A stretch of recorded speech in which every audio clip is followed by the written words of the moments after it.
Honourable members, the prayer. Lord, the God of righteousness and truth, grant to our King, to his government, to members of the Legislative Assembly, and to all in positions of responsibility, the guidance of your Spirit.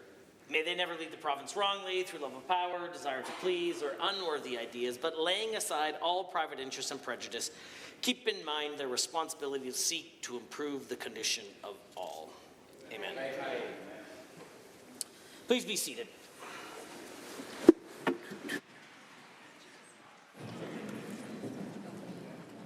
Introduction of visitors. Introduction of guests. Honourable members, it's my great pleasure to be able to host family members of the Assembly. And I was able to do that today for the Honourable the Minister of Indigenous Relations. He had some very important guests visiting the legislature today. It's my pleasure to introduce to all members of the Assembly his daughter, Robin Mack, son-in-law, Jeremy Mack, and granddaughter, Ariana Boda. I'm not sure anyone remembers, perhaps the clerk will remember, but Robin was actually a former page who served in the early 90s. Is very familiar of what this Assembly can look like on occasion. I'm sure it won't be like that today, but please rise and receive the warm welcome of the Assembly.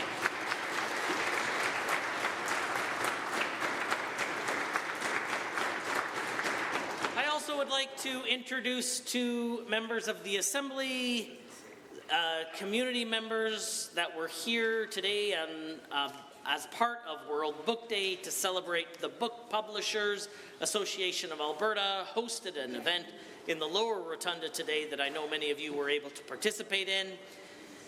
They had a great display of books that are made right here in Alberta. It's my pleasure to introduce to all members of the Assembly Kieran LeBlanc, the Executive Director of the Book Publishers Association of Alberta, and she is joined in the gallery by a number of other book publishers and members of the BPAA. I'd like them to rise and receive the warm welcome of the Assembly.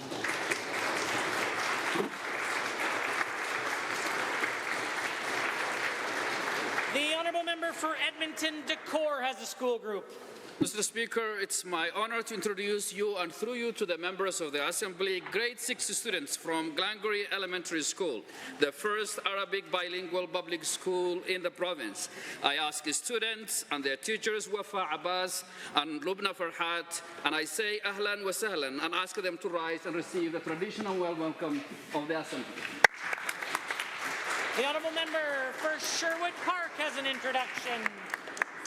Does the Honourable Member for Sherwood Park have an introduction? I do, Mr. Speaker. Thank you. Thank you, Mr. Speaker, to you and through you to the members of the Assembly. It's my pleasure to introduce you to the students, teachers, and chaperones from Pine Street Elementary who today debated should they wear school uniforms, and they voted that they should. Please rise and receive the warm welcome of the Assembly.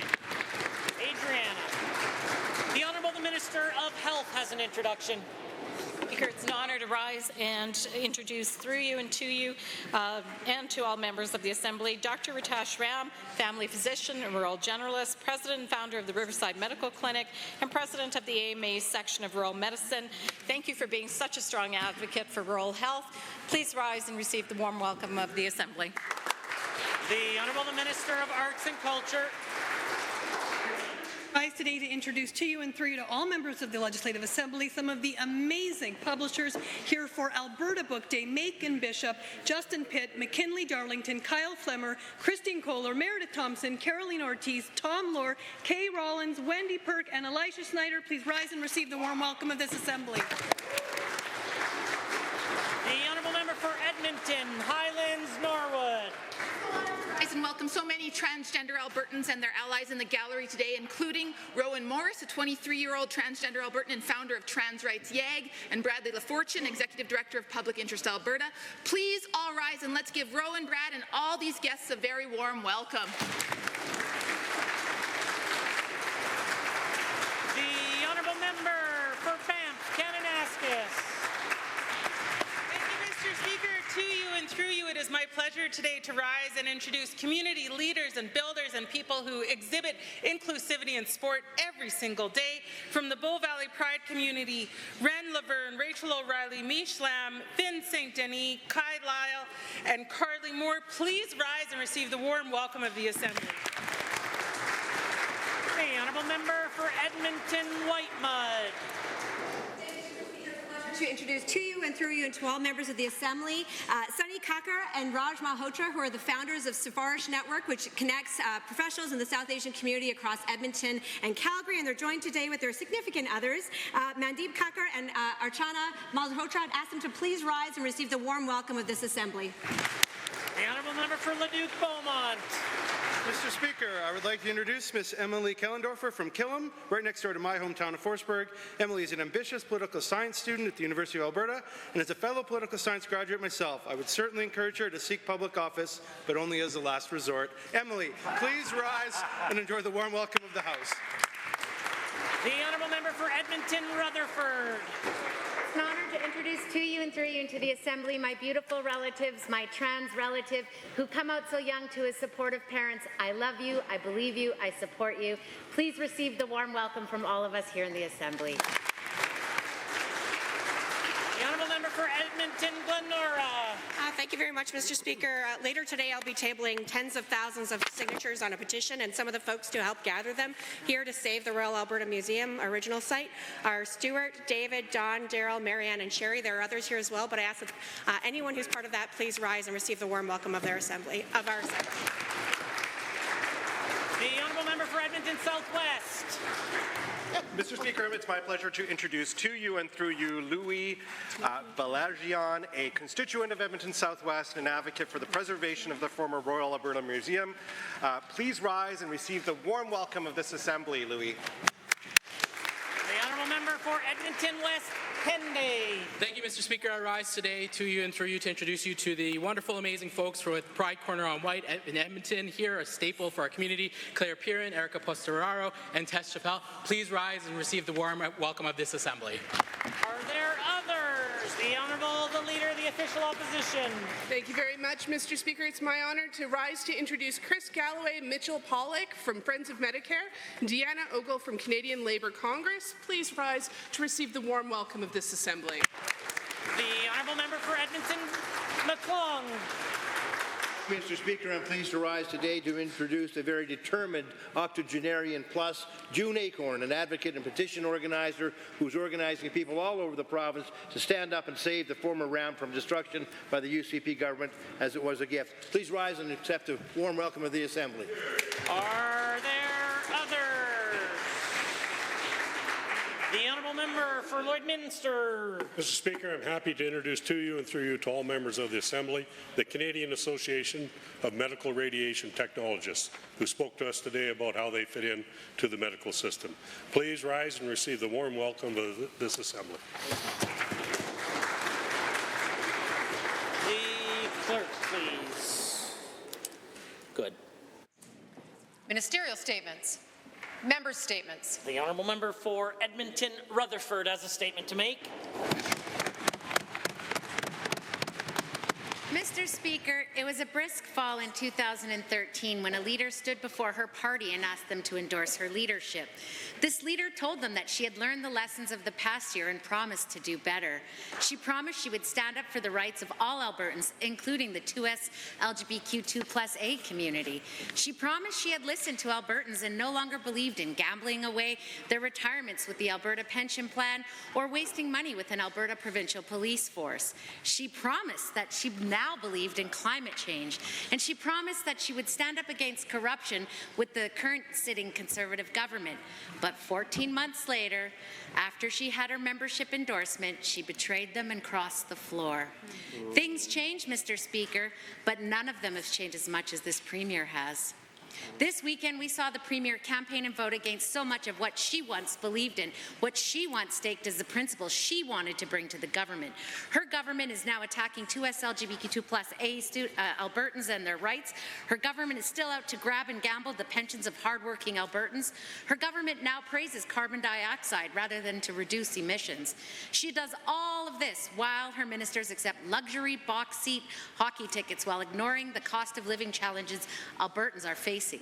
Healthcare is in crisis, Albertans can't find a family doctor, and the cost of living is making it harder and harder for families just to get by.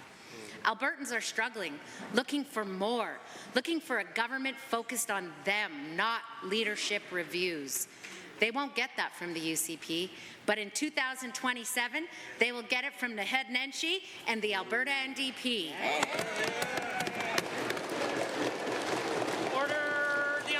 The member for Livingston-McLeod has a statement to make.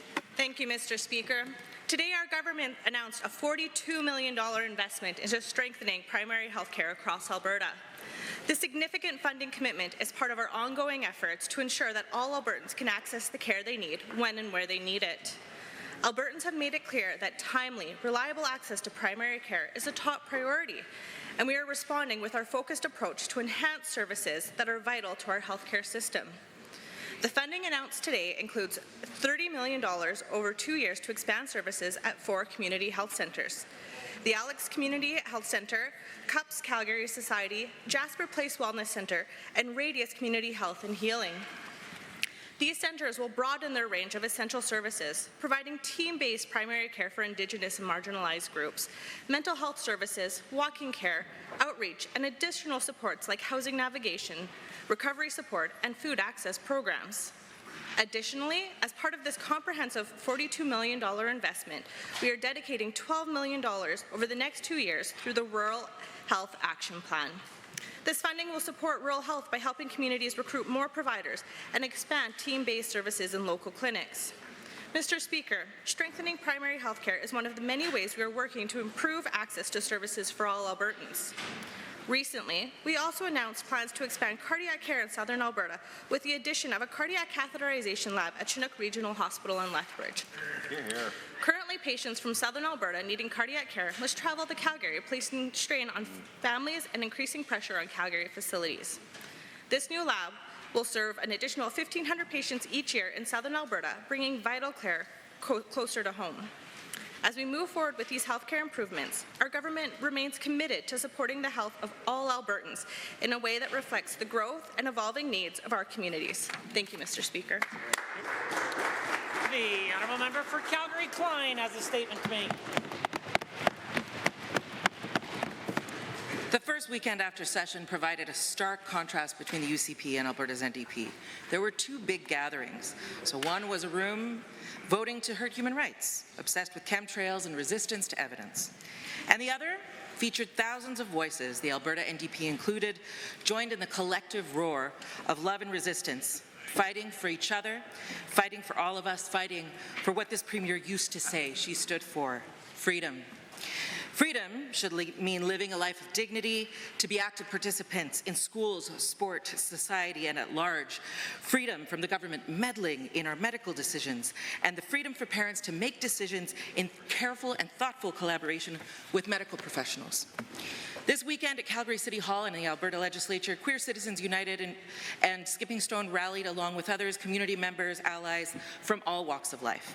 Families, unions, teachers, friends all showed up to tell the government that trans rights are human rights. And as we brace for another round of this government's collective punching down on vulnerable kids, I know kids across Alberta are watching carefully, and they know that when rights and freedoms of one group are politicized and up for debate, we are all at risk. In the words of our leader, Naheed Nenshi, kids are asking, am I next? On this side of the House, we're here to tell Albertans to hug their kids tight, look after each other, because we know that better is possible. We know that the next few years will be hard, but there are champions already at work to fight for your rights and real freedom. We stand with them and we're ready to help. To all kids, and especially trans and non-binary kids who got out to the rally and those who couldn't, we see you, we love you, we will fight for you, and we will win. Yeah. The honourable member for Leduc Beaumont. Thank you, Mr. Speaker. Alberta is the economic engine of Canada, thanks to our skilled and dynamic workforce and diverse economy. We also have the lowest corporate tax rates in North America, and we are home to many world-class post-secondary institutions. Alberta is the powerhouse of job creation across our country. However, Mr. Speaker, just as people have invested in and moved to our province, we must invest in them. Alberta's population boom has caused extraordinary growth in the education system. In the 24-25 school year, there are a historic number of additional students enrolling in schools across Alberta. This need for increased capacity can be seen in my riding of Leduc-Beaumont, with Beaumont specifically requiring a new high school to keep up with demand. And Mr. Speaker, I'm proud to continue to support the City of Beaumont by advocating for this important investment. The good news is that our government is listening and fast responding. Our Alberta government is investing a historic $8.6 billion to create up to 200,000 new spaces for students and making record investments into education to support students this school year, which will address enrollment pressures and will ensure students have a comfortable place to learn with the support they need to succeed inside and outside of the classroom. This historic school construction investment will build up to 90 new schools, modernize or replace another 24, and deliver more modular classrooms in our fastest growing communities, all within the next 7 years, which will help enhance learning environments and address overcrowding. I am proud to be part of a united Conservative government that recognizes the importance in properly educating our future Albertans. These generational investments in schools help communities like Beaumont that have taken the steps towards education. Mr. Speaker, our education system is growing, and we must grow with it. Thank you. The Honourable Member for Calgary, Glenmore. Mr. Speaker, we are in a race to attract low-carbon investments. The American Inflation Reduction Act, policies in Europe and the Middle East are transforming the energy investment space. Capital is flowing in stable jurisdictions with policy certainty, recognizing we live in a carbon-conscious future because of climate change. Unfortunately, the federal emissions cap comes down at us without understanding Alberta's existing carbon management frameworks and without sufficient consultations with industry and impacted communities. We're also seeing a UCP government fighting with everyone under the sun, unable to represent Alberta's interests, unable to close deals with Ottawa or bring federal money for Alberta's industry and assist with emission-reducing technologies. The UCP's job is to have credible industrial and climate plans. If only the Minister of Energy works on all forms of energy instead of coal mining in the eastern slopes. If only the Minister of Utilities does not ban renewables. If only the Minister of Environment works on the environment. If only the Premier doesn't appoint her friends on regulators. Maybe the Premier needs to break the news to global CCUS investors about her party's monumentally ignorant policy of removing the designation of carbon dioxide as a pollutant. Mr. Speaker, the Americans chose to put billions of dollars of taxpayer money in emission-reducing technologies. The EU has carbon pricing and emission trading systems. Alberta has had a long tradition under many governments, except the UCP, to advance responsible development while protecting the environment. Our energy products must not only be cost competitive, but also carbon competitive. When will the UCP abandon their three-word slogans and position Alberta for the future? The Honourable Member for Calgary-Curry. Albertans are rightfully concerned about public safety. In March this year, the City of Calgary released 28 recommendations from the Downtown Safety Leadership Table, mandated to address safety concerns by growing and building more safe and vibrant spaces. The report identified significant issues regarding addiction, mental health, and homelessness. Some of the most serious concerns raised were, quote, related to public drug use, drug poisonings, vandalism, encampments, and the high visibility of populations experiencing addictions and mental health issues, unquote. Rather than reaching out to the municipality or the affected communities or the experts or the impacted residents and businesses, this government is insisting on playing politics, more focused on boosting the numbers at the Premier's leadership review than on ending the public safety crisis that has grown under their watch. Calgary-Currie is an inner-city riding, Mr. Speaker, right next door to the Public Safety Minister's riding. My constituents expect this government to have a constructive dialogue with city and community leaders on solutions to the safety issues they live and know every day. My constituents not only expect better from this government, they deserve better, Mr. Speaker. In 2023, the UCP government committed just $5 million to a $425 million downtown revitalization strategy in Calgary. Revitalizing downtown would positively address the concerns Calgarians have raised, but on that front, the UCP was MIA. Fast forward to today, and the UCP claims they have no choice but to apprehend and detain people with addiction without their consent. Their only solution to open-air drug use is to support the closure of the space, the one space that provides supervision of healthcare professionals and options to get help with addictions. This UCP government suggests they've exhausted all other options, but this could not be further from the truth. Mr. Speaker, public safety is worse under the UCP. Drug-related deaths have gone through the roof. Homeless rates are frighteningly high. The truth is, our cities are worse off under the UCP. Order. The time is now 1:50, and that makes it oral question period. And the leader of His Majesty's loyal opposition has question 1. Mr. Speaker, in Western Canada, Alberta has the highest utility prices and the highest car insurance rates. And Alberta has, after years of high inflation and rising cost of living, shamefully, the lowest minimum wage. For Albertans struggling with the high cost of living, better pay at their job would make a world of difference. Since Alberta's minimum wage hasn't gone up in over 6 years, since that time, inflation has soared here by over 20%. Why has this government let Alberta fall to last place and refuse to increase the minimum wage for their entire time in government? The Honourable the Premier has risen. Why, thank you, Mr. Speaker. One of the things we're very concerned about is the level of youth unemployment, which is persistently high, sadly.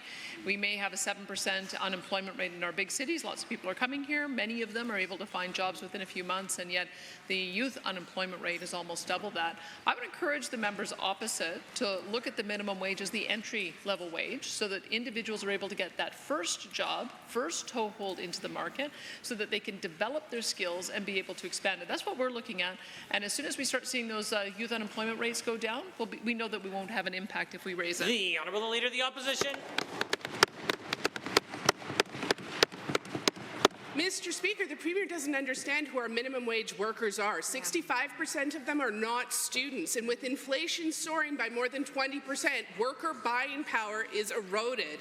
Alberta's low minimum wage means workers who are not able to afford the basics work a full-time job and then have to choose between buying food or filling their gas tank of their car. In the last 3 years, while their wage hasn't gone up, families are spending 20% more for a 4-liter jug of milk. It's time to ensure that all Albertans can afford the basics. When will the Premier finally raise the minimum wage? The Honourable Premier. Well, thank you, Mr. Speaker. As of 2023, there were 126,000 employees in Alberta earning minimum wage compared to 270,200 in 2018.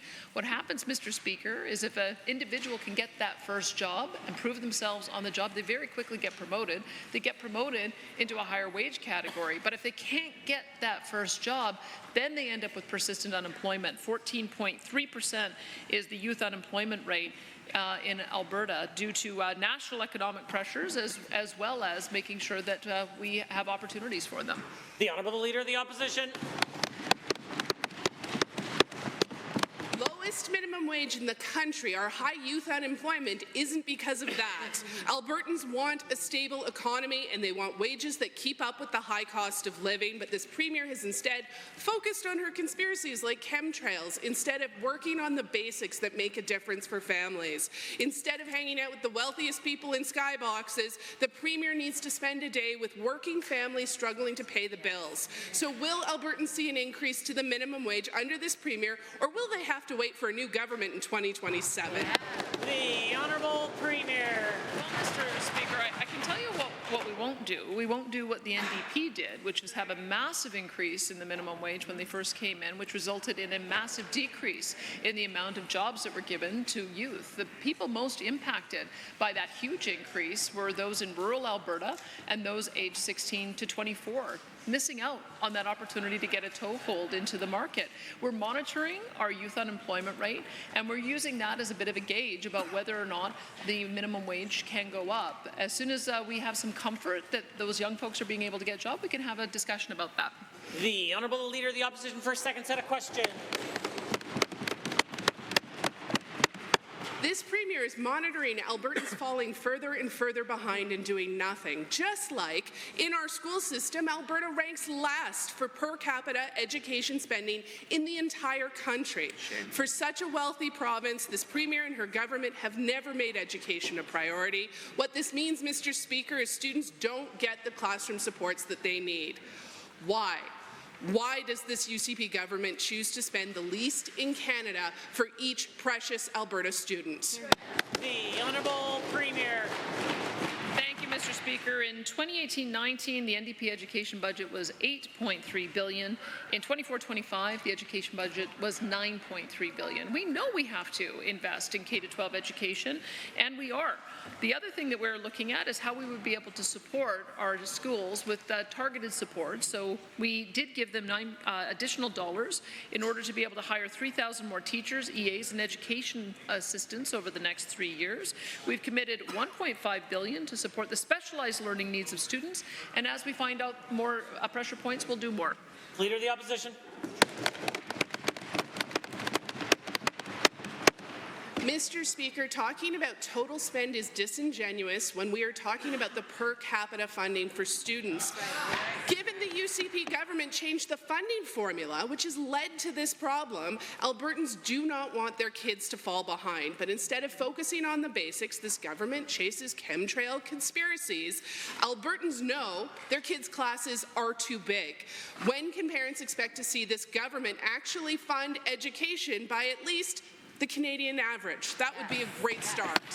The Honourable Premier. Thank you, Mr. Speaker. One of the things we heard loud and clear from school boards is that they needed to have additional spaces so that students would be able to have smaller class sizes, and that's the main priority that we're working on right now. We announced an $8.2 billion capital spend. We're going to be building 30 new schools a year for the next 3 years, increasing the number of spaces when you include modulars by 50,000. By 2030, we'll have 200,000 new student spaces, which will allow for each of our school boards to be able to grow with the growth in student enrollment. We're going to be able to keep up with that, Mr. Speaker. That's fine.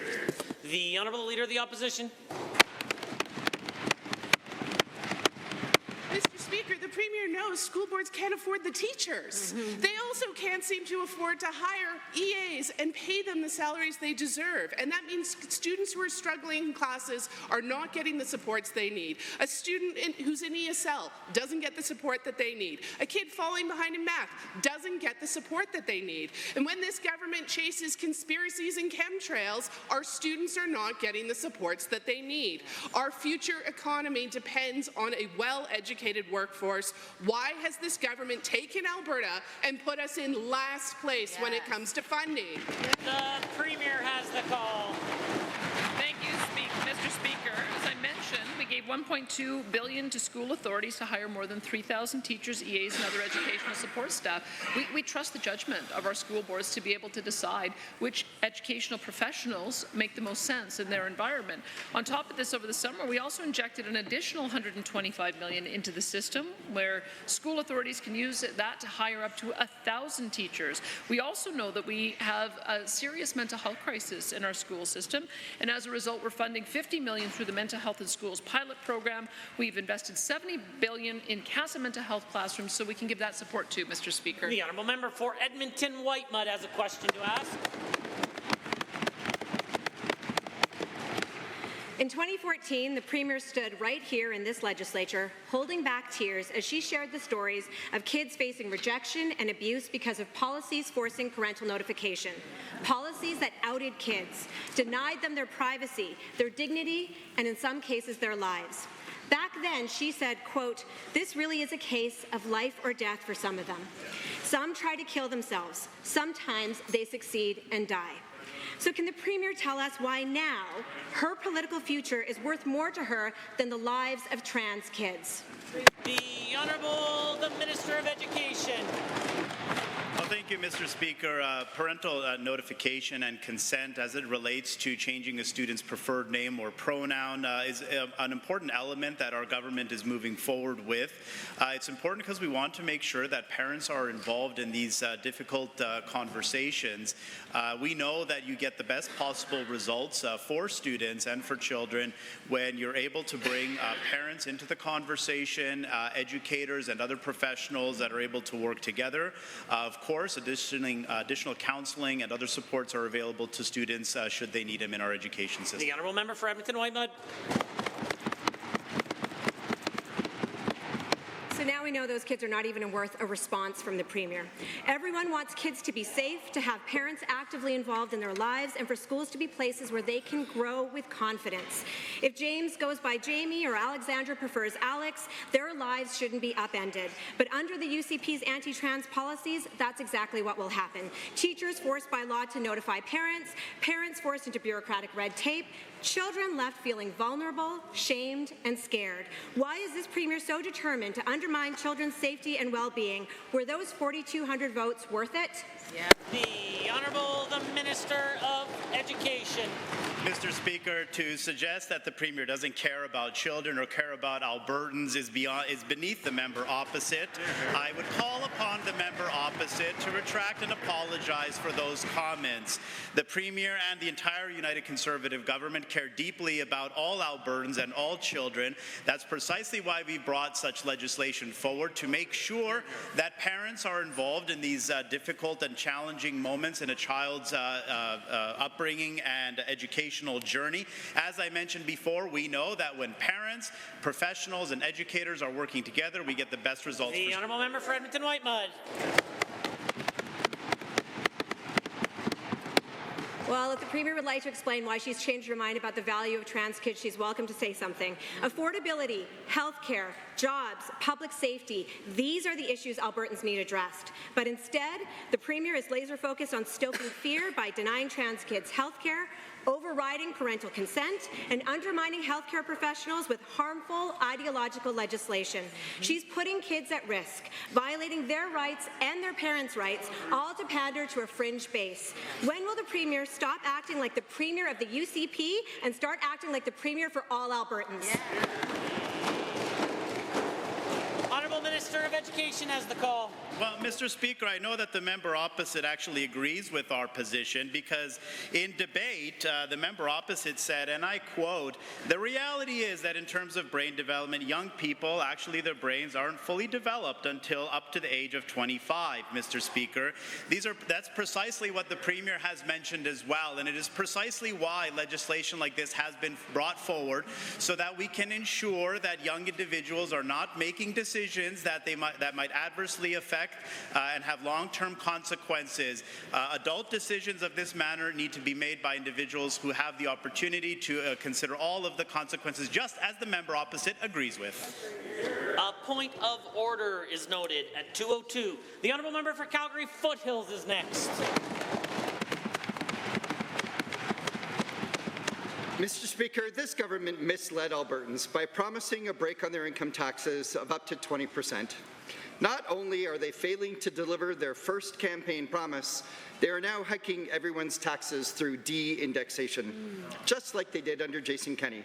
Make no mistake, Bill 32 will increase taxes. Why is this minister increasing Albertans' taxes after they promised that they would lower them? Did they make that promise just to win votes? Yeah. The Honourable the Minister of Finance and the President. Treasury Board. There's a couple things there. We are completely committed to the tax cut that we promised Albertans. I've been clear to Albertans that they will hear more about that in Budget 2025. We promised an 8% bracket at 60,000 and under. We will honor that commitment and keep that to Albertans.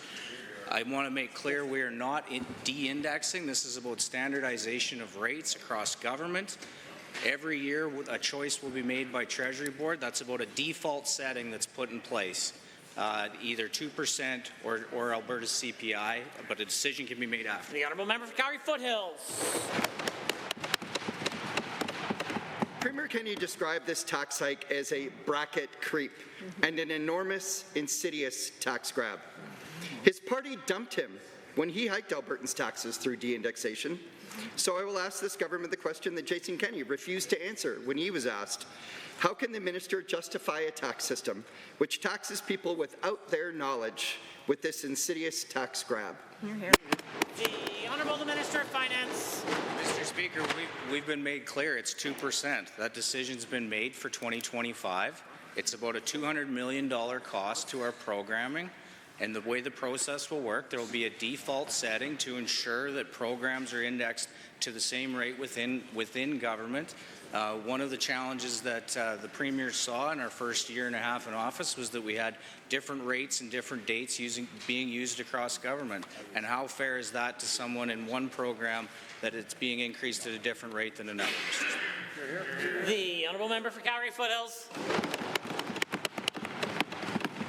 So if 2% is less than inflation, to be clear, less than inflation is what Albertans get. The last time the UCP played around with de-indexation, it cost Albertans' families $650 million. They pretended to reverse it when there was an election, and now we see they bring it back. This government should read its own legislation. Their own law requires a referendum before income taxes can be raised. It was the first bill of this session, the #1 priority of this government. If the minister wants to raise taxes on Albertans by de-indexing, when will they call the referendum? The Honourable Minister of Finance. To be clear, Mr. Speaker, once again, this isn't de-indexation. We set the rate. The inflation rate for Alberta, the most current data we had was 1.9. We chose 2. That is the same thing that we can do in any given year, and we'll standardize that across all government programs. The Honourable Member for Edmonton Glenora. Mr. Speaker, Edmonton Glenora is home to some amazing attractions: the TELUS World of Science, the Roxy Theatre, Government House, and the former Royal Alberta Museum. However, the UCP has announced that they will be demolishing the former museum. Tens of thousands of people have expressed their disappointment through letters, phone calls, signing petitions, including several who are here in the gallery today. So will the minister commit that the former Royal Alberta Museum will not be demolished before community members, Indigenous leaders, and interested historians and architects can have an opportunity to meet with him and express their concerns and hopes for the building's future? The Honourable Minister of Infrastructure has the call. Mr. Speaker, the former Royal Alberta Museum housed important artifacts and educated Albertans for almost 50 years. It holds sentimental value for many. As a young person growing up in the Edmonton area, I visited the building myself as a student. Unfortunately, time caught up to the structure, and in 2015 it closed its doors to the public. 3 years later, the new Royal Alberta Museum opened in Edmonton's downtown core. Now, we're always willing to hear from the public, but for the last 9 years, the old RAM has remained empty, and unfortunately, due to the building's poor and deteriorating state, it is not suitable for public use. The Honourable Member for Edmonton Glenora. Thank you, Mr. Speaker. Given that the museum was built as a Confederation Memorial Centennial project in partnership with the federal government, and given that it only opened in 1967, some believe that things in their 50s are old, but I disagree, Mr. Speaker. And given, you're welcome, and given that the exterior walls of the building have many artifacts, fossils, and unique art embedded in them, has the minister or anyone in the provincial government reached out to the federal government to see if they'd be willing to help finance the preservation of the original RAM, and will the minister please meet with these advocates? The Honourable Minister of Infrastructure. Mr. Speaker, the federal government's putting caps on us and imposing all sorts of restrictions. It's difficult to get anything out of them. But unfortunately, the old RAM's best days are behind it. But I am glad to see the new RAM open and thriving. Mr. Speaker, estimates indicate that it'll take as much as $200 million just to bring the old RAM up to code, and that's not including tenant improvements. So since 2015, efforts to repurpose the structure have failed and abatement has begun. And a recent public survey indicated a variety of opinions, but ultimately we agree with the NDP's 2016. The Honourable Member for Edmonton-Gladora.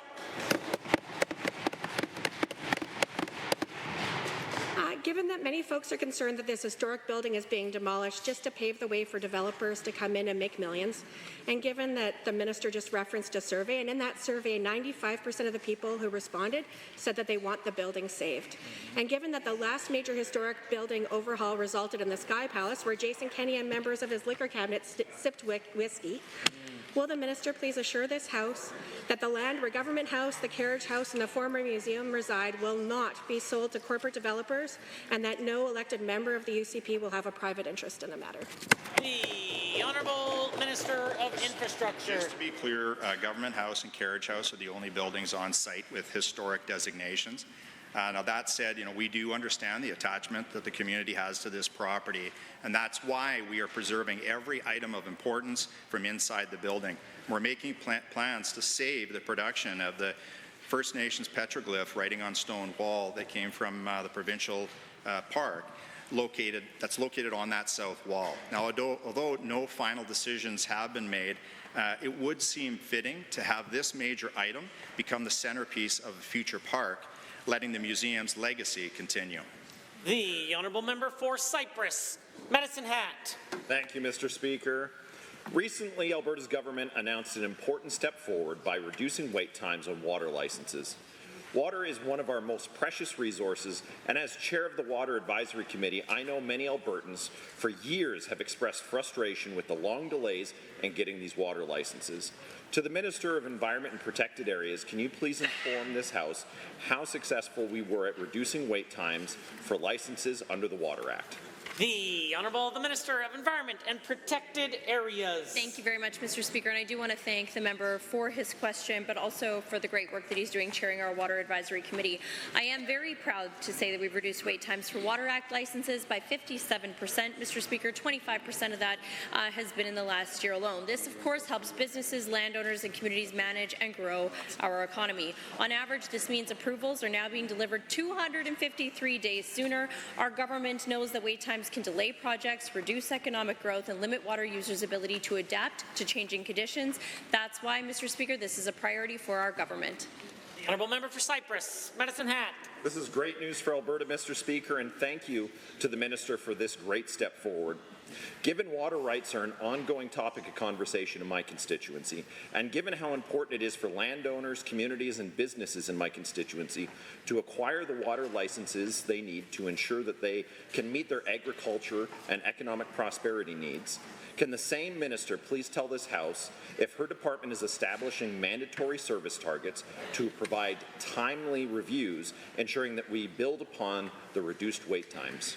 The Honourable Minister of Environment and Protected Areas. Thank you very much, Mr. Speaker, and I know that this is a concern that comes up often all across southern Alberta, but right across our province. This is a great question. We're not just reducing license wait times. For the first time, our department is establishing mandatory service targets to speed up reviews and stop unnecessary delays. It also, Mr. Speaker, provides certainty and predictability for those applying under this Act. So that means Water Act decisions must now be made within specific timeframes, and we're not stopping there, Mr. Speaker. We know that there is more work to be done, especially on some of those higher risk or more complex cases. The Honourable Member.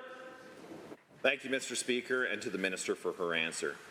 Given that we are now seeing reduced wait times for crucial water licensing by 57%, with mandatory service targets to help speed up the process even more, and further given farmers, ranchers, industry, and municipalities in my constituency have looked for more efficiency in the application process, can the same minister please tell the great people of Alberta if we are streamlining processes even further? The Honourable Minister. Mr. Speaker, the answer to that is yes. We are very proud of our record, but we know that there is more work to do to reduce bureaucratic delays. This doesn't, Mr. Speaker, it doesn't mean saying yes to every single request that comes to our department, but it does mean maintaining our higher environmental standards and providing certainty, whether that be for municipalities or industries, and to meet the demands of our growing province. My department is looking to streamline even more regulatory decisions under the Environmental Protection and Enhancement Act, and we're going to continue to look at other ways to speed up all of our regulatory processes in environment and protected areas. The Honourable Member for Banff, Kananaskis, has a question. Mr. Speaker, this summer the Minister of Forestry and Parks launched the Wildlife Management Responder Network, which basically creates a grizzly bear hunt. The Minister claims it's not a hunt, but bear biologists, myself included, and countless Albertans were outraged. Grizzly bears are a threatened species, and current research shows that hunting them does not solve conflict. Fish and Wildlife staff don't even have the capacity to investigate grizzly bear conflict that would trigger the Minister's new program. How will the Minister's program work if Fish and Wildlife can't even instigate it? The Honourable the Minister of Forestry and Parks. Thank you very much, Mr. Speaker, and thanks for the question. Of course, our number one concern in this side of the House and with the UCP government is the safety of Albertans and the protection of their property as they go forward. We know that many municipalities and many people living in rural Alberta have been concerned about the effects of grizzly bears on their lives. We've had 2 people mauled just this year in Alberta. We have multiple incidences of negative interactions with grizzlies. We need to do something to help protect Albertans, to protect our properties, and help them as they move forward in their lives. We have people that are scared to send their children to the bus, to wait for the bus because of grizzly bears in the area. The Honourable Member for Banff, Kananaskis. Well, given again, hunting bears does not reduce conflict. The government-approved, expert-written and reviewed grizzly bear recovery plan contains an array of recommendations that will reduce conflict. None of them involve allowing the public to kill conflict bears. And given that the public is not trained to track or hunt aggressive grizzly bears, and given that many landowners don't want a trigger-happy Albertan wandering their land to hunt a grizzly bear, has the Minister even considered the safety risk of telling Albertans to hunt dangerous bears because the UCP has failed to adequately fund Fish and Wildlife staff? The Honourable Minister of Forestry and Parks. Mr. Speaker, the program that we've instituted here on this side of the House is a multifaceted approach. We believe in creating habitat for grizzly bears. We believe in educating the public on how to avoid negative interactions with grizzly bears. Those are the first 2 facets, and the final facet is a wildlife responder program, which allows Albertans to be involved in the management of wildlife, which we use for all wildlife in Alberta. Again, Mr. Speaker, this is not a grizzly bear hunt. These people that would be called will be very specific what, where, and how they hunt. The Honourable Member. Well, given that the people who apply to this program only need a hunting license and to be over the age of 18, I don't think that they're as qualified as the Fish and Wildlife staff to actually track and dispose of a grizzly bear humanely and properly. The Minister keeps asserting that the grizzly bear population has recovered, yet there's no definition or target for recovery in the recovery plan. The government's own reports on the grizzly bear population are in some cases over than a decade old, with no updated monitoring of the grizzly bear population since 2016. Given that sighting reports and conflict incidents are not population estimates, can the Minister stop scaring Albertans into thinking there's a... The Honourable Minister of Forestry and Parks. Mr. Speaker, I think the evidence is very clear that the grizzly bear populations have grown and have expanded into areas where we haven't seen them before. We have people all across the province that are contacting us. Myself, I live in a grizzly bear area that never used to be a grizzly bear area. So, Mr. Speaker, the only fear-mongering that's going on is the members opposite. Their idea of taking care of the grizzly bear problem is to fence them out. Well, Mr. Speaker, that's not the solution that we have. We'd have to fence off the entire eastern slopes in order to keep grizzly bears out of the place where people live. And Mr. Speaker, that's not the approach we have. We want to come up with a balanced approach. The Honourable Member for Edmonton, Highlands, Norwood. Winter is coming as it does every year. I've urged this minister many times to make a plan to support unhoused Albertans and take this crisis across our province seriously. We've got a record number of unhoused folks, a record number of deaths on our streets, a record number of amputations from frostbite. The data could not be more clear. It's a crisis, yet this government chooses to allow this crisis to continue. Minister, denying the data and making up numbers won't fix the problem. Investing in housing and wraparound supports will. So will he act now, before it's too late? The Honourable Minister of Seniors, Community and Social Services. Well, Mr. Speaker, unfortunately, the only person making up numbers is that member and people around that member. That member recently just went out, Mr. Speaker, and claimed totally irresponsible numbers when it came to how many people were living on the streets. And then when we looked into the numbers, Mr. Speaker, she was identifying 2,700 people that were housed, Mr. Speaker, in government programs. It's quite disappointing. This government's invested $212 million directly in helping with emergency supports with homelessness, the most shelter spaces in the history of the province. They were supported by every major organization working with the homeless, Mr. Speaker, and they just want to make them sleep outside. The point of order is noted by the Leader of the Official Opposition, followed by the Government House Leader at 2:18. The member for Edmonton Highlands Norwood. Given that it's not clear the minister is interested in hearing from me or from any of the experts, what about Dr. Eddie Lang, an emergency room physician in Calgary, who says that the looming winter is worrisome and that long-term solution to ensure Calgarians have access to stable housing? That's the solution. Housing. Shelters aren't stable housing. They're Band-Aid, a short-term solution. It's only November and shelters across Alberta are experiencing alarming numbers. Data just released by this minister shows that shelters outside Edmonton and Calgary are already over 95% capacity. 95%. Minister, where's the plan? The Honourable Minister of Seniors, Community and Social Services. Mr. Speaker, we do not have one shelter in this province that is over capacity. We did not have one shelter that was over capacity last year, and we will not again this year, Mr. Speaker, because we've made the investment the NDP would not make, Mr. Speaker.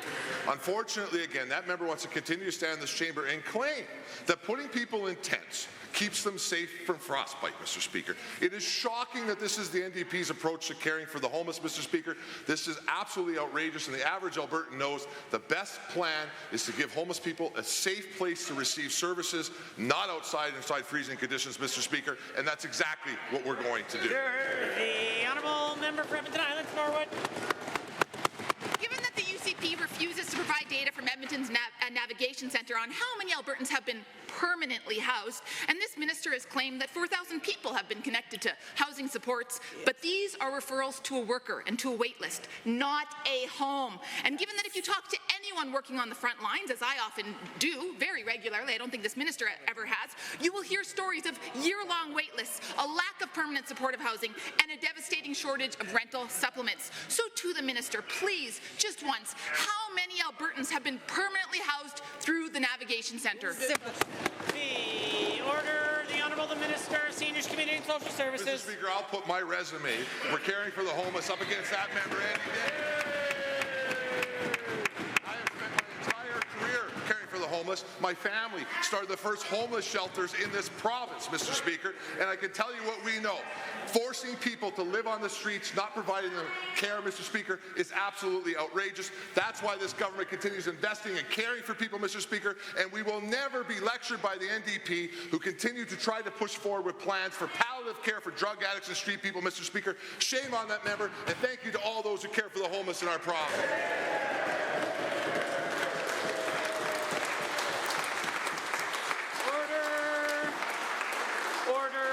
The Honourable Member for Lesser, Slave Lake. Mr. Speaker, the Alberta Indigenous Opportunities Corporation, or the AIOC, is a game changer. It has played a significant role in supporting Indigenous nations, allowing them to have a seat at the table with investments, but also making them, as our Premier says, true partners in prosperity. Last week, the Minister of Indigenous Relations announced an expansion of the AIOC's mandate to include tourism. Can the same minister explain why adding tourism to the AIOC will help meet the high demand for authentic Indigenous experience, and how this will benefit Indigenous communities and help boost the economy? The Honourable the Minister of Indigenous Relations. Well, thank you, Mr. Speaker, and thank you to the member for that important question. Mr. Speaker, Indigenous tourism is gaining serious traction in Alberta, and we expanded the AOC's mandate for that exact reason. According to a study by WestJet, 2 in 3 people visiting Alberta want an Indigenous experience. And what better way to ensure they get those experiences than to have Indigenous ownership in major tourism projects, backed by loan guarantees from Alberta's government. This expansion will create jobs and drive new revenue streams right back to those communities. The Honourable Member for Lesser Slave Lake. Thank you, Mr. Speaker, and to the Minister for this fantastic news. Given that Indigenous tourism in Alberta is poised for tremendous growth, and given it was this UCP government that started the AIOC, and given when the NDP were in power, they completely forgot to help Indigenous people in any meaningful way economically, choosing instead to lean on the typical socialist game plan, overpromise, underdeliver, lather, rinse, repeat. To the Minister of Tourism and Sport, how will this expansion support Indigenous entrepreneurs and nations in Alberta? What impact could this have on our province's tourism sector? The Honourable the Minister of Tourism and Sport. Well, thank you, Mr. Speaker, and I want to thank the Honourable Member for the question. The people of Lesser Slave Lake are very well represented by him. Tourism in this province means jobs, Mr. Speaker, and last year we saw $12.7 billion spent by visitors right here in Alberta. And the expansion of the AIOC allows us to help Indigenous operators create amazing products that visitors from around Canada and around the world want to come and see, Mr. Speaker. We're going to reach our goal of $25 billion of visitors spent by 2035, and we're going to do it in partnership with our Indigenous communities. The Honourable Member for Lesser Slave Lake. Thank you, Mr. Speaker. This is indeed an exciting opportunity for our tourism sector. Given that expanding the AIOC mandate to include tourism represents another meaningful step towards economic reconciliation, and given Alberta's commitment to establishing equal partnerships with Indigenous communities and continuing to find new ways we can work together on positive changes that are real and impactful. To the Minister of Indigenous Relations, how will the AIOC's expanded mandate contribute to reconciliation, ensuring Indigenous communities participate as owners, partners, and leaders in Alberta's thriving tourism industry? The Honourable Minister of Indigenous Relations. Thank you, Mr. Speaker, and again, thank you to that member. Mr. Speaker, Alberta's government is strongly committed to economic reconciliation with Indigenous peoples. Indigenous tourism helps support the livelihoods of Indigenous entrepreneurs and provides a platform for sharing of cultures and histories. There's a high global demand for authentic cultural and land-based tourism, and the expanded mandate will help more Indigenous communities and entrepreneurs further capitalize on the increasing demand for authentic Indigenous experiences. Economic reconciliation is about ensuring Indigenous peoples are included at every level of the economy as owners, workers, and partners. And this expansion of the AOC is going to ensure that. The Honourable Member for Edmonton Ellerslie. Mr. Speaker, pharmacists have reached out about this government's sudden cuts to their service compensation fees, which they state will have a negative impact on their businesses and patient care. Margaret Wing, CEO of the Pharmacists Association, says that she's extremely disappointed because due to these cuts, patients' comprehensive annual care plans, which help patients with complex health conditions such as diabetes, mental illness, and cardiovascular disease, will not get the follow-up care that they deserve.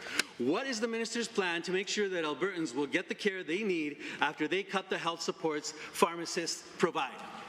The Honourable the Minister of Health has the call. Thank you, Mr. Speaker, and thank you for the question.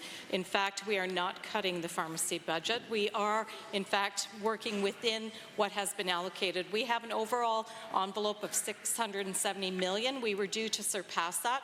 There were consultations done with the Pharmacists Association, with RXA, who represents pharmacy, and through those consultations, we looked at a number of opportunities to make sure that we stay within that $670 million budget. So, Mr. Speaker, that's exactly what we're doing. The Honourable Member for Edmonton Ellerslie. Given that the province is on track to surpass its $670 million pharmacy service budget by $30 million this year, and given that patients with complex needs, including seniors in continuing care facilities, routinely need to alter medications as their conditions change and express concerns to their pharmacists, and given that there has been any fee increase for more than a decade, according to Nadia Kamran, a pharmacist who owns and operates Grandview Pharmacy here in Edmonton, when will this government actually sit down and negotiate with pharmacists on their important services instead of attacking these small business owners when they can least afford these cuts? The Minister of Health. Mr. Speaker, nothing could be further from the truth. We are in constant conversation and negotiation with the RXA, which represents the pharmacists. In fact, we'll be starting next year's negotiations here in November because the contract ends in March of 2025. But we also saw that the overall funding envelope of $670 million was going to be surpassed. We, in fact, provide the highest compensation for that complex assessment, and that's gone from 100 to 70. It doesn't mean that that assessment can't happen. The honourable member for Edmonton Ellerslie. Given that these cuts are particularly demoralizing, especially with the shortage of family doctors in the province, causing more Albertans to rely on pharmacists for medical care, and given that pharmacists have taken on an extra workload due to an increased population and fewer other healthcare providers, and given that the pharmacists have told me that they are paying out of pocket for syringes, bandages, and alcohol swabs each time they administer even a flu shot to the minister, where is the respect pharmacists deserve? Why won't this government sit down with the pharmacists and show them the respect and negotiate directly with them? The Honourable Minister of Health. Thank you, Mr. Speaker. In fact, we show pharmacists respect each and every day. The fact that we have the highest scope for pharmacists in the whole country, Mr. Speaker, shows that we respect the work that they do each and every day. But we can't afford to be more generous than any other province in the country. The next closest province, we were supplying 12 follow-up sessions, where every other province supplies a maximum of 4. Mr. Speaker, we have to be responsible, as do the pharmacists, and we will work with them each and every day. The honourable member for Calgary East. Thank you, Mr. Speaker. A record of 204,000 people moved to Alberta last year, and we anticipate more to join this year.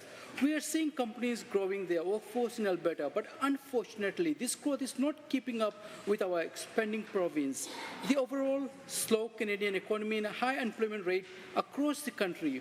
Given that Alberta's unemployment rate sits at 7.5%, and some Albertans are struggling to find gainful employment, including some of my constituents in Calgary East. Can the minister please share what our government is doing to create jobs to address this increased? The Honourable Minister of Infrastructure has risen. Speaker, record population growth has impacted unemployment as new Albertans settle into the job market. Alberta is leading the country in economic growth, job creation, productivity, and weekly earnings. This is driven by low taxes, a strong investment climate, and vast entrepreneurial opportunities. Furthermore, our government continues to invest record amounts into education, post-secondary, as well as employment and training programs to ensure workers can fully participate and succeed. Mr. Speaker, our government is dedicated to fostering a business-friendly environment to sustain Alberta's robust job market. The honourable member for Calgary East. Thank you, Mr. Speaker, and thank you, Minister. Given the continued persistent issues with the Canadian labour market, and given that Edmonton has high unemployment rate compared to major Canadian metropolitan cities at 9%, while Calgary dropped to 7.4%, to the same minister, what are we doing to ensure Edmonton and Calgary continue to improve in terms of economic development and job growth? The Honourable Minister of Infrastructure. Mr. Speaker, business incorporations are the highest in Alberta's history, up 9.9% in the first 9 months of this year. This growth was driven mainly by construction, retail, and tourism. Nice. To encourage growth, we provide a range of supports to help businesses grow and succeed. Awesome. This includes advice, coaching, financing, training, and opening up funding pathways. One specific program, the Film and Television Tax Credit, successfully attracted many productions with significant activity in and around Calgary and Edmonton. Mr. Speaker, we continue to work with industry partners to support economic growth. The honourable member. Thank you, Mr. Speaker. Given that Alberta's economy is still growing, and given that while we are seeing more jobs created in the past month, Alberta is still experiencing a relatively high unemployment rate, and given that it is taking more time for some workers to find a job or find suitable roles that match their unique skills. To the Minister, what are the government programs available to Albertans that addresses the current and longer time labour market challenges? The Honourable Minister. Mr. Speaker, our government provides a multitude of supports to help Albertans transition to stable, good-paying jobs. Some government-backed programs to assist businesses include the Northern Economic Development Grant, Workforce Partnership Grants, Small Community Opportunity Grant, Alberta Export Expansion Program, and the Investment and Growth Fund. For workers, Mr. Speaker, there are training and skills development programs available in over 60 communities across Alberta. Mr. Speaker, with our continued leadership in job creation and reduced barriers to employment, we are confident in the workforce of tomorrow. Thank you, Mr. Speaker. The honourable member for Edmonton South. Mr. Speaker, by 2025, the number of Albertans without primary care doctors is expected to be near 1 million. Wow. To make matters worse, for the 2024-2025 fiscal year alone, the physician services budget was underfunded by this UCP government by approximately $730 million and has not kept pace with population growth and inflation. Mr. Speaker, we need a healthy population to ensure economic growth. So why is this government failing to find Albertans the family doctors they need? The Honourable Minister of Health has the call. Again, Mr. Speaker, the members opposite are misinformed. We continue to work with the Alberta Medical Association to make sure that we have a strong, sustainable primary care physician compensation model that will meet the needs of Albertans, but yet also make sure that we have the ability to scale up and add more physicians as needed. We've worked very closely with the College of Physicians and Surgeons, as well as the AMA and AHS, to remove barriers so that we could have more physicians coming to Alberta, and that is working, Mr. Speaker. Honourable member for Edmonton South. The same College of Physicians said that 6 out of 10 physicians have said that they're considering closing their practice. And given that the critical step to attracting family doctors to Alberta revolves around stabilizing clinics, and given that the Premier and Minister committed in March to finalize a physician's primary care compensation model, and it is now October, can the Minister provide a clear date for when family doctors in Alberta can expect this compensation model to be implemented and alleviate pressures in primary care? The Honourable Minister of Health. Thank you, Mr. Speaker. I'll remind the members opposite that in 2022, October of 2022, we signed an agreement with the Alberta Medical Association that provided an increase for all physicians, including family physicians. They got 5% over 4 years. As well, when I came into office, I was made aware of the fact that we are, in fact, facing an issue with family physician compensation. Worked very closely. We signed an MOU with Dr. Paul Parks at the time, who was the president, in October of 2023. We've added $200 million in stabilization funding over 2 years. The honourable member. That is nowhere enough, given that family doctors have solutions for timely, effective, and evidence-based health care, but are being ignored by this UCP government, and given that the Alberta's healthcare crisis will only be made worse because this UCP government isn't collaborating with physicians on changes, and given that primary care clinics are not only struggling to keep their doors open while meeting the demands of hundreds of thousands of families looking for doctors, what is this government doing to ensure that every Albertan has access to a family doctor? The Honourable the Minister of Health has risen. Speaker, we're doing so many things. In fact, Mr. Speaker, I announced today that we are in fact having a rural team recruitment grant of $6 million. We also have a municipality-supported clinics grant. It's another $6 million.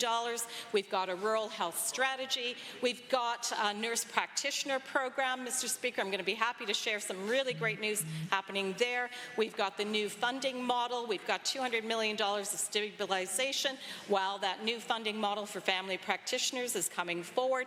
In fact, Mr. Speaker, I just received a letter from the Mayor of Ponoka who said, in fact, that they have seen a great increase in the number of family physicians in their... The Honourable Member for Calgary Edgemont. The Alberta Union of Provincial Employees represents non-academic employees in post-secondary as well as various healthcare fields and government services. These public workers are essential workers and predominantly are filled by women. Currently, the average living wage in Alberta is $21.80. 18% of essential workers make less than a living wage. 80% of general support workers make less than $20. To the Minister of Labour, when will struggling Albertans get paid a living wage? The Honourable the Minister Minister of Infrastructure has risen. Mr. Speaker, our government understands the pressures many Albertans are facing, especially with recent cost escalation and elevated interest rates. We're also mindful that changes to minimum wage could impact small businesses, youth, part-time workers, and those entering the workforce. This is an important issue, and our government is committed to a thoughtful review of all relevant factors to ensure that any adjustments are appropriate and sustainable. It's a complex matter, and we're taking the time to carefully evaluate a balanced approach. The honourable member for Calgary-Edgemont. Given that many essential public workers are women, and many are racialized women, and given that these women are working caring jobs, social services, auxiliary nursing care, general support services in hospitals, and supporting in our long-term and continuing care centres, and given that we are the only province in Canada that does not have pay equity legislation, to the Minister of Status of Women, when will this government start valuing the work of Albertan women and ensure that they can start making equal pay for equal value? Good question. The Honourable the Minister of Arts, Culture and the Status of Women. Thank you, Mr. Speaker. This province places an incredible value on Alberta's women, whether it's investing in numerous scholarships to support Alberta's women or investing in incredible programs like Women Building Futures, Elevate Aviation, and so much more. We believe in helping women prosper and develop their skills and abilities, as when women in Alberta prosper, the whole province prospers. The honourable member. Given that I'm speaking specifically to women working in the care economy and that are not being paid a living wage, showing that their work is not valued, and given that 75% of frontline workers are women trying to pay their rent and their bills while also putting food on their tables during an affordability crisis, and given that the AUP Equity Committee was here yesterday and willing to meet with anybody in the government, but once again were ignored, when will any of the ministers sit down and meet with the AUPE Pay Equity Committee to advance pay equality for Alberta working here? The Honourable the Minister of Finance. Speaker, bargaining is ongoing. I know the members opposite know that. We're certainly not going to complicate that situation in the House out of respect to all of the people involved and the process. We respect our frontline workers very much, and we desperately do want to see a fair deal for all Alberta's public servants, and I'm sure that's where we will land. The process has to play out. The honourable member for Fort Saskatchewan-Vegreville. Mr. Speaker, Alberta is proud to be a trailblazer in innovative industrial and manufacturing techniques which reduce emissions, manage waste, and enhance efficiency. The recent announcement of a $10 million investment from the industry-funded TIER program to launch a strategic energy management program for industry will only reinforce our strong standing in the area.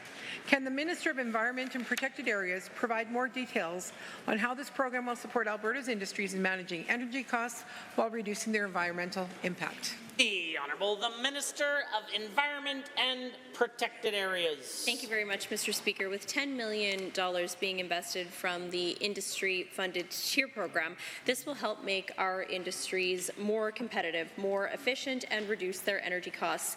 The program will cover the cost of energy assessments and capital retrofits while effectively saving Alberta-based industrial and manufacturing facilities money on their energy bills. Companies reduce costs, all while helping them to continue to invest in innovation here in the province of Alberta. The honourable member for Fort Saskatchewan-Vegreville. Thank you, Mr. Speaker. Given that industrial and manufacturing companies in Alberta are continuously working to meet rising global demand while tackling challenges related to emissions and waste management, and further given that the new tire-derived fuel pilot program will promote conversion of waste into energy by incinerating scrap tires instead of letting them accumulate in landfills, can the same minister outline how this pilot program, led by Alberta Recycling Management Authority, will contribute to Alberta's goals of reducing landfill waste and emissions while supporting industrial innovation? The Honourable the Minister of Environment and Protected Areas. Thank you very much, Mr. Speaker, and thank you to the member for this question. This pilot is is not new, but it is certainly new to Alberta. It will help test the effectiveness of turning old, worn-out tires into energy to power industrial facilities. This pilot could help turn up to 1.5 million used tires into up to 15,750 tons of chips that will become tire-derived fuel in the coming months. Results from that pilot, Mr. Speaker, will be used to help determine whether tire-derived fuel should be permanently added to the province's existing tire recycling program. The Honourable Member for Saskatchewan-Niagara. Mr. Speaker, given that Alberta's government has made substantial investments in emissions reduction through the industry-funded TIER program, and given that this $2.8 million in support for waste-to-energy and carbon capture facility being developed by Varmy Energy in the industrial heartland, and further given that this facility will divert more than 200,000 tons of municipal solid waste from our landfills annually and eliminate more than 1 million tons of CO2 over its lifespan, can the minister provide more insights on how these projects will support job creation, save landfill space, and reduce carbon emissions in constituencies like mine? The Honourable Minister of Environment. Thank you very much, Mr. Speaker. The example provided by this member is just one example of this type of technology that's being looked at in areas all across the province. There are a number of municipalities across the province looking at partnerships with industry to transform waste to energy. Of course, that's a solution for waste. It also helps reduce emissions. We're not funding this through taxpayer dollars, but we do have a business-friendly environment, low taxes, and the skilled workforce that drives these types of investments in addition to our TIER program. Honourable members, this concludes the time allotted for oral question period. In 30 seconds or less, we'll continue with the remainder of the daily routine.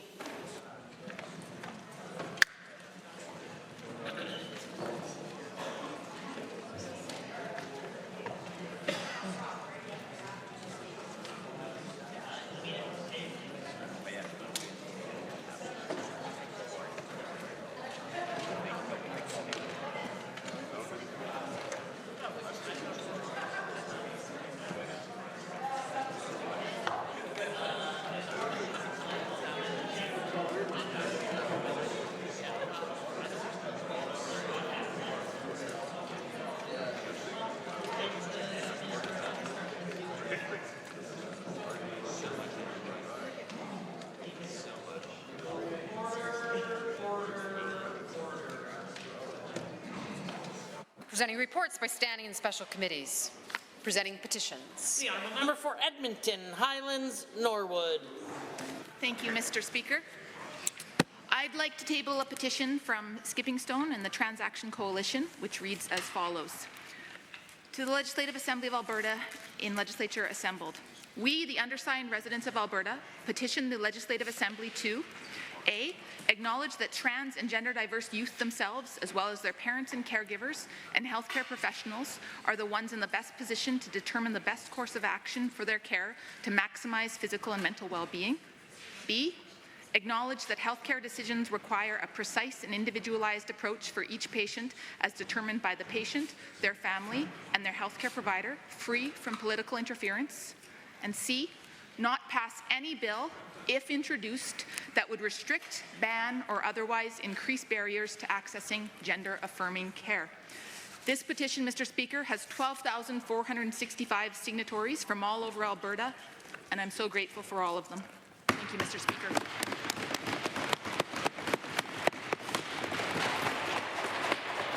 Notices of motions.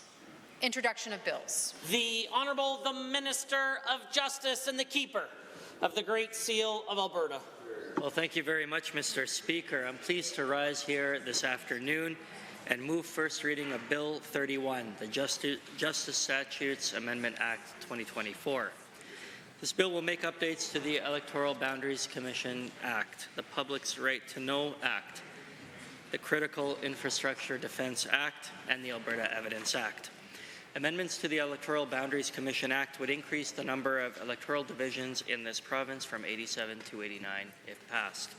Given our growing population, Alberta's electoral boundaries must be redrawn. Increasing the number of electoral divisions would provide the next Electoral Boundaries Commission with the flexibility when developing their recommendations for new boundaries in this great province. The proposed amendments would also update and clarify the list of factors that the Electoral Boundaries Commission can consider when they make their recommendations. Amendments to the Public Right to Know Act would allow the Minister of Justice to require government departments, municipalities, and police services to provide consistent and predictable and up-to-date data to enable greater information sharing and more informed conversations between government, municipalities, and police services regarding crime and policing. Amendments would also incorporate certain prescribed healthcare facilities currently identified in the Critical Infrastructure Defense Regulation into the Critical Infrastructure Defense Act. This would ensure the definition of critical infrastructure is contained in one place, the Act, rather than being divided between the Act and the regulation. Amendments to the Alberta Evidence Act would give Albertans simpler and more modern processes for confirming the truths of the information they provide to the courts. Mr. Speaker, I now move first reading of Bill 31. I'm not sure that the minister left anything for debate at second reading of the bill, but the Honourable the Minister of Justice has moved first reading of Bill 31, Justice Statutes Amendment Act 2024. All those in favour of the motion for first reading, please say aye. Aye. Any opposed, please say no. In my opinion, the ayes have it. That motion is carried and so ordered. Bill 31, Justice Statutes Amendment Act 2024 is now read a first time. Tabling returns and reports. The Honourable Member for Cypress, Medicine Hat. Thank you, Mr. Speaker. I rise to submit the 5 requisite copies of an article that highlights the BC NDP's proposed correction and incarceration model of drug addiction and mental health treatment through their involuntary care. The Honourable Member for Edmonton Whitemud. Sorry, nothing today, Mr. Speaker. Then the Honourable Government Health Leader, followed by Edmonton Glenora. Thank you, Mr. Speaker. I rise to table the requisite 5 copies of the Special Rapporteur from the UN on violence against women and girls and its causes in sport, Mr. Speaker.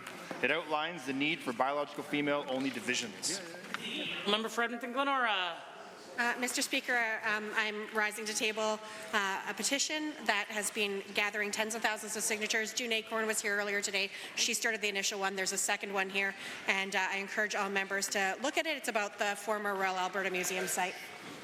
Honourable members, there appears to be a number of tablings today. I just wanted to provide some clarity. People who are on the list are called first, and then we go to those that will be recognized. The Honourable Member for Calgary-Beddington. Thank you, Mr. Speaker. I rise to table the requisite number of copies of policy brief.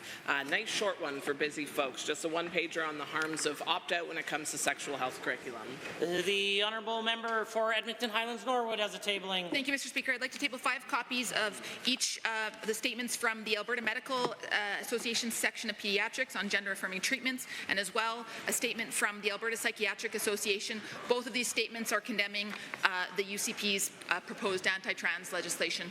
The Honourable Member for Edmonton West Henday. Thank you, Mr. Speaker. I rise to introduce 5 requisite copies, a table of emails from my constituents that relate to the anti-trans bills in support of not passing them. Thank you. Member for Calgary Foothills. Thank you, Mr. Speaker. I'd like to table 5 requisite copies of yet another email sent to the Premier and us denouncing those anti-trans legislation. This one quoting the British Medical Association that the BMA believes transgender and gender diverse patients should continue to receive specialist health care regardless of their age. Member for Edmonton Decor, followed by Edgemont. Speaker, I rise to table 5 copies of an email from a constituent of mine called Terrain, and she is urging the legislature to protect trans healthcare rights. 5 copies of that. Calgary Edgemont. I rise to table 5 copies of a letter from the Federal Minister for Women and Gender Equality and Youth, Marcienne, to the Premier, urgently requesting a meeting to discuss the rights of trans and gender-biased kids that have a serious impact on their mental and physical health here in Alberta. She wants trans and queer kids who woke up feeling unsafe to know that they matter and you are important just the way you are. The Honourable Member for Calgary Klein, followed by Riverview. Thank you, Mr. Speaker. I am tabling the requisite 5 copies of an email email from a constituent in opposition to the anti-trans legislation coming through, noting several of the harms here, but especially that trans and gender non-conforming youth are 5 times more likely to consider suicide and nearly 8 times more likely to attempt suicide than their straight cisgender peers. For Edmonton Riverview. Thank you, Mr. Speaker. I'm tabling 5 copies of a letter from social workers in Alberta regarding concerns about the UCP's legislation that takes away health access for transgender and gender diverse youth, and we certainly, as a social worker myself, want to make sure that Albertans can have vital gender-affirming care. Thank you, Mr. The member for St. Albert, followed by McClung. Thanks, Mr. Speaker. I have 2 articles from the St. Albert Gazette. First, from October 31st, written by Craig Gilbert, entitled Bill 20 Could Quadruple the Cost of the 2025 Election in St. Albert. And the second was written October 31st, Kevin Ma's writer. Bill of Rights changes will have little impact, says local legal scholar. The honourable member for Edmonton McClung. Thank you, Mr. Speaker. I rise today to table 5 copies of a Canadian Encyclopedia article which chronicles that the current Alberta Premier was the leader of the Wild Rose Party for 919 days, which is 2 years, 6 months, and 6 days before being elected to the legislature in the 2012 general election. It makes me wonder if we have a case of the pot calling the kettle black going on. Perhaps that's the end. The official opposition House Leader. Thank you, Mr. Speaker. Just tabling 5 copies of a letter from my constituent, Donna McEwen, concerned about this government's anti-trans legislative agenda. Are there others? Seeing none, the clerk. Tablings to the clerk. Honourable members, that brings us to points of order.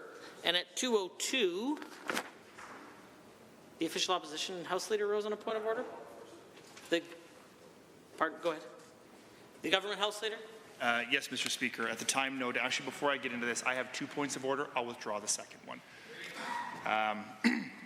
But at the time noted by you, Mr. Speaker, the member from Edmonton Whitemud was speaking, and in her, I believe it was her first supplemental, and in the end of the question, she said, why is the Premier so determined to undermine children's safety? Mr. Speaker, those are, of course, unofficial records, but ones that I took rigorous notes on. This point of order being a 23H INJ, which would make allegations against another member, imputes false or unavowed motives against another member, or uses language that's abusive and likely to create disorder. I don't think this language is becoming of members of this chamber. I think the Premier is certainly not trying to undermine children's safety. That is not a matter of debate, Mr. Speaker. We can debate the contents of the bill, which we'll be doing today, but this is certain language that I think is out of order, but I'll leave it in your hands.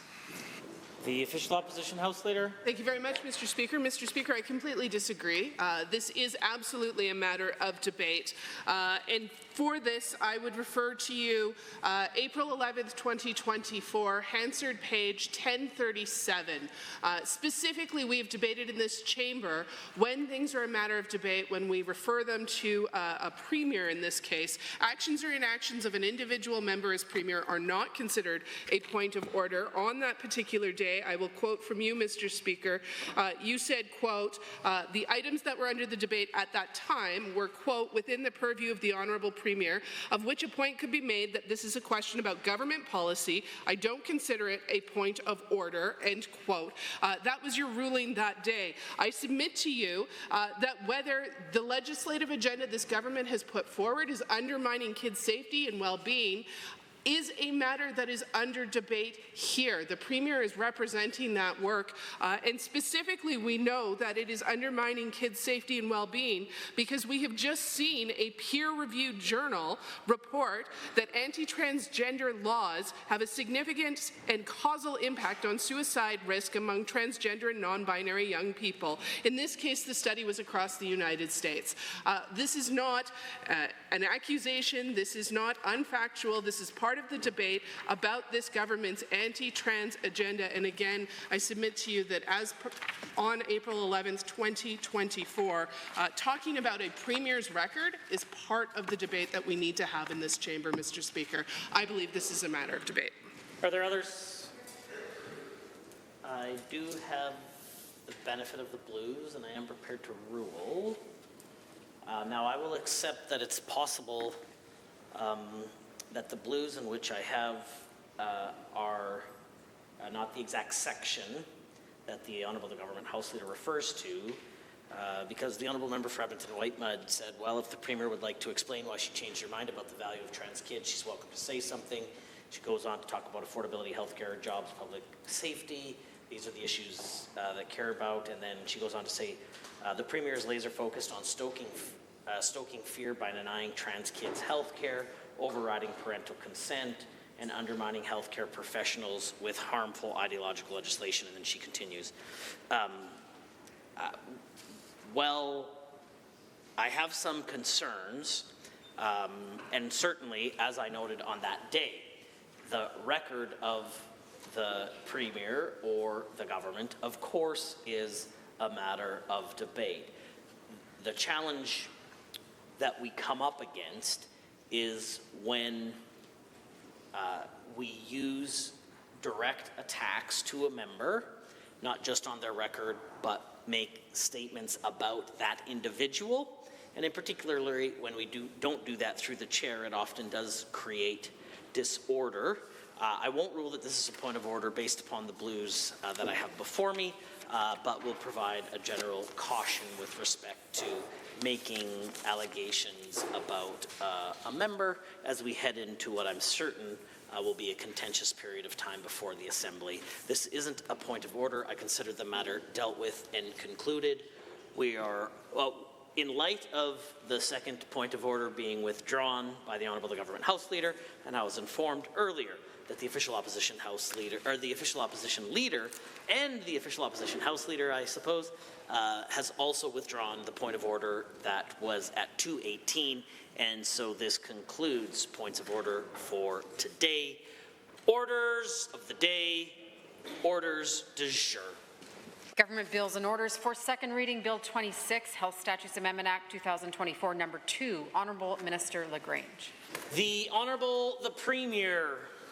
Thank you, Mr. Speaker. I'm pleased to rise today to move second reading of Bill 26, the Health Statutes Amendment Act 2024, on behalf of the Minister of Health. This bill is a piece of legislation that ensures that children and youth retain their ability to make adult decisions as adults. And as part of a suite of bills, including Bill 27, the Education Amendment Act 2024, and Bill 29, the Fairness and Safety in Sport Act, that aim to strike the right balance for the health, safety, and well-being of all children and youth in our province.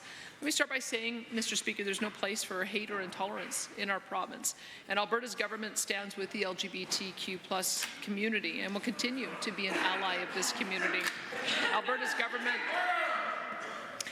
government has consistently recognized crucial milestones and days of significance for the LGBTQ+ community, be it raising the rainbow flag, observing Transgender Day of Visibility, or International Day Against Homophobia, Transphobia, and Biphobia. Our commitment has been steady and unwavering. The Minister of Arts and Culture, her mandate letter specifically directs her to engage with the LGBTQ+ community. In August, there was a roundtable held in Calgary with members of the community, and the minister continues to hold regular engagement sessions with members of this community. In fact, Mr.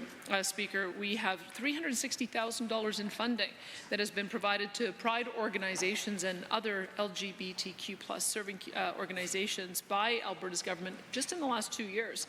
We gave Canadian Mental Health Association support for the Calgary region to the tune of $23,000. Altview Foundation for Gender Variant and Sexual Minorities, $32,000. Pride Calgary Planning Committee, $50,000. Grand Prairie Pride Society hosting $30,000. Edmonton Pride Fest Association, $75,000. The Downstage Performance Society, $75,000. Calgary Outlink Centre for Gender and Sexual Diversity, $60,000. We continue as well, Mr. Speaker, to honor the members of this community with a new category in the Stars of Alberta Volunteer Awards, starting in 2020 to recognize exceptional Albertans advocating for LGBTQ+ inclusion. What this bill, though, this suite of bills, though, is about, Mr. Speaker, is ensuring that every person in the chamber who wants the best for children and youth, including their physical safety and health, have the ability to speak to that. And that's why this legislation is so important. It's also very sensitive. We need to be cautious when it comes to young children that are undergoing procedures when we don't fully know all the risks or long-term consequences.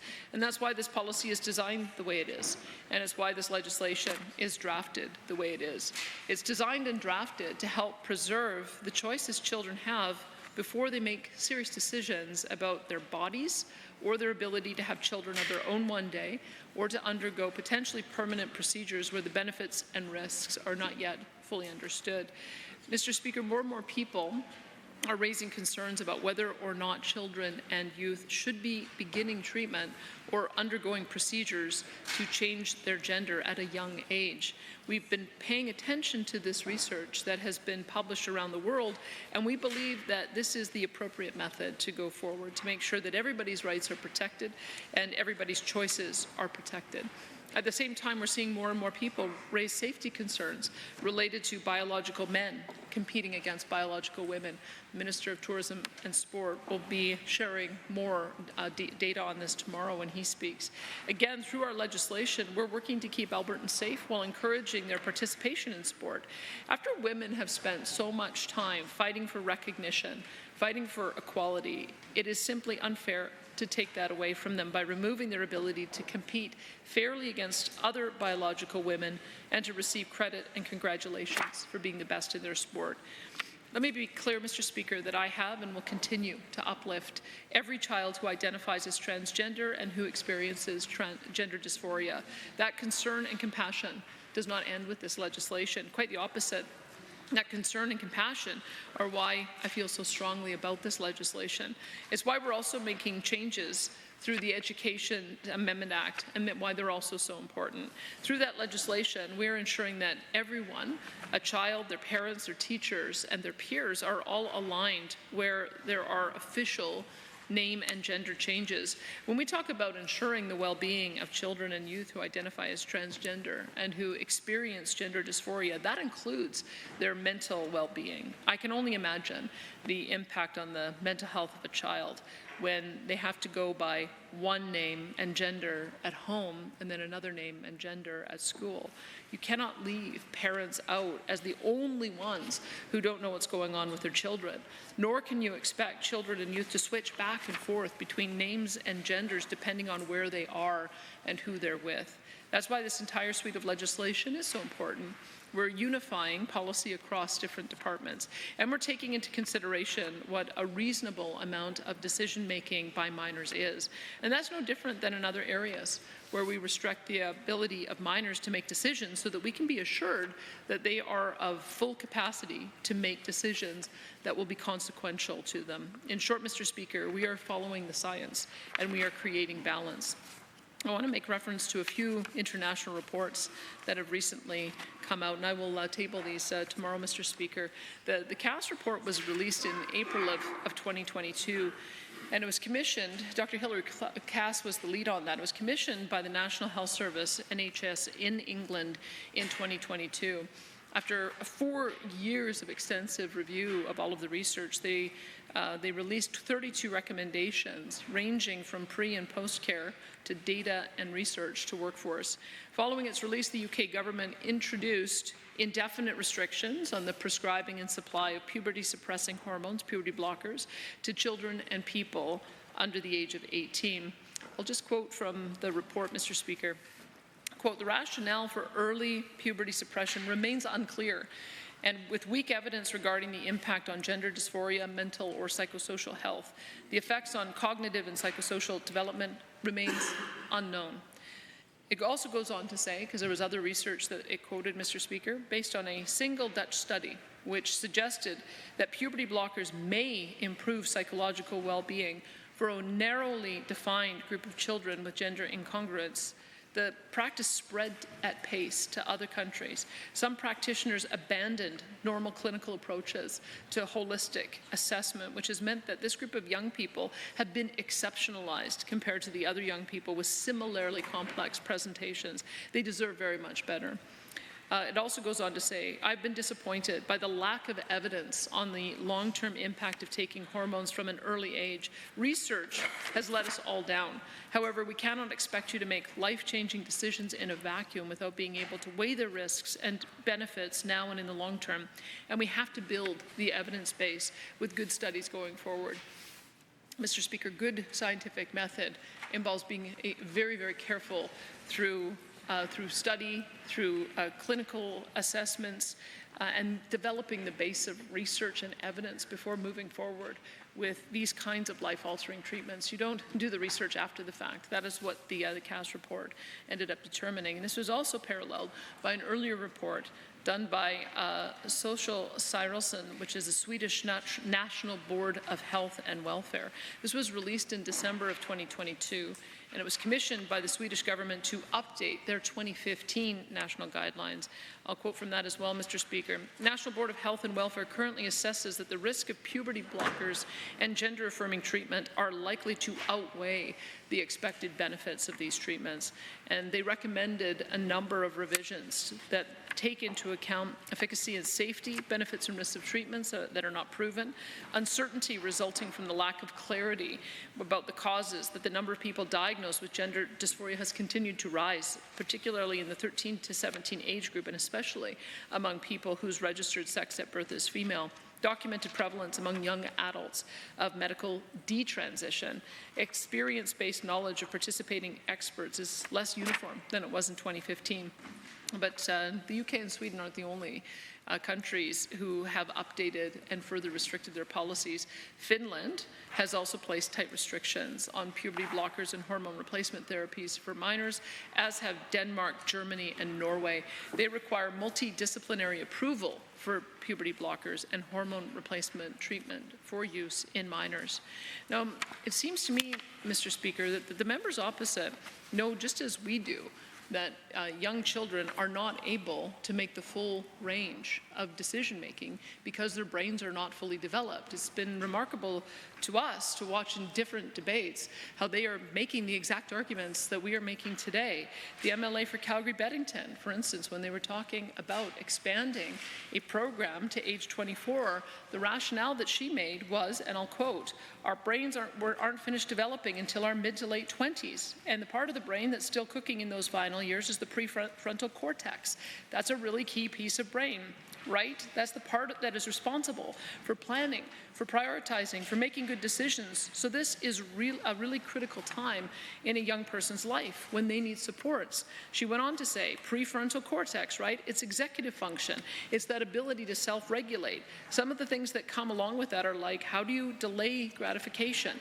How do you not cave to instant gratification? How do you make decisions? How do you problem solve? How do you set long-term goals? How do you balance any short-term rewards that you might find with whatever long-term future goals that you have? The member for Calgary-Acadia, also in the same debate, made very similar arguments. It remains that the young person's brain continues to develop critical areas during this period.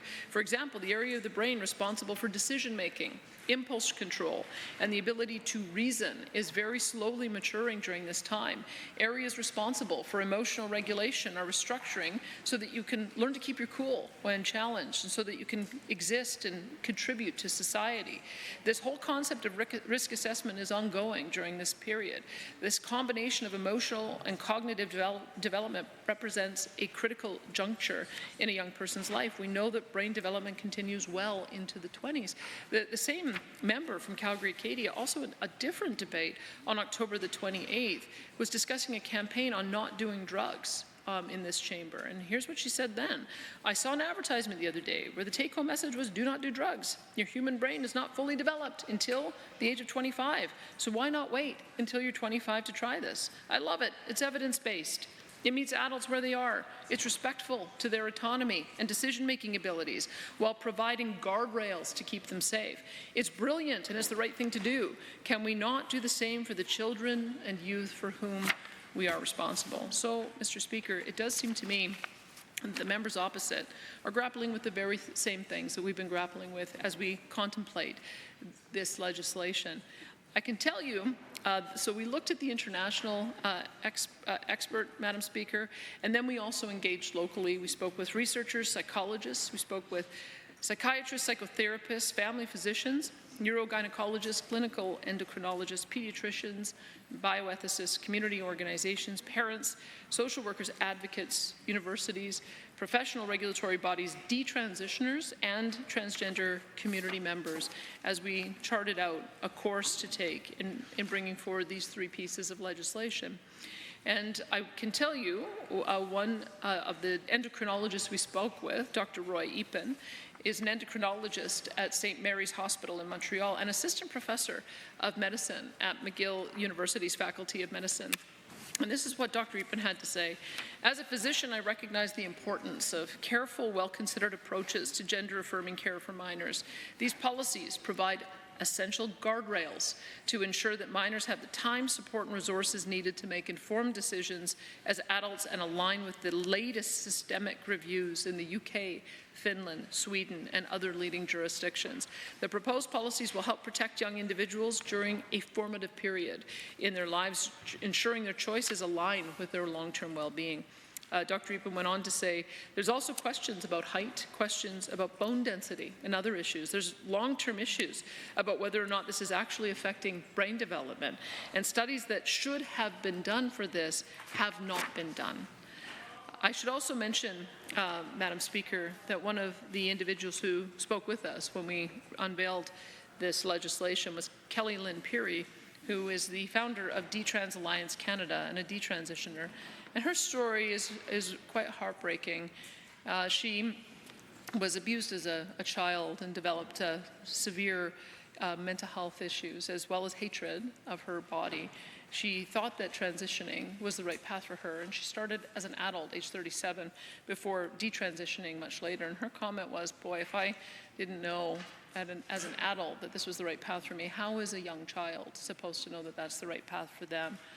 Here's her quote. Under these policies, the child will have a consultation with their family, their physician, and a psychologist or psychiatrist. Premier Smith is going to promote a research environment in which the research as it... Sorry, I will withdraw that, Madam Speaker. I was quoting from her. The government is going to promote a research environment in which the research as it is evolving can be discussed. She also said, it didn't fix the things I thought it would, which I think is really important, Madam Speaker, as we talk about mental health. It didn't fix the things I thought it would. Kelly Lynn Peary said, I was given the indication that it would address mental health issues that I experienced, issues with social anxiety, issues with feeling uncomfortable in my body. And I realized that the discomfort that I started to experience after my mastectomy was actually the early indicator that I was entering into what was called regret. We don't want any young child to make a decision prematurely and ultimately end up regretting it. If a child needs to have mental health support, we want to give them mental health support. We know as well that a supportive family, as well as a doctor and good psychologist support, is going to be key for those children in figuring it out. And we want to support them in whichever path they end up taking, as long as we make sure that they're making life-changing, body-changing decisions that are irreversible as adults, where they can understand the full consequences of that. And Madam Speaker, I want to reiterate that we as adults and legislators need to depoliticize the debate. I have referenced peer-reviewed research coming out of Europe, and the primary difference between these policy discussions in Europe versus here in North America is, as Joshua P. Cohen wrote for Forbes, it's fact-based versus partisan-based. In an article dated December 2nd, 2023, Mr. Cohen wrote, and I quote, in Europe, political divisions on this topic aren't nearly as conspicuous as they are in the United States. Rather, the debate is much more fact-based. An increasing number of countries have conducted systemic reviews of evidence to determine the benefits and risks of puberty blockers and cross-sex hormones, and the findings from these reviews that the certainty of benefits is, quote, very low, have informed changes in policy regarding treatment of gender incongruence in minors, end quote. Madam Speaker, we owe it to every child and youth who identifies as transgender and who experiences gender dysphoria to have open and honest and rational conversations based on evidence. We want what's best for them and for their families, and that is why I'm pleased to move second reading of the Health Statutes Amendment Act. Are there others that wish to join the debate? The Honourable Member for Edmonton Whitemud. Thank you, Madam Speaker. I'm actually going to begin, if I can, by speaking to the trans youth, the parents of trans youth, the trans adults, the Albertans who are watching this debate, who are in the gallery, who are engaged, who are writing letters to their elected officials, who are rallying in cities across this province, those who are afraid to, those who are scared to. I want to speak to all of them and to let them know that we see them. You are loved, you are valued, you are important, and we will continue to stand up for you.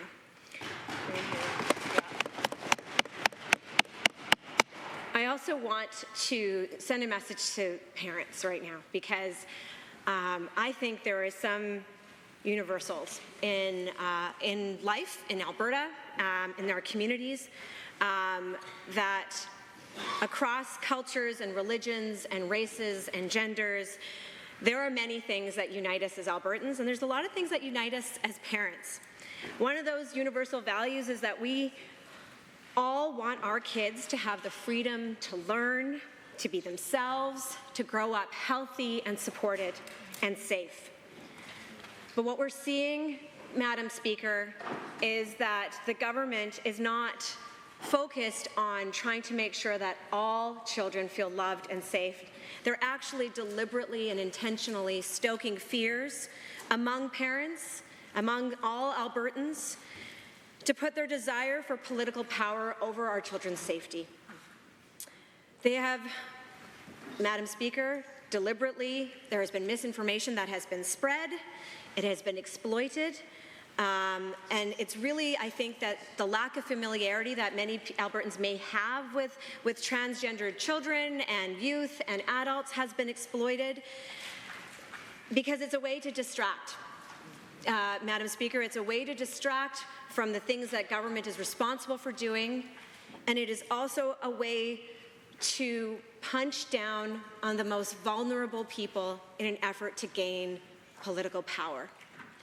And this may seem like a small percentage of Albertans, and I believe that's what they're counting on, Madam Speaker. I believe they're counting on the fact that we know that those who identify as transgender and non-binary are a small percentage of our population. But let's be clear, they are our friends, they are our families, they are our neighbors, they are our co-workers, they are our students, they are our teachers, they are our healthcare providers, they are everything, they are part of our fabric of our community. And to think that any government would choose to decide to go after a population, an incredibly vulnerable population, for the purpose of political gain is beyond the pale when it comes to what we should expect and should demand from government. So let's be clear that that's what this is about, Madam Speaker. Somewhere along the line, it feels as if the government chose to do a poll and decide who was the most vulnerable, the smallest group of people, the most likely that they could go after, who maybe seemed a little different, that maybe people didn't have enough information about, and we could exploit that to then, for our advantage, and to take over the conversation in this province for as long as they have now, to scare communities against each other. We've seen this being riled up in cultural communities. And all for what, Madam Speaker? It's so the Premier could win 4,200 votes on Saturday. That's what it was about. It was so she could come out with confidence and say she's got the backing of her base, of her supporters. The Honourable Deputy Government House Leader. Madam Speaker, I'm Rise on 23, H, I, and J. The truth is that it's of no value to question the intention of the Premier and the government in these matters.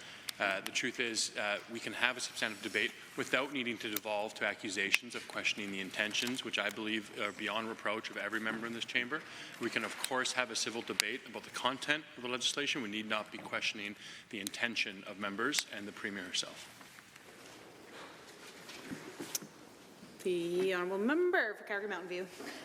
Thank you very much, Madam Chair. I would say, you know, having listened to the comments in this House, and I think this is a matter which will be hotly debated. This is an issue of debate. It is clearly a matter of interpretation, what the intent of the legislation was, why it's being brought at this time, why it's being brought in 3 pieces. I would say I think that as members of this House, as experienced members of this House, we are free to interpret why it is that the government would have broken this particular set of bills up into 3 separate bills to try and increase debate and prolong debate.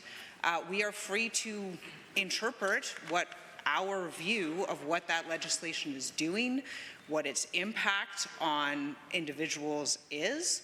And I think, Madam Chair, that the member was being honestly quite reserved in her comments in terms of what the impact of this legislation will be.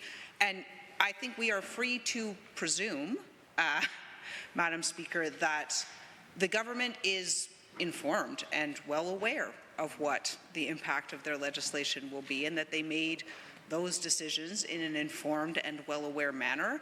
So I would say this is clearly a matter of debate. It is the purpose of this House, and that is exactly what the member was doing.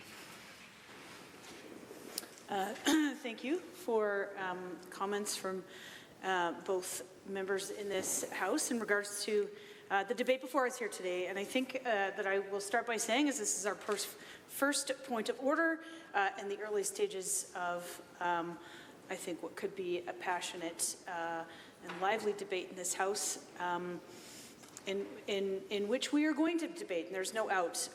My first caution would be, let's be very careful with the words that we choose as Albertans are watching, and this is very important. And it is important that we debate the facts in the legislation in a manner that matters to all Albertans. So I'll start with that. I won't find a point of order in this case moving forward, but let's get through this as I know that we can. The Honourable Member for Edmonton-Whitemud has the floor. Thank you, Madam Speaker. So as I was saying, it's very clear, Madam Speaker, that in the previous UCP conventions, the party had laid out a number of resolutions, and we know that the intent behind why the Premier is bringing forward Bill 26 and the other suite of legislation that is going to make life more difficult for trans youth in this province is because her members of her party passed resolutions. Madam Speaker, she's made that very clear. This past weekend at her convention, she literally held what was called an accountability session, Madam Speaker, where she went through all previous resolutions related to the issues that are now form part of government policy in Bill 26, and she said, check, check, check, Madam Speaker. She actually went through and said she was following the directions from the policy convention that happened with her party, and that is what directed her to turn her back not only on vulnerable Albertans, but it's on herself, Madam Speaker, because it is a matter of record in this House, in this very House, that the Premier has stood up 10 years ago when she was leader of the Wild Rose opposition and claimed that she was heartbroken, and she shed tears in this House because of children being outed under legislation that was being brought forward by the then PC government. We've heard her stand since she's been elected Premier and to say over and over again that she would not interfere in trans rights. She said this early on when she was elected. She said she had trans members of her family and she understood, and that's not where she was going to go. And frankly, Madam Speaker, had she maintained that position, that would have been consistent with principles that she claimed for many years, to be a libertarian, to stay out of people's business, to leave it to themselves to decide and make their own bodily choices. But, Madam Speaker, she did an about-face. She flip-flopped dramatically. And we do know why, because she has said why. Because the UCP members that form a small, small percentage of the Alberta population decided that this is what they wanted the Premier to do. And that is why we're standing here today. And rather than standing up to the members of her party and saying, no, my principles as a Premier hold true, and my job is to govern for all Albertans, and that includes the most vulnerable Albertans. That is my job. She decided her her political future and her ability to win a leadership review is more important. And now we know, Madam Speaker, that those UCP policy conventions are going to be the basis of government policy going forward. She's made it clear that that's going to be her plan. And so we know in this past weekend, this is just the beginning, Madam Speaker, because in this past weekend, they passed resolutions to end public funding for transitioning health services altogether. They passed resolutions blocking non-binary options on ID cards. They passed resolutions banning trans women in women's bathrooms or shelters. Now, Madam Speaker, ordinarily I would say this is just party policy. And it wouldn't be a matter that we should be debating in here. But the Premier has just proven that those policy resolutions become government policy for all Albertans. So we do have a right to care and to question the intention of how we got here. And Madam Speaker, it is important to talk about the misinformation that is the foundation of Bill 26. Because we heard the Premier stand and speak. First of all, the fact that this bill begins by banning surgical procedures that do not happen on minors in this province is a good indication that she's not operating from a basis of facts. She's doing that for the purpose, Madam Speaker, of drilling up that fear. Because every time she says we're going to ban surgical procedures that are not happening on minors, it's giving the impression that before the ban, it was happening. That is intentionally why she was doing that, Madam Speaker, rather than saying, I don't need to ban those procedures because they're not happening. She didn't do that. She included that as part of the Bill 26. It's in there to give the impression that she's doing something. Now, I want to add that this is the only suite of procedures that are listed in the Health Professions Act as prohibited procedures, surgical procedures for a regulated professional to perform. It is an outlier that they are singling out gender-affirming care for prohibition by regulated members. Doesn't happen anywhere else. This is the only care. Again, creating the impression that there was something to ban in the first place.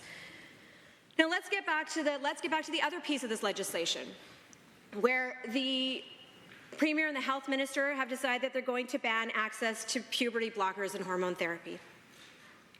And again, Madam Speaker, we deliberately see the Premier operate from a place that is not based on fact. Because the Premier is acting like puberty blockers and hormone therapy was widely available to minors simply at their request. That is not true. Parents are required. Parental consent and involvement has always been part of a young person getting access to puberty blockers. And let's be clear, puberty blockers are reversible. The Premier continues to spread information that is not factually accurate about puberty blockers. Government stands up to make a point of order. Speaker. Thank you. The Premier continues to claim that puberty blockers are irreversible. The evidence suggests strongly otherwise, Madam Speaker. It has been supported by Canadian Pediatric Association, Alberta Medical Association, Alberta College of Family Physicians. The Premier stood up and recited a whole slew of European studies, but she's totally and intentionally disregarded North American studies and professionals and expertise. And the important thing about that, Madam Speaker, is as we listen to the Premier speak with some sort of confidence about any of these procedures, is to say this is exactly why it should be left to the medical professionals. Because picking and choosing as a politician which study you're going to accept or not accept is not the job of politicians. It is the job of the medical professionals. They're doing the research. They're the ones giving the advice. That's the way that should be done. It shouldn't be, it shouldn't be surprising, and it's not surprising for most Albertans because we have heard this same Premier give her medical advice when it comes to ivermectin and treatment for COVID. The Premier, despite her best efforts, is not a medical professional. And Albertans should not be trusting her judgment about what should or should not be medically available. She is not qualified to do so, Madam Speaker. But even more, what I found incredibly troubling as I listened to the Premier introduce this bill on second reading is how many times she used phrases such as, we want to strike the right balance. We want to find the right appropriate thing to do to preserve children's choices. We, meaning the Premier and the UCP government. Madam Speaker, I am a parent. I don't need the Premier interfering in my child's medical decisions and choices. That is my job. That is not the job of the Premier, and that is not the job of this government. never heard a so-called libertarian so quickly throw out their values and principles for political gain as the Premier has on this issue, Madam Speaker. Because this is a Premier, this is a party that has often claimed freedom and the right to autonomy and bodily choice. But here we have the Premier repeatedly stating that she somehow knows better than the rest of us, than us as a parent, than any of you as a parent, as to what your child needs in terms of medical care. Because let's be clear, going back to the misinformation that is spread, the idea that because a child wants to change their pronouns in school, or the idea that a child says, I want to be called by a different name, does not mean that that child is going to be seeking and getting gender reassignment surgery as a minor. That continuum is not real. It is actually a fiction that the Premier and the UCP have created to stoke fear. The idea that any child is getting hormone therapy and hormone treatment without their parental involvement is just not factual. And you know what, I think really what strikes me the most, Madam Speaker, is that these are very difficult, personal, intensely vulnerable things that a child and a parent are going through. These are incredibly intimate, they're challenging, and of course, certainly for some kids, it may be difficult to even get to a point where they can articulate the words as to why they're doing these things or why they're feeling this way. And it is a journey. And it is a journey as a parent, as anybody who's a parent will know. You're trying to help your child. You're trying to support your child. You're going to try to get information. You're going to talk to healthcare providers. None of these decisions are made lightly. None of these things are easy. There are things because they're trying to make sure that their child, I would want to make sure my child has the best care they possibly can. And I cannot imagine knowing that there's treatments available that could support my child, that could help them, that could even give them a little bit of time to help figure out what they're feeling about these things, that I would be denied that care because the Premier thinks I should be. This is a fundamental violation of the relationship between a parent and a child and the expertise of medical professionals. Now, I want to go back to, because I can see that the Premier and the UCP have come upon their talking point. They've come upon their talking point, which is that when discussing the vulnerable children who are in government care, who are transitioning out of care into adulthood, several members, myself included, of our caucus talked about what we know to be the case about brain development, which is that young people often, yes, their brains are not fully developed until their age of 25. Now, I don't hear the government on the other side trying to deny all people up until the age of 25 medical treatment. No, they're only trying to deny young people under the age of 18 who need gender-affirming care treatment. Yeah. So this is not about that at all. And of course, by the way, Madam Speaker, we were talking about providing financial support because studies show that, and I'm sure many of the members even on the government side who have adult children can attest to this, that when their children get older and they age out, they don't stop caring for them or providing financial support or other support after the age of 18. In fact, studies show 97% of parents continue to provide financial support to their younger or adult children up to the age of 27. So we're simply saying the government, who is legally responsible for children who are in government care, should continue to provide financial support to those young people up until the age of 24, which is what this government used to do. They're obviously conflating this issue deliberately because taking things out of context is a disingenuous way of... I hesitate to interrupt. I apologize, Madam Speaker. Thank you. The government, by taking these talking points out of context, is trying to make a really strange argument. Because if they are saying that they agree that they agree with us that the brain doesn't develop fully until the age of 25, then they should be denying the ability to make medical procedures up until that age as well for all young people. But that's not what they're doing, Madam Speaker. And let's be clear again, that the kinds of care that they are banning and prohibiting right now, up until the age of 18, the access to hormone blockers and hormone therapy, those decisions are made with parents. Those decisions are made with parental consent. No 12-year-old is going on hormone blockers by themselves. So this argument, I know they feel like they've got a catchy talking point, Madam Speaker, but as with most arguments that they make, it is not based in reality. I think it's very important as we go through with this, the discussion on these bills, that we remember that there are real people behind these actions. When the government says you can't have access to hormone treatment or hormone therapy unless you're over the age of 16 or 17 with exemptions, they know that that's essentially banning hormone treatment, because we all know the medical science, and perhaps the Premier even knows, that if you're not providing hormone blockers when puberty first onsets, you know, different between boys and girls, it's a little bit younger for girls, a little bit older for boys, but if you're not providing in that age range, it's essentially ineffective. So basically what these decisions are doing, they're denying gender-affirming medical care to children who, with their medical practitioners, with their parents, have made a choice about what would be best for them and for their care. And let's be clear, it has been said over and over in this House, and we will continue to talk about it, this has real impacts.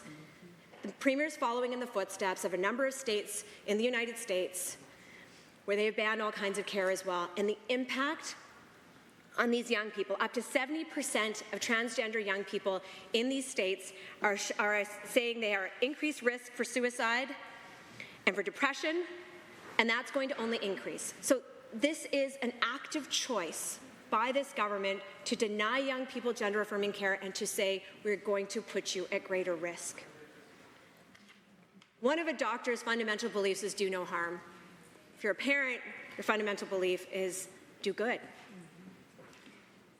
When a child seeks gender-affirming care, it's because they're seeking care that will make their life better.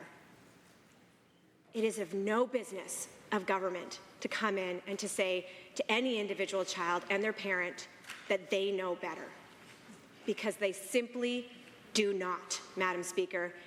And we need to continue to make sure that Albertans, every Albertan know that every Albertan across this province, those who are listening, those who are watching, need to know that we will continue to stand up for your right to the medical care that you deserve, that you need to feel safe, included, and healthy. That is what we take seriously as our responsibility, Madam Speaker. Yes. Are there others that wish to join in this debate? The Honourable Member for Edmonton-Glenora. Thank you very much, Madam Speaker. I rise to speak to Bill 26, the Health Statutes Amendment Act, at second reading. And while many Albertans have told me that health care is their #1 issue, nobody but the Premier has told me that the #1 issue that needs to be addressed is the legislation that she's bringing forward today. I spend a lot of time going from door to door across this province, lately quite a bit in Lethbridge, and I will tell you what people in Lethbridge are talking to me about is the lack of family doctors. They're also talking to me about wait times for surgeries in general. And one actually said to me, if kids are so good at navigating the system and getting surgeries they're not even legally allowed to have, maybe they should be the health minister. Maybe they should be figuring out how to work the healthcare system in this province. Because, Madam Speaker, the stories that are being told in this place and to the media are extreme and rare and appear to be often made up. So, Madam Speaker, I'm going to talk about, there are many sections in this legislation that touch on things in separate and apart from trans health, but I'm going to focus my comments today in second reading on youth who are trans and the care that's being limited for them here in the province of Alberta. As my colleague, the member for Edmonton-Whitemud, said, this list of specific procedures, and I will mention some of them here. They're listed in section 9, sub 2, item 3. By listing 10 specific procedures, the only ones that do currently apply to minors, and by minors I mean 4 kids in the last fiscal year, were breast augmentation and chest masculinization. There were 4 kids who managed to access those procedures, and that's it. And the remainder of them are not regulated in the province of Alberta or the country of Canada for anyone under the age of 18. But also what I find problematic in this list, and as again my colleague from Edmonton Whitemud said, there is no other section in the Health Professions Act where professionals are told that they can't use their professional judgment to administer health care, other than one that was written in was female genital mutilation. And this is written in essentially alongside that, saying that things like having a hysterectomy are things that the government believes that they're wiser on than health professionals, consenting parents, and patients themselves, Madam Speaker. But again, this isn't happening anywhere in Canada. So for the Premier to write these things into legislation, implying that she's making some grandiose change, feels like it is significantly about showboating and speaking to extreme views in her party and otherwise. And what I will say, Madam Speaker, is that in January, when the Premier released her video with the soft lighting, and it was very, very lovely produced, but the language that was heard by so many, especially members of the trans community and people who love them, was it couldn't have been more hurtful or vile. And in fact, I was here on the plaza with many members of the community, and one of the speakers who came to one of the rallies still haunts me a little bit when I think about this topic, and it was somebody whose adult nibbling, nephew I believe, died of suicide shortly after this was made public, an adult. And I'm not saying that there was a direct correlation. The Speaker did say that. But what I will say is that it has created a sense of emboldenedness among people who are transphobic and who have hate in our community. And that is unacceptable, Madam Speaker. Human rights, trans rights are human rights, and human rights deserve to be respected and honored among everyone. So even if this section is strictly about politics, and it won't potentially have a negative impact on healthcare providers or youth because these restrictions are already in place, what it does do, Madam Speaker, is creates a culture of saying that some human rights don't deserve to be protected. Some human rights are a target, and that it is good government policy to be able to limit and attack certain groups in legislation. And that, Madam Speaker, scares me a great deal. So does item 11, listed under procedures, which states a surgical procedure identified within the regulations.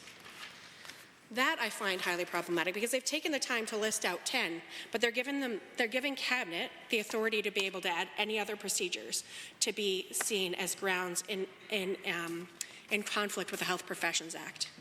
And I will say, having been a political voyeur of U.S. politics, and particularly watching what's happening right now around women's reproductive health and the attacks on abortion services in particular in the United States, has had a chilling effect on folks who need to access those procedures, but on others as well. There are many documented news articles, including one here that I am just going to briefly refer to, and I will happily table it tomorrow for Hansard. Texas abortion laws are straining the OBGYN workforce, new study shows. And this was published on October 8th of this year.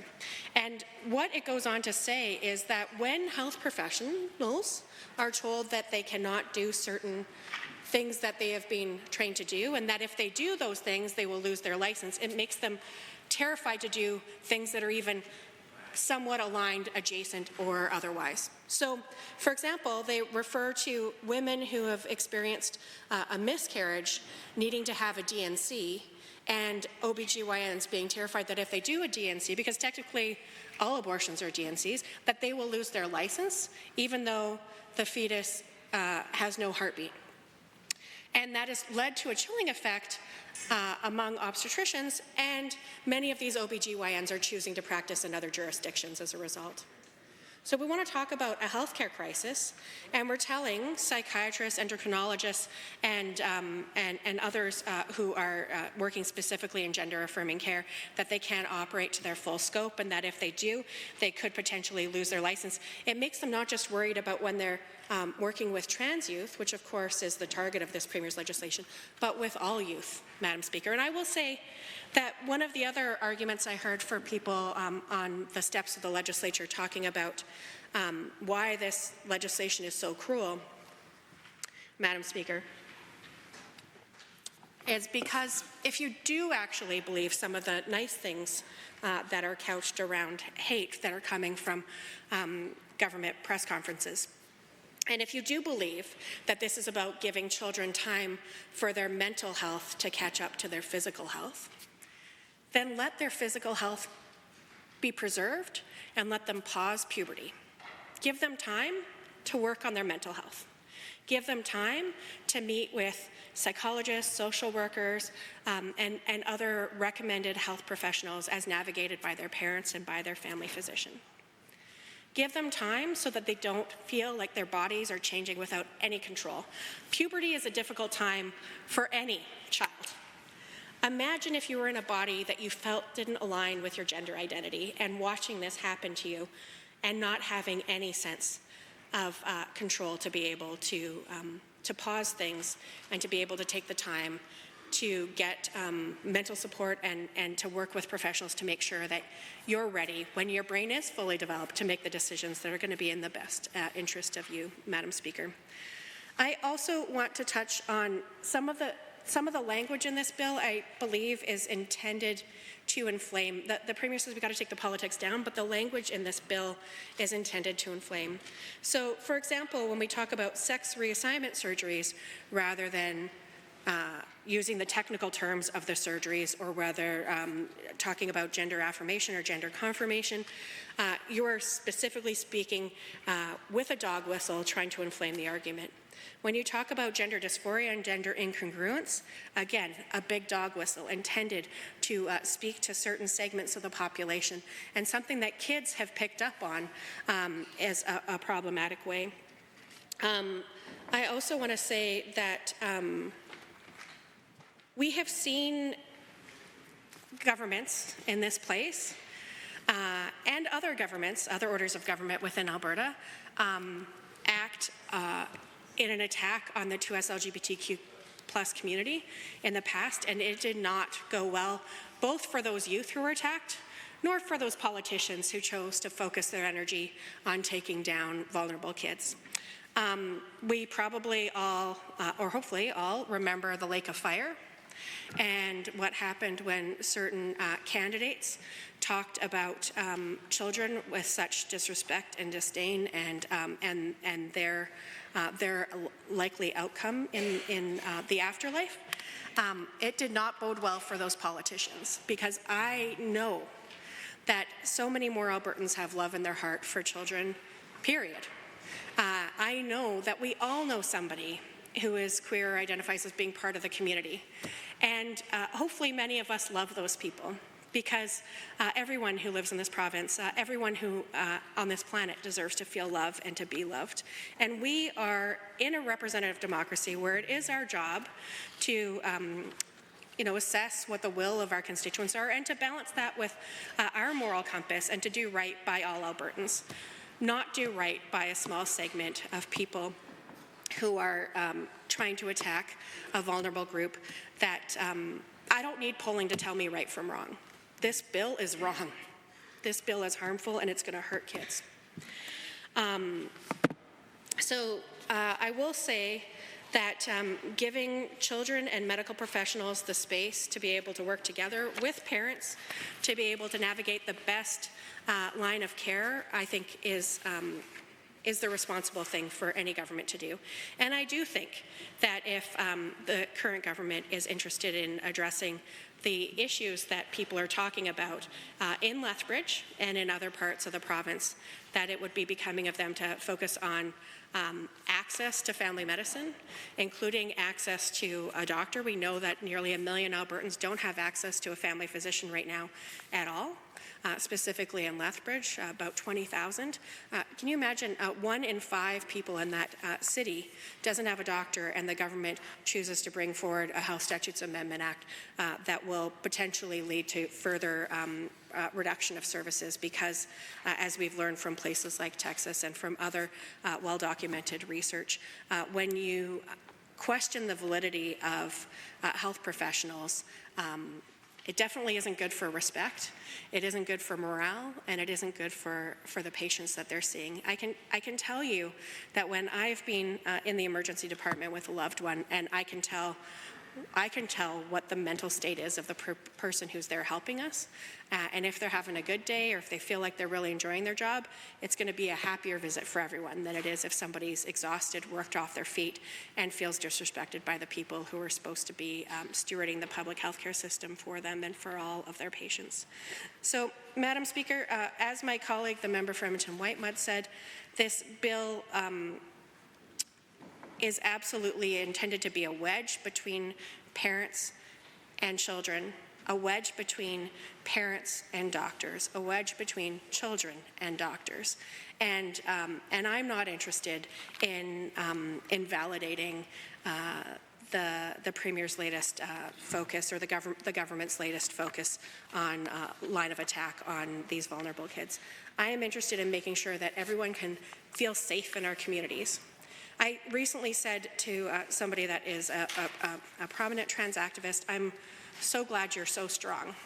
And they looked at me and said, I'd rather be safe. Nobody wants to have to be this strong. Some of us are born into bodies that enable us to feel a little stronger automatically. Some of us are in bodies that don't feel congruent with who we are as people. But everyone deserves to feel safe when they walk the halls of our legislature, when they go to school, when they sit down with their doctor to talk about their medical care. Everyone deserves to feel safe and respected.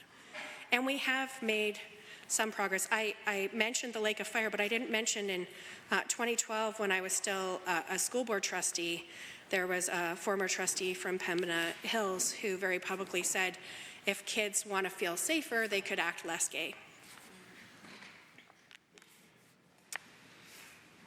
Incredibly hurtful and harmful from one individual who didn't have the power to enact a law.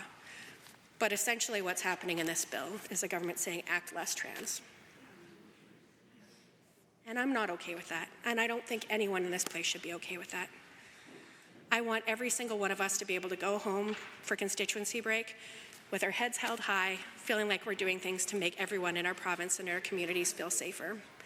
And Madam Speaker, with that, I will be urging all members of the Assembly to think really seriously about what's happening here in the Health Statutes Amendment Act, and if you will be able to go home with that confidence at the end of the day. Thank you. Minister of Mental Health and Addiction. Well, thank you, Madam Speaker, and I want to thank members for engaging in what has been a heartfelt and civil debate thus far. The government will be bringing back Bill 26 again for more time of debate. In the meantime, Madam Speaker, I move to adjourn debate. Having heard the motion to adjourn debate, all those in favour, please say aye. Aye. Any opposed, please say no. No. So carried. Under Government Bills and Orders for Second Reading, Bill 25, Early Learning and Child Care Amendment Act 2024. Adjourn debate. The Honourable Mr. Guthrie. The members wishing to join the debates in Bill 25, so my apologies. The Honourable Member for Edmonton Castle Downs. Thank you, Madam Speaker. It's my pleasure to rise this afternoon and speak to Bill 25, Early Learning and Child Care Amendment Act 2024. So I would like to go a little bit down history lane to help understand how we got to this piece of legislation. We've seen our Shadow Minister for Children and Family Services do an incredible job when it comes to supporting parents with childcare, but this bill is being sponsored by the Minister from Jobs, Economy and Trade. And so why, you may ask? Well, we're going to do a little bit of a history on what led to this piece of legislation being introduced into the legislature. So in 2023, there were over 400 cases of E. coli spread across 17 licensed childcare facilities. In 2024, there have been 17 cases of E. coli in childcare facilities, and these are from person-to-person transmission, not food. So in 2020, the UCP passed Bill 39, Childcare Licensing, Early Learning and Childcare Amendment Act, which deregulated childcare licensing to reduce red tape. The responsibility from early learning and childcare was moved in February 2024 from Children and Family Services to Jobs, Economy, and Trade. So the government has never really been forthcoming into why childcare, which has traditionally always been housed under Children and Family Services, got moved to another ministry. I would suggest, Madam Speaker, that it's because of the complete and utter failure of adequately supporting the childcare file. So, we know that the Deputy Minister from Child and Family Services has refused to answer questions about the 2023 E. coli outbreak when that ministry had the file. And that would be the reasonable person to ask because they were responsible for it at that time. But what we have heard is from the Minister of JET saying that the province is committed to building a sustainable childcare system and that the GOA is working with providers and the federal government to ensure a fair agreement is made.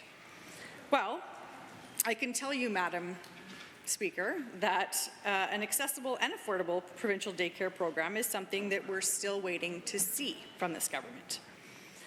So, a little bit more of the history of things that have occurred that prompted this piece of legislation was on September 4th, 2023, Alberta Health Services announced that an E. coli outbreak across 17 different licensed childcare facilities occurred.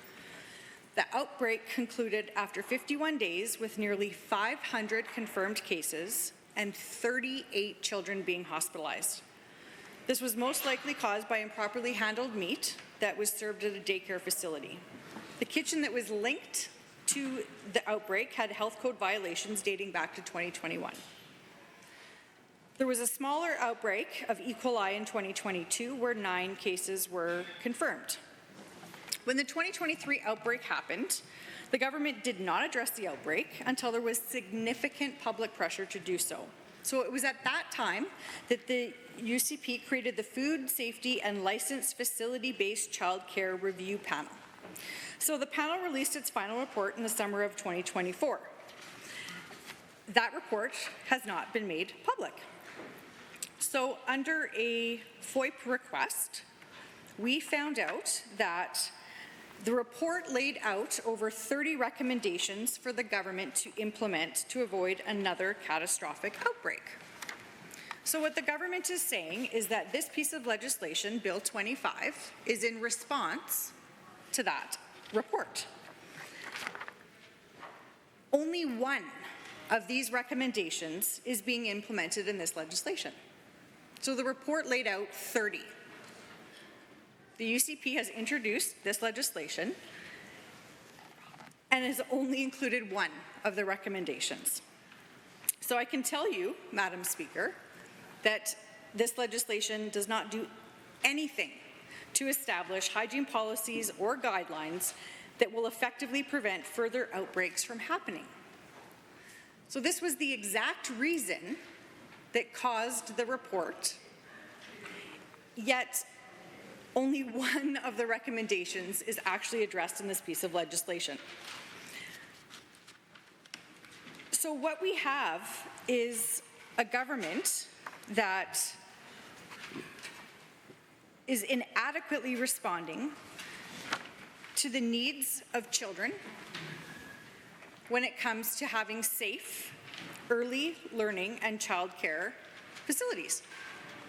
So we've watched them mismanage early childhood development, childcare, and day homes. We saw the minister get that file taken away and given to another minister, there was hope, perhaps, that something would be done. There was a report, you know, the Premier got up and the ministers got up and talked about how they're taking it seriously and they're doing this report that they never released to the public. And then we find out that only one of the recommendations is actually part of Bill 25. So when we have a piece of legislation that doesn't adequately address the issues that led to the distressing E. coli breakout in Calgary daycares last June, it doesn't set out any further guidelines for hygiene policies with daycare facilities to limit future outbreaks. I would say that individuals that require childcare are being completely ignored, Madam Speaker. As a mum of 3 children, my kids have all been in different types of childcare. They've been in day homes, they've been in after-school care, and they've been in childcare facilities. And I've been very blessed that my children had opportunities to be at home with their grandmother for quite a few years. I had worked shift work, and that was the only reasonable option that I had for my family. Now, my background is social work, so I know that when I'm looking for childcare, that there's certain criteria that should be in place when I'm looking at childcare. And one of the criteria is that it's a licensed provider. And so I know that because I work in the area of children's services. And one of the things that's very important is that the child care facilities that I was accessing for my children be licensed. Now, I don't know that the average Albertan understands the difference between a licensed and an unlicensed facility. However, this legislation only impacts licensed child care facilities. So if you are a parent that found a day home, found a daycare, is unaware that it's not licensed, this legislation doesn't actually impact that. And so, again, Alberta families are being ignored by this government, Madam Speaker. I know that there's so many things that come to selecting a child care facility for your children, and Albertans should trust that their government is making sure that those are the safest, best places for your children to be. This legislation absolutely does not ensure that. Many families in the province who are aware of the difference between the licensed and the unlicensed sometimes opt for the unlicensed providers because they have lower costs, they have increased flexibility. But one of the main things is that there's long wait times to be accepted to licensed day homes or facilities. There's parents that want to access licensed facilities but can't because they just simply aren't available. This government has done nothing in this legislation to ensure that there's lower cost, more licensed day homes or facilities. And they've only taken one of the 30 recommendations that came from that report. So when I look at this legislation and what the intentions are, you know, I'm curious because Bill 25 was kind of an explanation of them responding to the E. coli incidents that happened in this province. Yet it doesn't do that. I'm curious what in this piece of legislation actually does anything to prevent future outbreaks or diseases and to maintain clean daycare facilities. I haven't been able to find anything in this piece of legislation that actually does that. And that was the main concern that prompted this piece of legislation. Yet I can't find it. Bill 25 also doesn't explicitly address how E. coli spreads, both through food and through person-to-person transmission. And we've seen outbreaks of both kinds in our province in the last 2 years. How can Alberta families know that this legislation is adequate? You have a government that's saying, you know, we did a report, we saw the concerns, we've created a piece of legislation that's going to make families feel safe in leaving their children And this legislation doesn't do that. So I'm curious where that is in this legislation.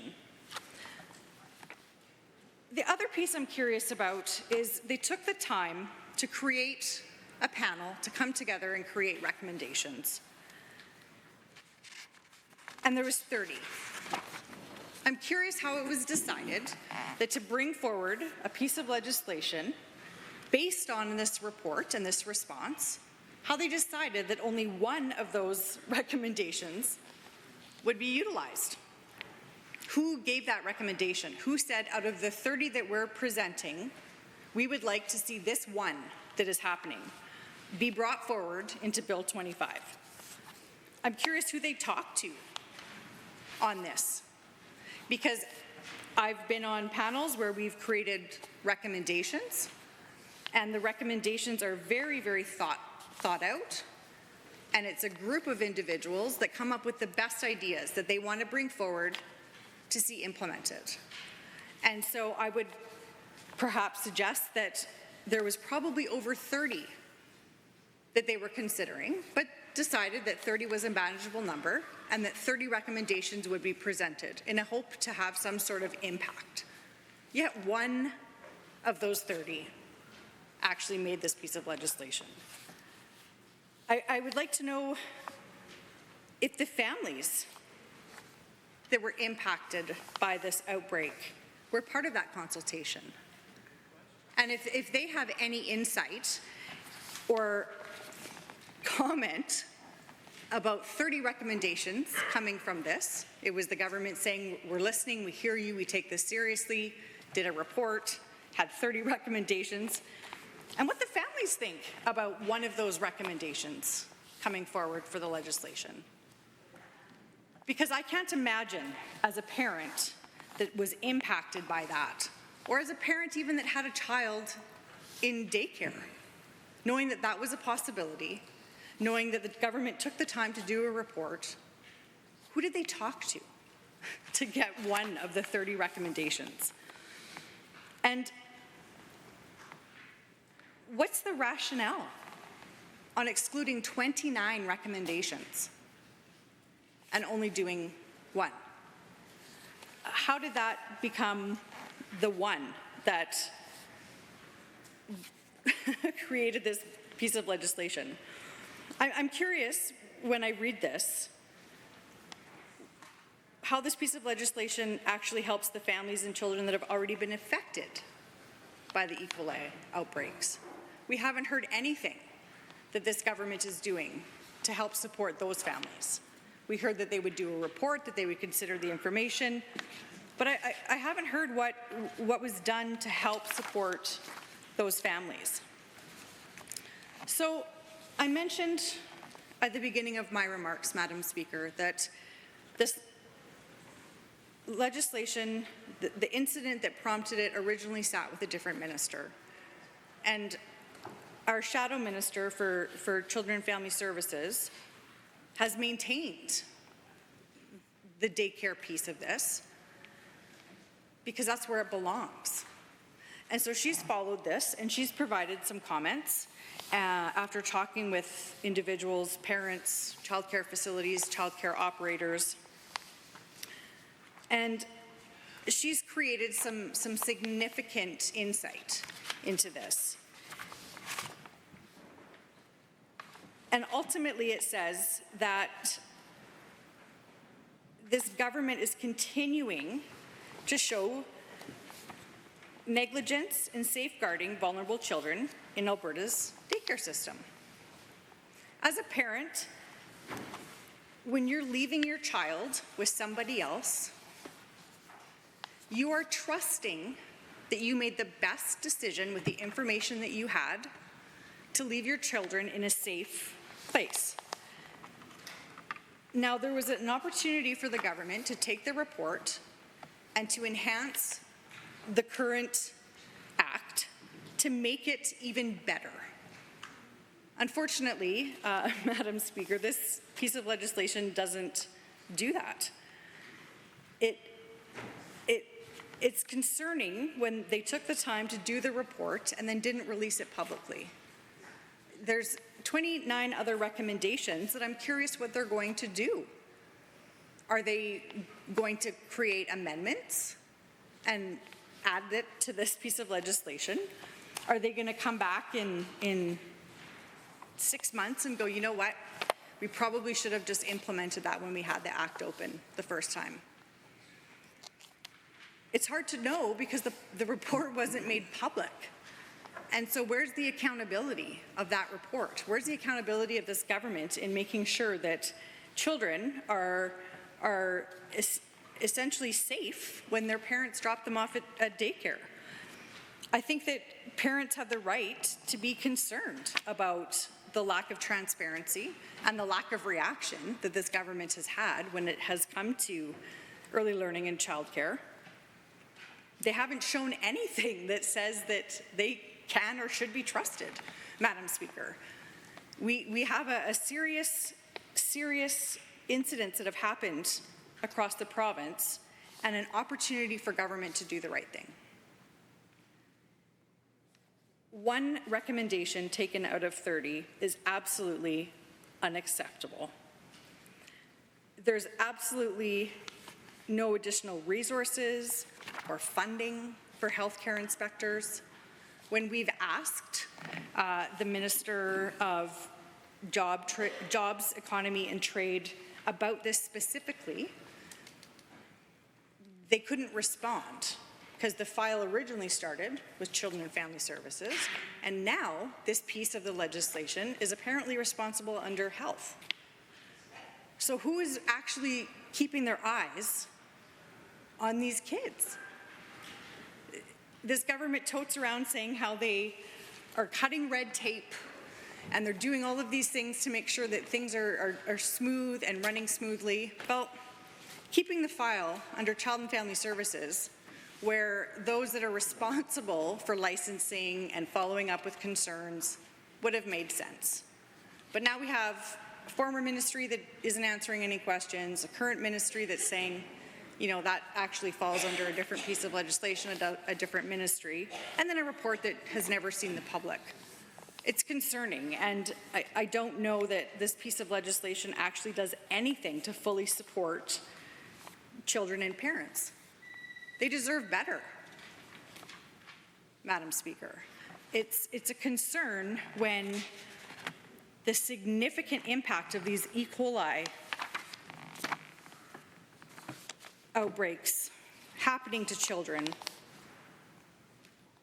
created the space to realize we need to do an assessment, a thorough assessment, put a panel together, do a report, and then only take one recommendation. What's the point? What was this government doing? It's concerning to me that we have an opportunity here to really have an impact and look at those 30 recommendations that came forward, or at least understand why only one of them was brought forward into this legislation. So I really look forward to fulsome debate on this, and I would encourage members to continue to ask those questions about why does this legislation not do what it was initially intended to do? And so with that, Madam Speaker, I will take my seat and listen to the debate. Thank you. Are there other members who wish to join the debates on Bill 25 in second reading? Seeing the Honourable Member for Calgary, Boulard-McCall. Thank you, Madam Speaker. I rise to join debate this afternoon on this piece of legislation. My colleague from Edmonton has talked about this bill in quite detail, and she raised an important concern as well. This bill apparently is trying to provide a response to E. coli outbreak in Calgary, one of the biggest in the history of this province that impacted so many kids and that got so many parents worried about the state of affairs in our daycare system. And at that time, for weeks. It took weeks for this government to recognize that as an issue, even that there is something happening that is of concern to children's health, that is of concern to parents. And my colleague also mentioned about the Public Account Committee meeting. We had the Ministry of Children's Services before the committee, and officials there, they did actually refuse to answer any questions about E. coli outbreak, even though when that outbreak happened, at that time, that ministry was responsible, and then they transferred that responsibility to Jobs, Economy and Trade. And members there raised concern that when next time around, Jobs, Economy and Trade will come before the committee. At that time, that year would not be under consideration, so there would be no accountability. So, as my colleague said, that if this bill is responding to the concerns arising from E. coli outbreak, then I guess government should have said so, taken some responsibility, heard to the parents and all those who are concerned about it, and put forward a plan that can assure parents that when they are sending their kids to day homes, their kids will be safe. So I will take my seat with that and look forward to the debate on this important piece of legislation in the legislature. Thank you. Any other members wishing to join in the debate? The honourable member for Calgary-Buffalo. Thank you very much, Madam Speaker, for the opportunity to address this bill. And just to, as my colleagues have said, this bill is a reaction or came as a result of what I think was the largest outbreak of E. coli amongst children in childcare daycare centers in the entire country. I can't remember, and I've been in and around government for many, many years, but I cannot remember a situation where over 500 children were affected by E. coli as a result of eating the food in their daycare. It is absolutely shocking that we don't spend more time putting into a bill more provisions and protections for children in daycare. Parents put their children in daycare. They would rather, I think, be able to stay at home with their children, but not all children, not all parents are in that fortunate position. Because of the unaffordability crisis going on, in many situations, both parents have to work, or if they're not two parents and they don't have the support of other family members, as my colleague said, her mother provided that support when she was raising her children. If you don't have that support, you need to look to care outside of the home. And so parents go to and believe and trust, and they examine and they do all sorts of things to try and understand if where they're putting their children will be safe for the day. I live in an area of Calgary that for the longest time, the families, it's a rather old community, so the families have grown up and, you know, there were no kids for a number of years. I guess there were some, but there weren't many. But now, in my community, there's a child care center at the end of the lane that's on my street. And there's another one in a new condo building on the commercial main floor. And there's one that's been in the community at the Alexander Center for many, many years. So where there was one for the longest time in the community, and I've lived there since '96, now there are two more child care centers. And the number of kids in those two new ones would probably be in the neighborhood of maybe 150. And I see them walking around my community all the time, getting some air with their child care staff members. And it's a wonderful thing to see. But my heart breaks to think what happened back in September 4th. And an outbreak that concluded after 51 days, Mr. Speaker. One that started because children were getting sick in the child care center, but they couldn't identify where that was coming from. And it took time for health inspectors and others to locate the problem. And the problem was in the kitchen of one particular provider, and the concern was we were probably using tainted meat.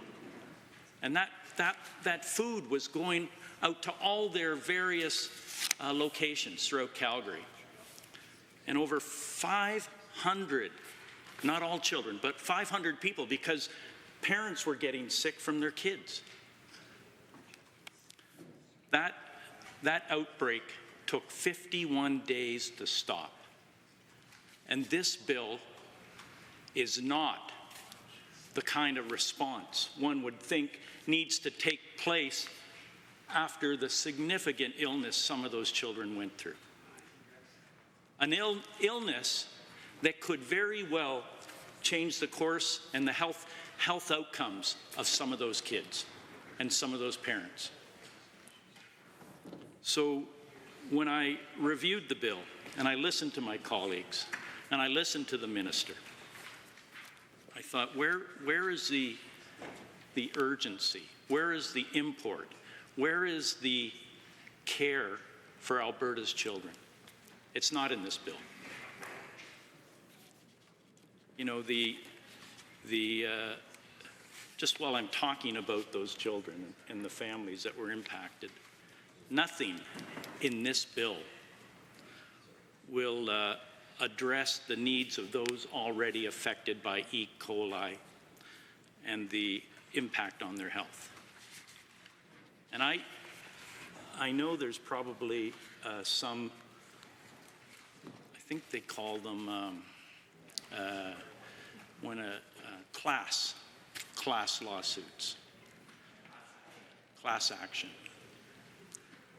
That is right and just for the people whose health outcomes are going to be affected over the course of their life. There should be a class, and there should be settlements, and there should be care for those people. But it's not as a result of anything in this bill, Mr. Speaker. I read many parts of the bill, of course, or in parts of the bill, I was concerned that daycare operators who are investigated and there's complaints and they're founded and they're repeated investigations and founded complaints, those operators would lose their license if there's an accumulation over time. But only, it looks like in the bill, only potentially up to 2 years. And then they can reapply for licensing.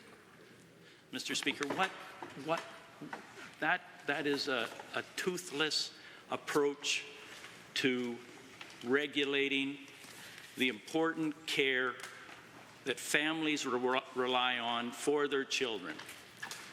That is something I can't really understand why that's taking place, but that's what takes place in this bill. Why isn't more import put onto, if you have a number of problems in your child care center, and if you address them, but you keep having problems, there's something wrong, Mr. Speaker, with that child care center, and it should not be allowed to receive children, the sacred trust parents put in child care centers to protect their children and to be able to pick them up at the end of the day, happy, healthy, and ready to go home and, you know, live their lives in complete health.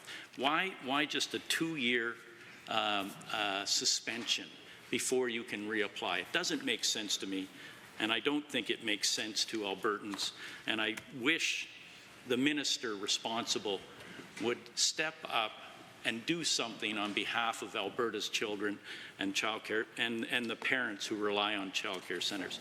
The other thing I wanted to say, Mr. Speaker, is the total amount of administrative penalties that can be levied, because money talks. If a childcare operator has to pay a significant amount of money for repeated violations of regulations, they should be suffering the full extent of penalties. And what we find here is that they're only up to $10,000, Mr. Speaker. When you look cross-jurisdictionally across Canada, there are other places, notably Ontario, where penalties can range to a maximum of $100,000. Like I said, Mr. Speaker, that is a province that is looking out for the best interests of their citizens, particularly the smallest citizens in their province.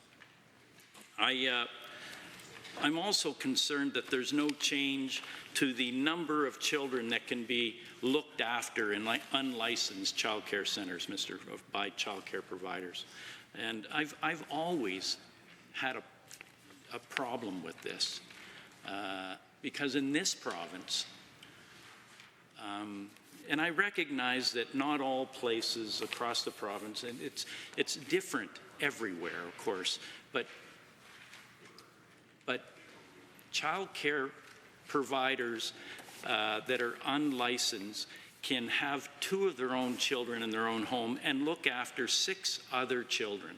And it doesn't matter what age those children are. They can be from 12 to newborns. And I think that is far, far too many kids for one person to look after, Mr. Speaker. And Bill 25 doesn't change any of that. Bill 25 leaves that in place. Mr. Speaker, that is another place where this government missed the opportunity to better protect children in this province and better look and better understand what the needs of those parents are. In British Columbia, again, cross-jurisdictionally, they have a much more restrictive way of looking after unlicensed day homes. And that means that only 2 children, unrelated to the provider, can be in that home. And think of the quality of care, quality of the environment, the quality of that young kid's day is as a result of being one of 2 as opposed to one of 6. Mr. Speaker, it's again, this government misses the opportunity to have quick wins for the people in this province, the youngest people in this province. In Ontario, it has a lower number of children who are unrelated to the provider. A total is 5 kids, which is lower than the 6 kids we have in this province, but only 3 of those 5 kids can be under the age of 2. And again, Mr. Speaker, there is no limit here in this province. They can all be newborns if that is in fact what show up at the door of the unlicensed provider. In Manitoba, again, 4 children between the ages of 2 and 12. So these are some of the things that are concerning me, and my colleague, the first speaker, my colleague, did a really good job of presenting some of the background that we need to look at. And back in September of 2023, right after the election, May was where the election was, and then we had E. coli outbreak in this province, the likes of which Canada hasn't seen before. And Mr. Speaker, this Bill 25 does nothing, in my view, to make sure that we won't be back to a E. coli outbreak like this in the future.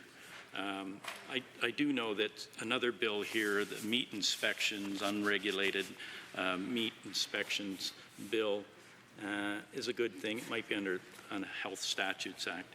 That's a good thing. But we have massive challenges for parents who rely on child care centers in this province. And if they can't understand, if they can't put faith in the fact that when they come home at the end of the day and they go to pick up their kid won't be impacted by E. coli or some other kind of contamination that is going through the child care center. You know, this bill doesn't help me. I don't think it'll help many parents feel better about where they're leaving their kids. I like that there has been a requirement to notify of the fact or put on their doors or some places if a center has been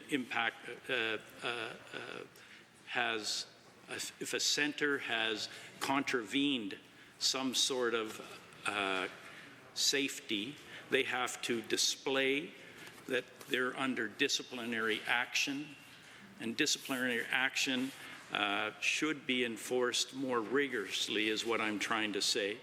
I think putting a stop order on some child care centers until they're able to address the disciplinary action in a way that will show that they understand, they've been fined, and they're going to go back, Mr. Speaker, and do a better job for everybody.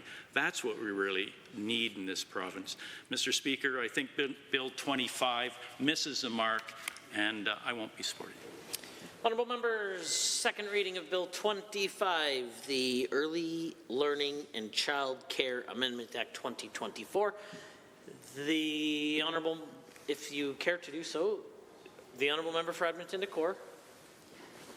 Thank you, Mr. Speaker. Well, on this side of the House, we have always advocated childcare facilities, one that does address, of course, affordability, but not only stop on affordability, Mr. Speaker, but also quality of care that children receive.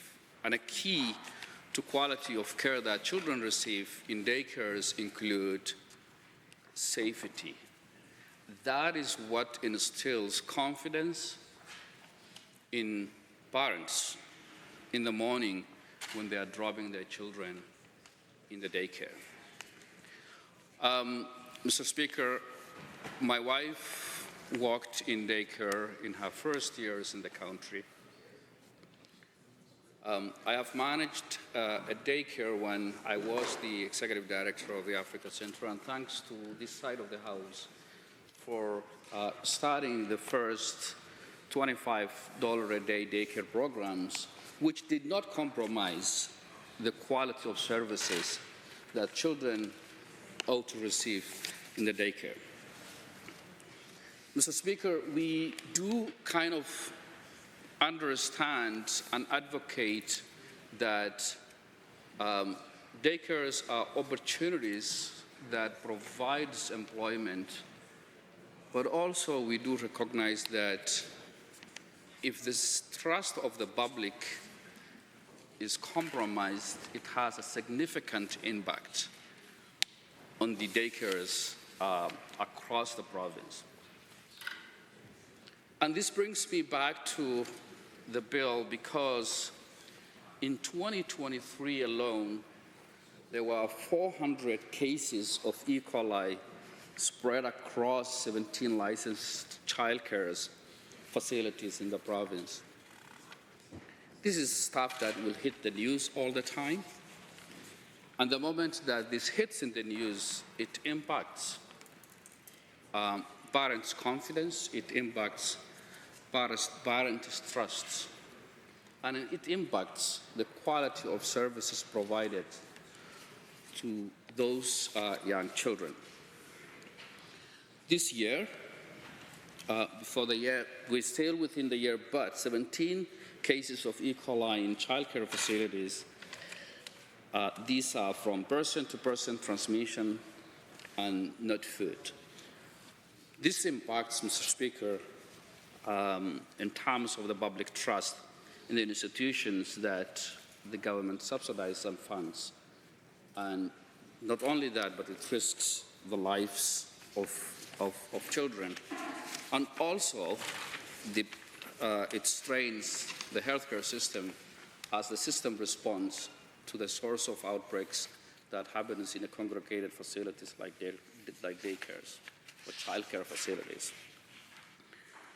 So this brings us back to why members of this side question about the bill and its ability to address the current needs that we see.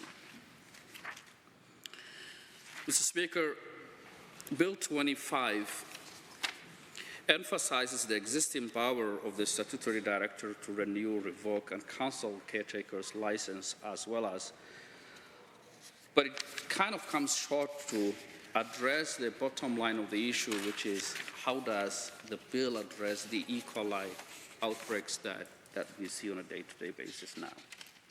Because it's becoming a common threat that's happening across.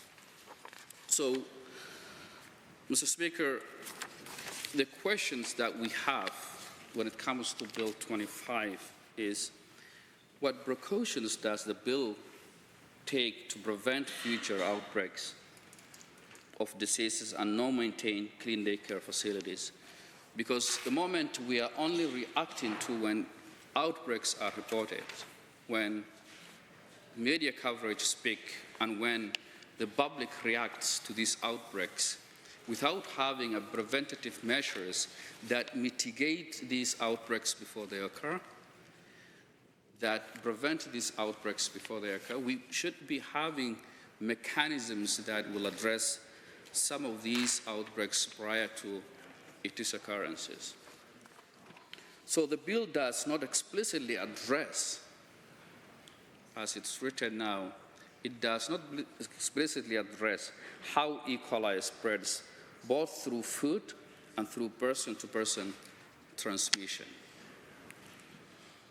So we have seen outbreaks of both kinds in our province, whether it is a person-to-person outbreak or whether it is an outbreak that comes out of in the manner that food handling is being taken within these facilities. So how can the families know that this legislation is sufficient enough to mitigate and prevent outbreaks prior it happens? And the measures that are needed, that is missing, is what are the process? What process was taken to decide in terms of the proposing recommendations that will address the outbreaks that we have seen. So in the public reporting of health violations make kids and providers safer. It's how the public reports in terms of these outbreaks and when they happen. But the bill is quite short in terms of addressing some of these challenges. And I will bring back again, not only that when it happens, but it does also create, it will ruin in terms of the public confidence in the services and programs which childcare services are included here, which is government subsidized, which is something that this government has repeatedly mentioned, that reducing in terms of cost of childcare. But it shouldn't come in the expense of the public confidence and public trust in these facilities. It shouldn't come in the expense of compromising the quality of the services, the spaces that these children these children are being taken care of. And also it shouldn't compromise in terms of how and the type of food and how it is handled. It shouldn't compromise in terms of the parent being able to check and see what are some of the things that are happening in these daycares. The child care services, Mr. Speaker, is, yes, we have talked a lot on this. It's an opportunity where jobs are created. It's an opportunity where parents can drop their children so that they can work. But also, it is an opportunity where quality of services are provided to these children. Because studies show, Mr. Speaker, that quality daycares and early childhood development as part of that package, quality daycare facilities, are the ones that will enable children in terms of education attainments. There are quite a number of studies that are done, longitudinal studies, that show kind of the daycares and the services, that the quality of those daycares and the implications it has on economic outcomes, implications that it has on health outcomes, implications it has on the life trajectory, positive outcomes of these children. But not only because they are in a daycare or in a child care facility, but they are in a quality daycare and child care facilities, where those educators or those providers who are in these daycares are provided with the tools, are provided with the knowledge that they need. And that includes in terms of mitigating risks that can arise from those childcare facilities. So, Mr. Speaker, the issue of this bill is this bill doesn't address and doesn't improve in terms of the quality that are required within these daycare facilities. So, and that speaks to what we are seeing now in terms of the outbreaks that has been reported over and over and multiple times, and which, if we don't take again mitigating factors, if we don't provide necessities that are needed to address why these outbreaks are happening, if parents cannot see what are some of the violations that happened before, if parents cannot see that what are some of the reporting mechanisms that they could do, then it creates, it kind of like ruins and erodes the confidence that the public has in terms of these daycares. So, Mr. Speaker, this is part of the mismanagement of these infrastructures also, or social infrastructures or support systems that are in place that has been happening. So the mismanagement of early childhood development and childcare and day homes are part of some of the things that have been compromised when it comes on quality of services. So this bill does not address the issue that has led to the distressing E. coli outbreaks in Calgary daycares that has been reported in the news. This bill does not set out any further guidelines for hygiene policies within daycare facilities to limit future outbreaks. And this will have an impact not only on the childcare facilities only, but it will have also an impact on our straining healthcare system, because the moment that you find those outbreaks, they will be ending in the hospitals. They will be ending, and the health system has to respond to this. So, Mr. Speaker, it is so critical and important that we do kind of address the preventative requirements, policies, and guidelines that will mitigate the risk of outbreaks, that will prevent future outbreaks of E. coli, that will instill confidence in parents as they drop their children in these daycares. So I will conclude and say, Mr. Speaker, that this bill doesn't address the necessities that are required to quality childcare facilities. Thank you. Are there others? The honourable member for Calgary Fish Creek. Thank you, Mr. Speaker. I rise to speak and address this Assembly on Bill 25, the Early Learning and Child Care Amendments for increased accountability, transparency, and safety. And this bill focuses on making sure that the welfare and safety of children in our province remain paramount in our government's agenda. I'm always pleased to advocate for our government's policies and legislation that uphold family welfare and values, and I extend my thanks to everyone involved in bringing Bill 25 forward, advancing the quality and safety of Alberta's childcare sector. So perhaps it would spike a little bit of the context for the support of this bill. Alberta's government is committed to childcare that's affordable, accessible, high quality, safety, and inclusive, offering a choice for all Albertans' families, whether those families be our own families, and those of friends and neighbors, anyone throughout Alberta. These families deserve safe environments that support the social, physical, intellectual, and emotional growth of their children. And the welfare and safety of children are at the heart of Bill 25, reaffirming the government's dedication in strengthening the family unit and promoting well-being across the province. This bill is one of many steps the government is taking to fortify the family's role and welfare, which are crucial for a healthy, thriving society. Enhancements to our childcare policies will ultimately benefit our province's productivity and prosperity by giving working parents the confidence that their children are safe and in good hands, allowing them to focus on their work and productivity without additional burden. And this is particularly important here in Alberta, that has the highest employment participation rate in the country, which indicates that more than anywhere else, we will have both parents working mothers, and so we want to make sure that the facilities and the support is there so that they can do that. Hear, hear.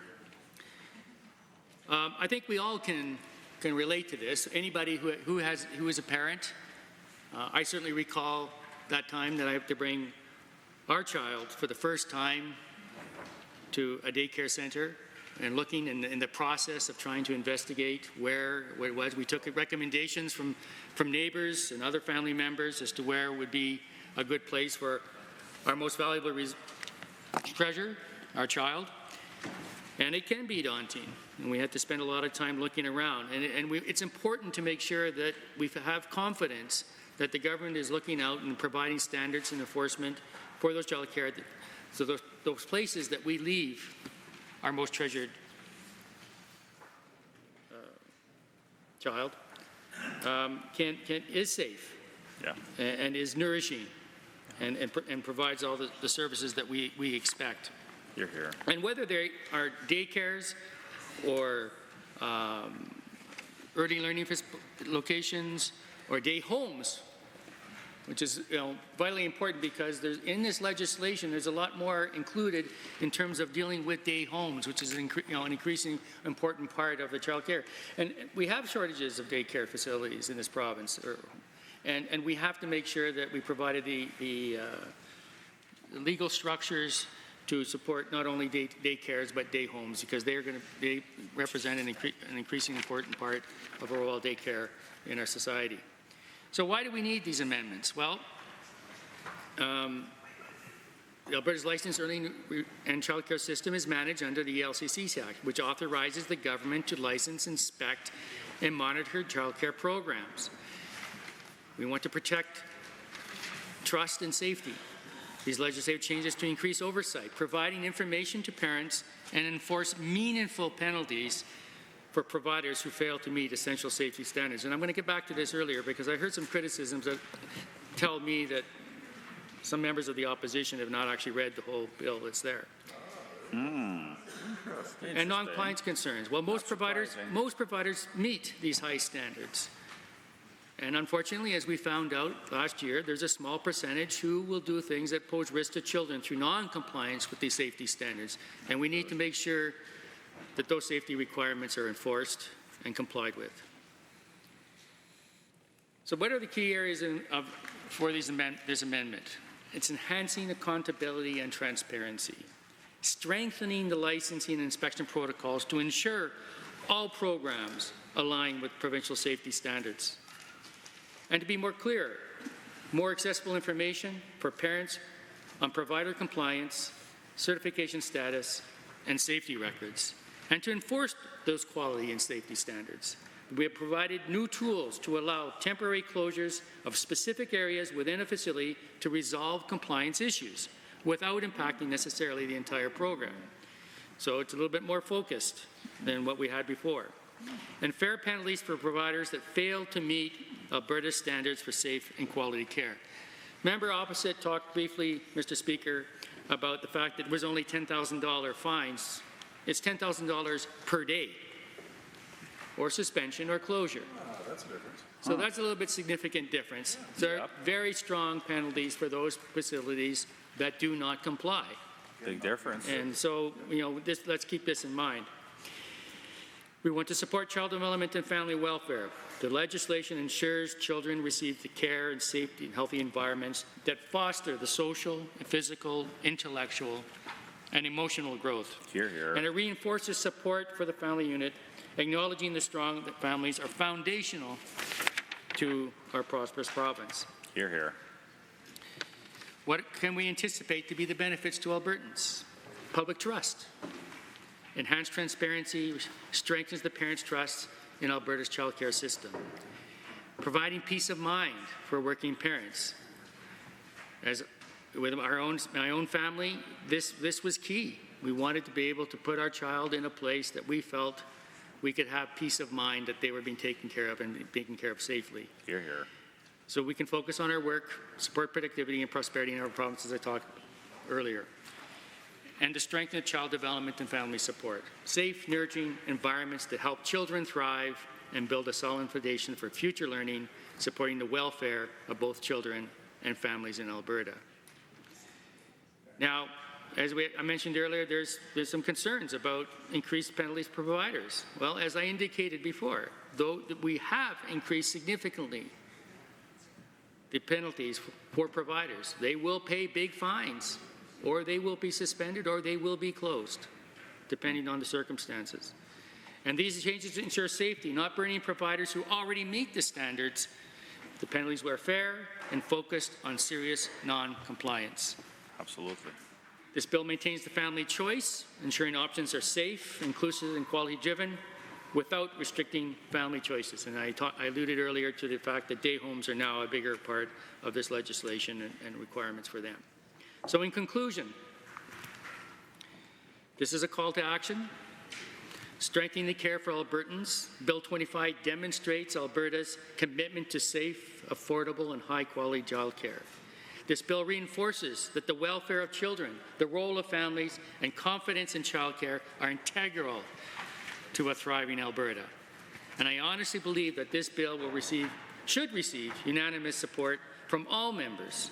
And I encourage you all to support Bill 25 to foster a childcare system that upholds safety, supports child development, and provides parents with the confidence in their choices. Thank you, Mr. Speaker, and I move to adjourn debate. Members, having heard the motion as proposed by the honourable member for Calgary-Fish Creek to adjourn debate, all those in favour, please say aye. Aye. Any opposed, please say no. In my opinion, the ayes have it. That motion is carried and so ordered. Government bills and orders for second reading. Bill 27, Education Amendment Act 2024. Honourable Mr. Nicolaides. The Honourable the Minister of Education. Thank you, Mr. Speaker. I rise today to move second reading of Bill 27, the Education Amendment Act 2024. These amendments, which have been developed in consultation with many of our partners and stakeholders in our education system and beyond, which of course includes families, school boards, mental health organizations, and other education partners, on how best to implement new policies, as well as we've also consulted with these partners about how to implement recommendations from the Public Health Emergencies Governance Review Panel, which of course concluded recently and issued its recommendations. A number of those recommendations touched on education, and that's a good opportunity for us to be able to implement some of their recommendations. I'll talk a little bit about that in a moment. Throughout our consultations, though, Mr. Speaker, we have heard from our partners across the province that, and from many families, that parents and guardians and caregivers want to be more involved in their child's education, and we're looking to strengthen their involvement through this legislation. We're committed to ensuring that our education system evolves to meet the needs of families and students of today, and I'm confident that the proposed amendments to the Education Act will help us do just that. Through these amendments, we are helping our education partners, parents, guardians, families, caregivers, and others navigate and enter into complex conversations around sexual orientation, sexual education, and gender identity. We're also affirming students' right to an education while increasing transparency and clarity for parents and guardians during a public health emergency or other states of emergencies. Under the Education Amendment Act, one of the amendments that we'll be introducing, or that's contained in the bill, of course, we will be able to provide more clarity and promote more consistency for students, parents, and guardians, and teachers and others as students navigate any questions around gender identity or sexual orientation by requiring notification and consent for changes to a student's gender-related name or pronouns in schools. For students 15 and under, consent would be required when a student requests that a teacher or any other staff refer to them by a new name or pronoun. And while consent would not be required for students who are aged 16 or 17, school authorities would still be required to notify parents if they request these changes. And an important piece of this, Mr. Speaker, is to help ensure that we create clarity and consistency. Currently, right now in Alberta, our school boards have a variety of different policies on this question. There are some school boards that have their own policies in place that stipulate exactly what I've just read, which do direct teachers and other staff in their school division to notify and consult and get parental consent if there are to be any changes to pronouns or names. So that's already the case in many school divisions. Other school divisions have a different policy, and some school divisions don't have a policy at all on this topic. So the amendments will create a province-wide standard for all school divisions to follow, which, as I mentioned, will create a degree of consistency. Now, Mr. Speaker, we know as well that these are difficult topics and can be challenging interactions and conversations for some families to navigate, which is why, in some cases, we understand that should notification be expected to result in emotional or psychological harm to a student, or if the student themselves requests assistance, the school would be required by legislation, if passed of course, by the contents of the bill, would be required to provide that student with supports prior to notification taking place. In addition, we will be making changes to sex education curriculum, and we will be changing that from the current format, which is opt-out, to opt-in. As I mentioned, currently in Alberta, parents, guardians, and caregivers are notified in advance when instruction on human sexuality is to occur, and a child can opt out without any kind of academic penalty. Under these proposed amendments, parental notification and opt-in provisions would be required when any subject matter deals primarily and explicitly with human sexuality, and additionally with any conversation or any interaction where subject matter deals primarily with gender identity and sexual orientation. So we have stipulated in the bill that school authorities would need to provide a minimum of 30 days notice in advance should there be any activities or classroom instruction that discuss or engage on the topics of gender identity, sexual orientation, or human sexuality. They'll be required to notify parents 30 days in advance, and parents would need to provide their consent for their child to be a part of that conversation, classroom instruction, or interaction. The new model will ensure that parents or guardians are notified in advance and have the information that they need to make an informed decision on whether specific topics are appropriate for them, their family, and for their child. In addition, Bill 27 will also make changes to learning and teaching resources in our schools. Parents and guardians can rest assured that for topics dealing primarily and explicitly with human sexuality, gender identity, or sexual orientation, learning and teaching resources and any external third-party material and resources would need to be approved by the Ministry of Education prior to its use. This is to ensure that age-appropriate material is put in front of children and that the information is appropriate for the age of the audience. Currently, the Minister of Education indeed has the authority to authorize learning and teaching resources to help teachers and school boards determine which resources are most appropriate for use in their schools.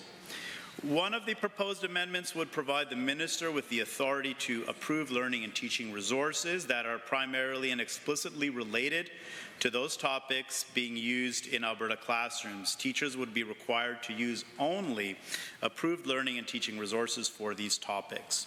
It would also apply to external third-party groups and organizations, as I mentioned previously. Now, this approach, of course, Mr. Chair, is intended to increase transparency for families because when they are, of course, more involved in their child's education, children feel better supported and fundamentally achieve better outcomes.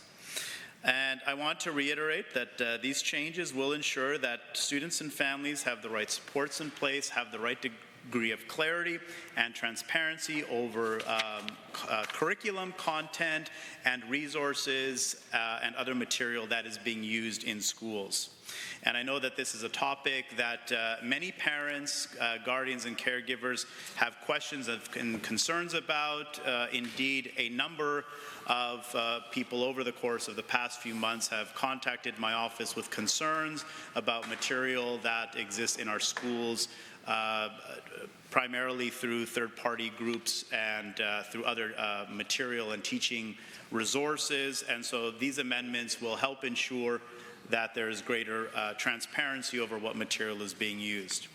Now, as I mentioned, the bill will also be making some amendments to ensure continuity during public health emergencies. I talked a little bit earlier about the Public Health Emergencies Review Panel. I mentioned that panel concluded its work and has suggested a number of amendments to the Education Act, and we're happy to bring those forward in line with the panel's recommendations. Of course, the panel was put together to review the COVID-19 pandemic response. I'll jump right into it. Firstly, Mr. Speaker, the amendments would create a new right to education during a public health emergency in alignment with requirements in the in-person learning regulation. Amendments would also add new elements to the preamble of the Education Act to highlight a student's right to education, the importance of education, and the importance of preserving in-person learning even during a public health emergency. It would also ensure that parents have a right to be notified and make decisions on behalf of their children regarding any health measures that a school division may seek to apply during a public health emergency. Through the proposed amendments to the Education Act, school authorities would be required to notify families and obtain consent for health measures that would apply. So if it's a health measure, they would need to get parental consent. And we can talk more about your specific question afterwards. This is indeed intended, I guess I can accept interventions, but I'm not going to right at this moment.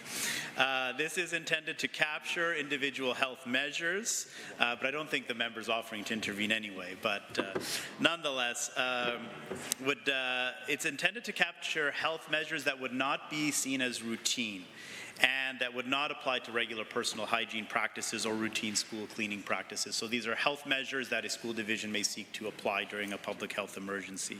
It would also not apply to immunizations, as those already, of course, require parental consent. This will enhance transparency for families and emphasize the school authority's responsibility to share information with them. Further amendments will also include new regulation-making authority related to in-person and at-home learning.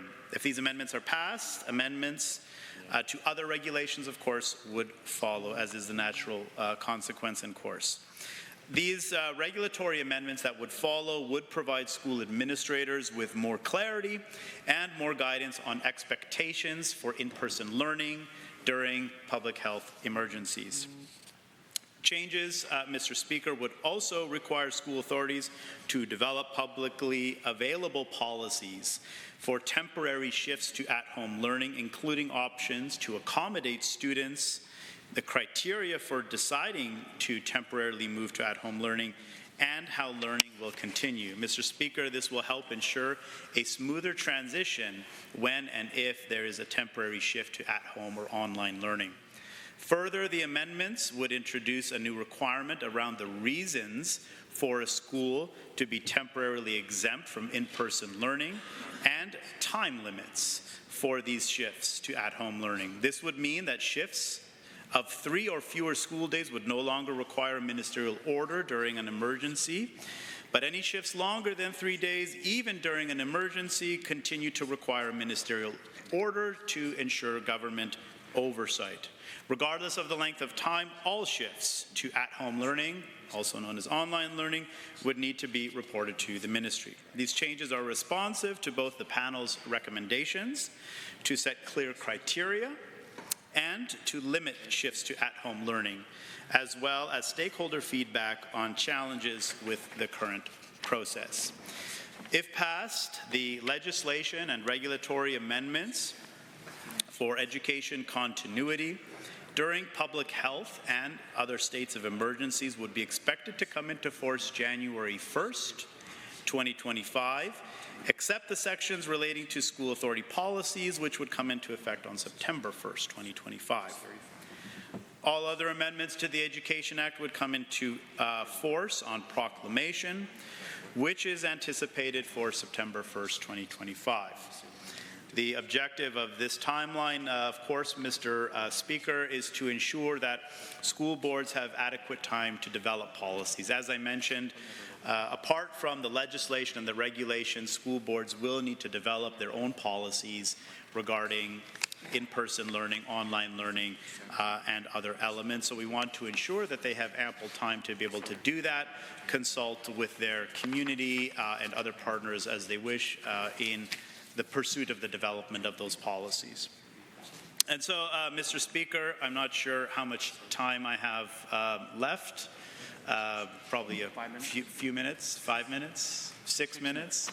Well, maybe somewhere 5 or 6 minutes, but nonetheless, I don't need all the time. Maybe I can come back to it later. For the time being, though, Mr. Speaker, I'm happy to move second reading of Bill 27, Education Amendment Act 2024, and I encourage all members to support this legislation. Thank you, Mr. Speaker. Thank you, Minister, and I will remind all members to direct their comments through the chair as we continue debate in the legislature here. I will recognize the member from Edmonton-Whitemouth to speak. Thank you, Mr. Speaker. It is, well, I won't say it's a pleasure, but it's something to rise and speak in second reading to Bill 27, the Education Amendment Act. Earlier this afternoon, Mr. Speaker, we had an opportunity to debate the proposed changes on the health side of the frankly anti-trans legislation that the government's bringing forward. And I'm going to start the same way that I did then. I'm going to start the same way now, Mr. Speaker, which is to speak to trans youth and students through you, Mr. Speaker, to those young people, to those students, to those kids who right now might be feeling incredibly vulnerable and incredibly scared when they see that the government is bringing in measures that is not putting their best interests at heart. Mr. Speaker, I want them to know that they are loved, that we are all committed on this side of the House to make sure that school is a safe space for you, that you can trust your teachers, that you can trust your fellow students to be surrounding you with love, and we're going to do the same thing. We know that being in school in times like this can be troubling and scary, and we want you to know that you are special. We see you, and we're working very hard to make sure that you feel safe, to grow up to be the best potential that you possibly can. It might be jarring for those young people, Mr. Speaker, to have just listened to the Minister of Education introduce this bill, second reading of this bill, and not once speak to them, not once speak to those students, not once speak to how this bill is actually designed to improve the well-being, the opportunities, the success for learning of students, because that was glaringly absent from the very clinical approach to describing what this legislation is going to do that we just witnessed from the Minister of Education. There is nothing in there that centers kids, and I would expect, and I think Albertans expect, that the government and the Minister of Education in particular be putting kids at the heart of everything they're doing. Because, Mr. Speaker, we are already incredibly clear. The information is very clear, the data is clear, the medical experts are clear, parents are clear. They want their kids to have the care and support they need to be able to succeed.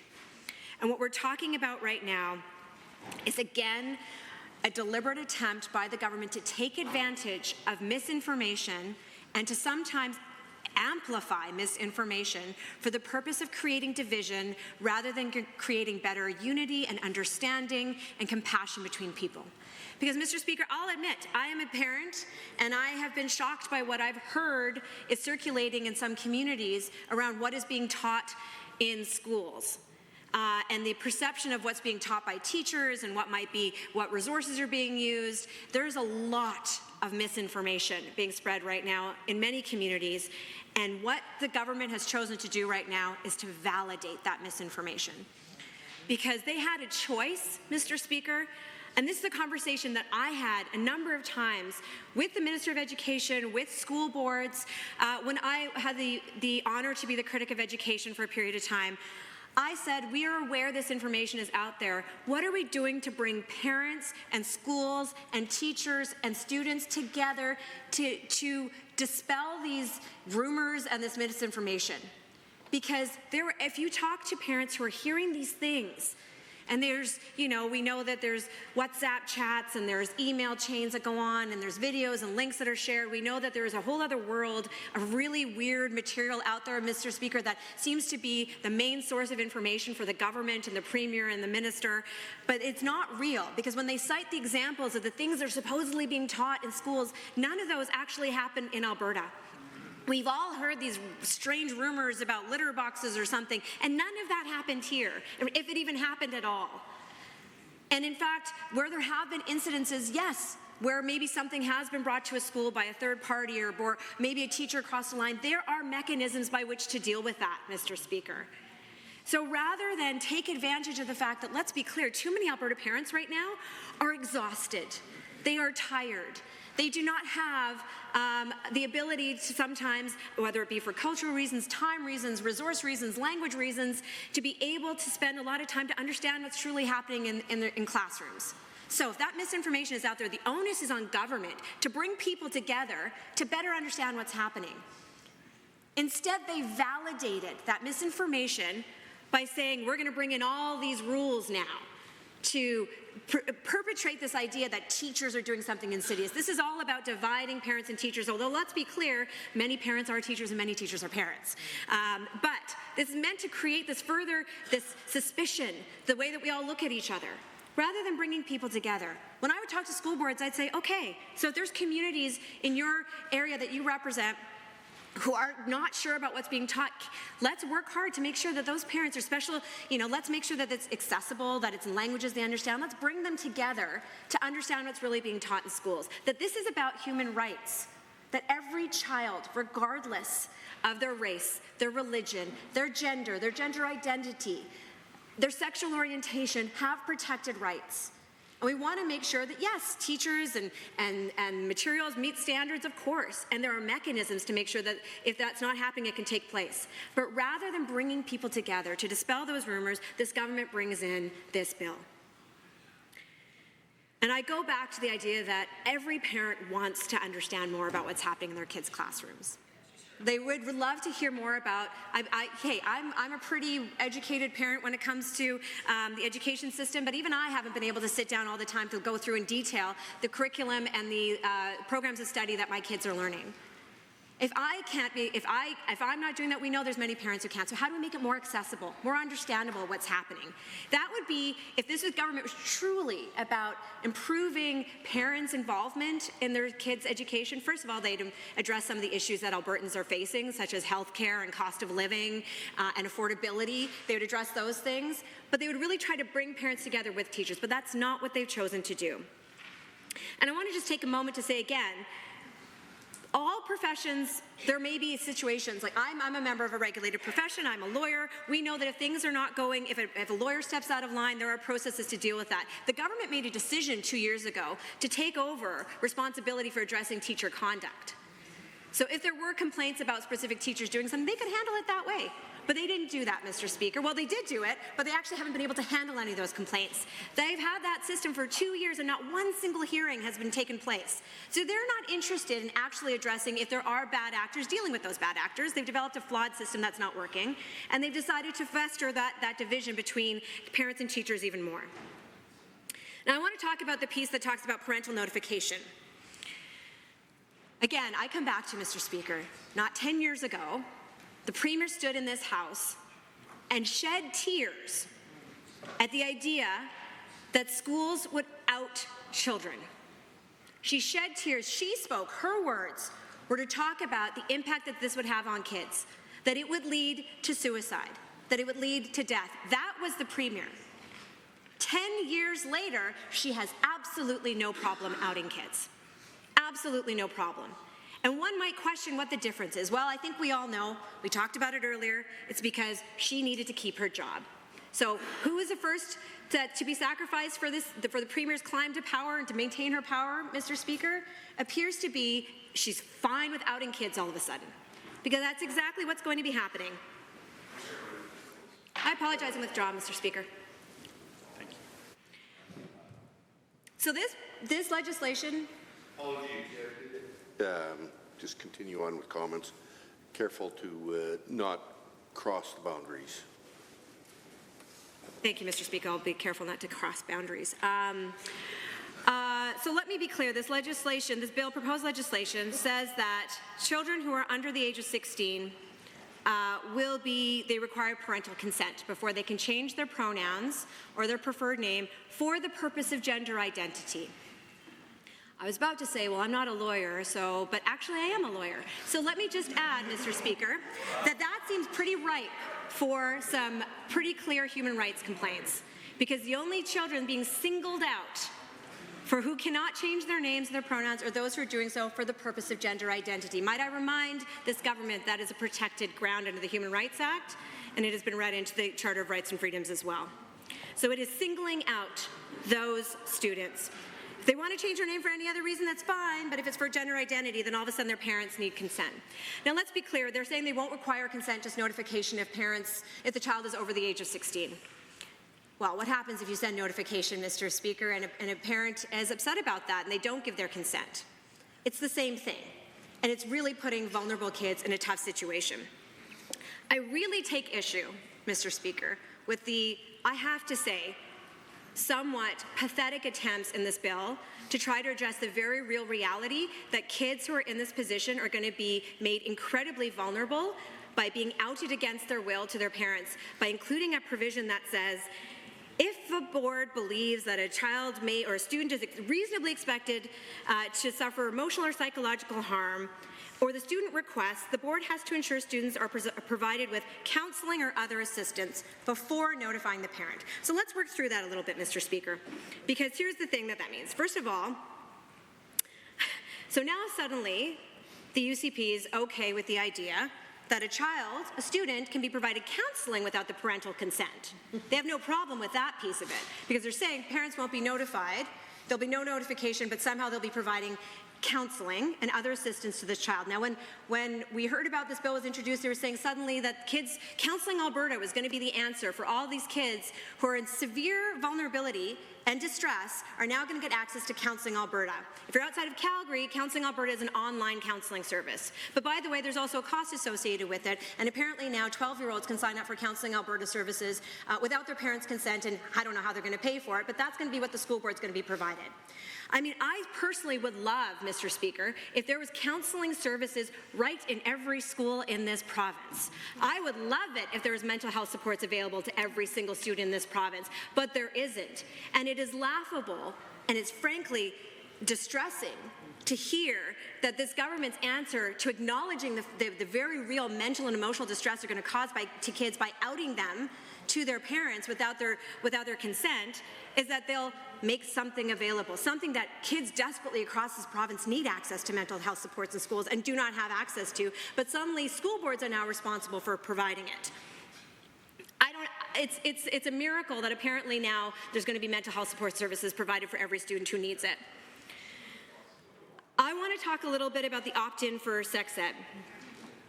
You know, I was in Lethbridge, Mr. Speaker, not too long ago, as many of my colleagues were as well, and I was in a seniors' home, and these are folks who are not necessarily always NDP supporters, but I had a gentleman standing across from me, and he goes, "This government seems just focused on fixing things that aren't broken.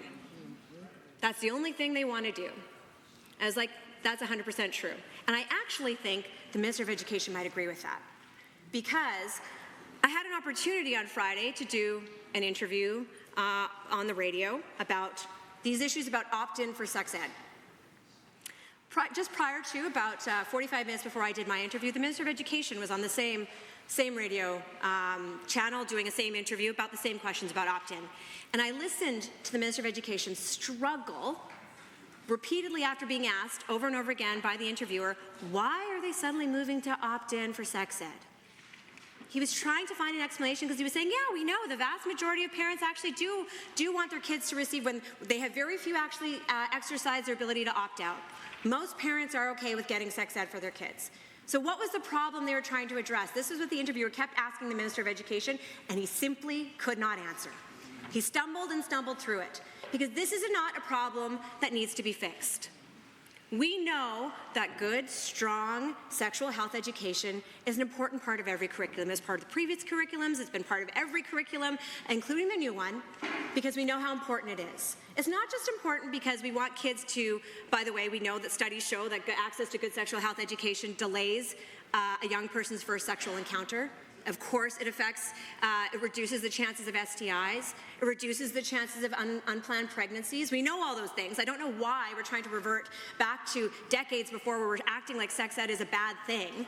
We know that actually the studies are very clear that there's incredibly important outcomes for young people to get good, strong sexual health education. But also we know, Mr. Speaker, that good sexual health education is important for kids to understand how to protect themselves and keep themselves safe. It is an important part of consent. And that is consent both for kids of all genders to learn how to understand when somebody else says no, but it's also to empower them to be able to say no. When we remove access or create barriers, as this legislation does, to kids accessing sexual health education, we're removing the tools that they have to be able to keep themselves safe. And as parents, I don't know why any of us would want that to happen. But so here's what's going to happen, Mr. Speaker. With an opt-in clause, the way that we see from this legislation, it's going to mean that there's going to be a lot of kids who are not going to get sexual health education, not because their parents actually are opposed to it, but because they just didn't get around to returning that consent form. You know, just last week, Mr. Speaker, I pulled a crumpled up notice out of my daughter's backpack. It had been there for 3 weeks. She gave me this look like, eh. Now, luckily, I should know better to go through her backpack on a regular basis. And the point is she hadn't missed the field trip that was about. But the point is, this is not going to be families who are deliberately choosing to not go to take sexual health education. It's just going to be a lot of parents who are too busy, too stressed, too tired, who lost the notice and just don't know, and all of a sudden their kids are missing out on a critical part of education that they have every right to access. So we're just going to make sure that more kids in Alberta get a worse education because of this government. Now, I want to say, I've only got a few more minutes, and I want to say a few more things. There are real problems in education right now.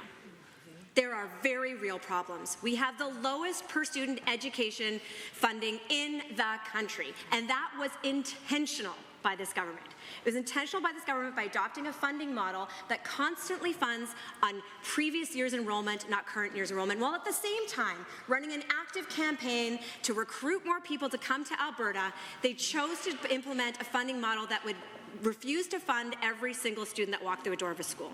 That is a real problem. When I was in Lethbridge, I spoke to an elementary school teacher who teaches grade 1 and 2. She told me she had 24 students in her class. 13 of them require individual support plans, right, an ISP. Of those 13, 8 of them required OT services, occupational therapy services. She filled out the forms for these kids, 8 out of her class, to get OT services. They have one part-time OT who works for the entire school division. Not one of her students last year received OT services. That is a problem.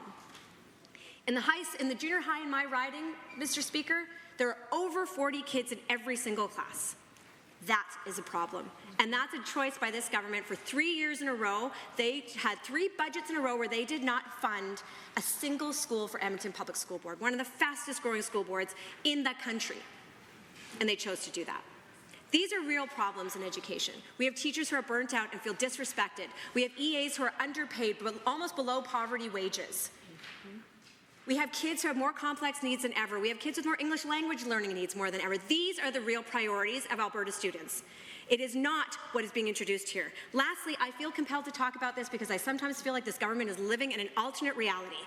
When I hear them bringing in provisions around in-school learning and how important that is and how important they want to make sure that that happens, I love the way they're acting in a reality as if there was any parent anywhere who didn't want their kids to be in school learning during the pandemic.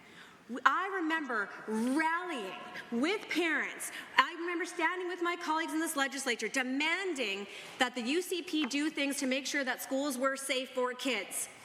We wanted fewer students in classrooms, we wanted better ventilation, we wanted masking, we wanted to make sure that there was spread out spaces because we wanted our kids to go to school. The reason why schools closed down and as often as they did is because the UCP refused to do anything to make schools safe during the pandemic. And now they pretend as if it's some alternate group of people who made those decisions. The Minister of Education was part of Cabinet when those decisions were made to not implement safety school measures. Many of the members of the current Cabinet were members of Cabinet then, including some members who were on the Emergency COVID Cabinet Committee, who made those decisions about school closures.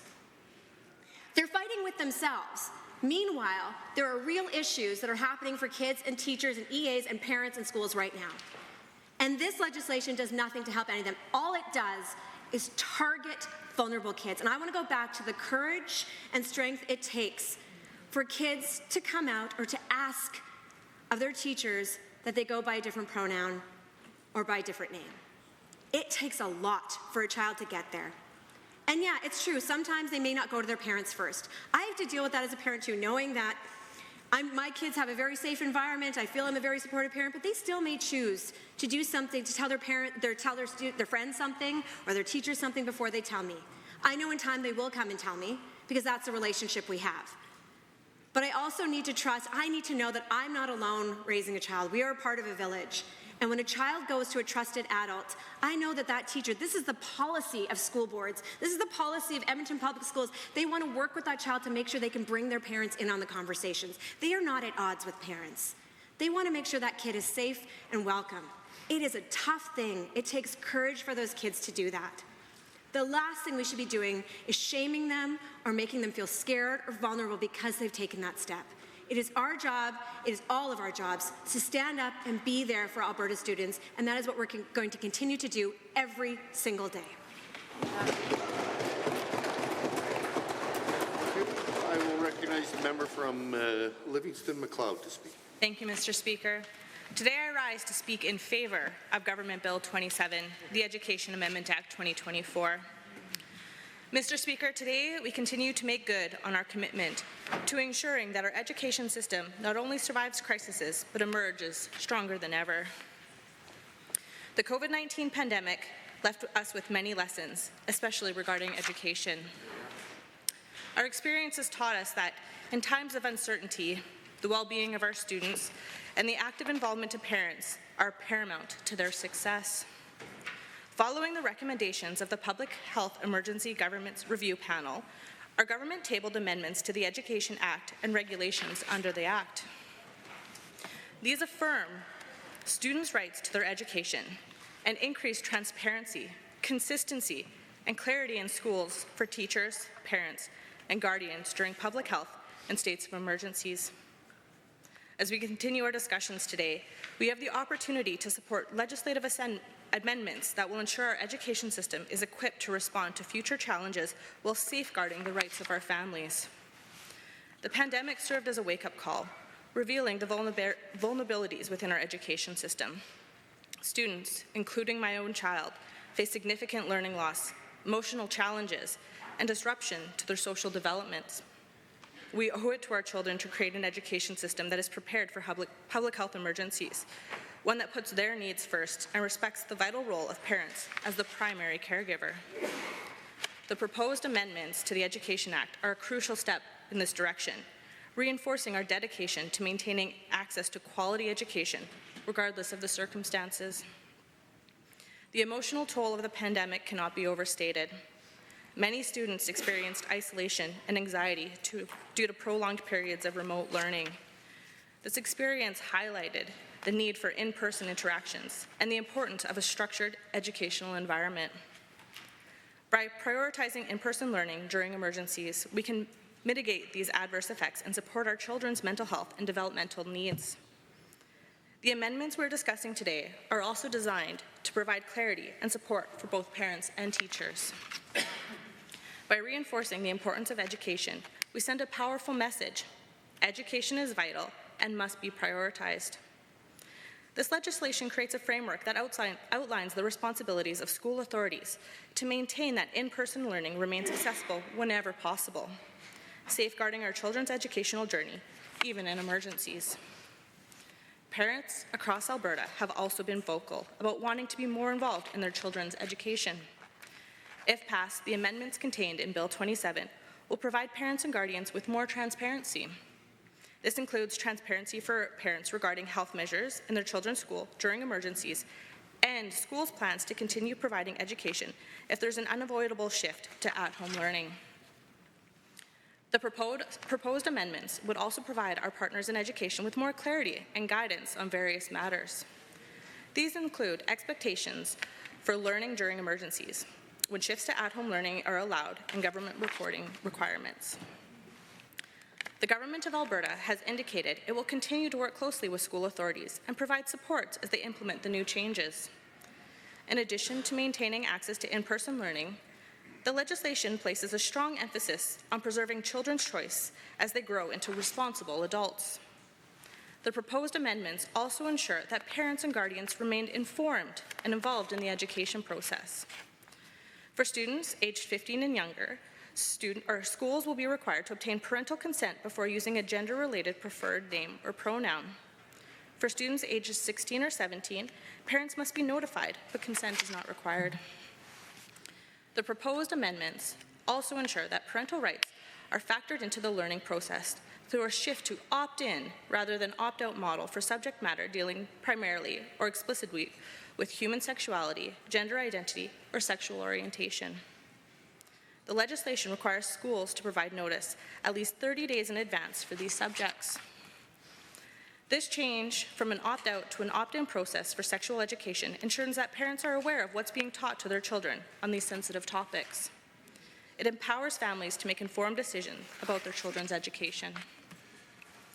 Additionally, the proposed amendments would ensure that learning and teaching resources for topics dealing with primary or explicitly with human sexuality, gender identity, and human sexuality must be pre-approved by the Minister of Education to ensure that they are appropriate and relevant to the curriculum. This would also apply to third-party presenters on these same topics. We must recognize that education is a partnership, and when parents and teachers work together, children benefit immensely. While we emphasize parental involvement, we must also recognize that each child's situation is unique. Our commitment to student safety and well-being remains at the forefront of these discussions. If a student is facing difficulties at home that may make parental notifications problematic, schools will have protocols in place to support the student prior to notifying the parents. This balanced approach promotes the safety and well-being of the child while still respecting the family unit. Support services such as guidance counselors and social workers will be available to help students navigate these complex situations. The support is essential in fostering a safe and nurturing environment where students can seek assistance without fear of judgment.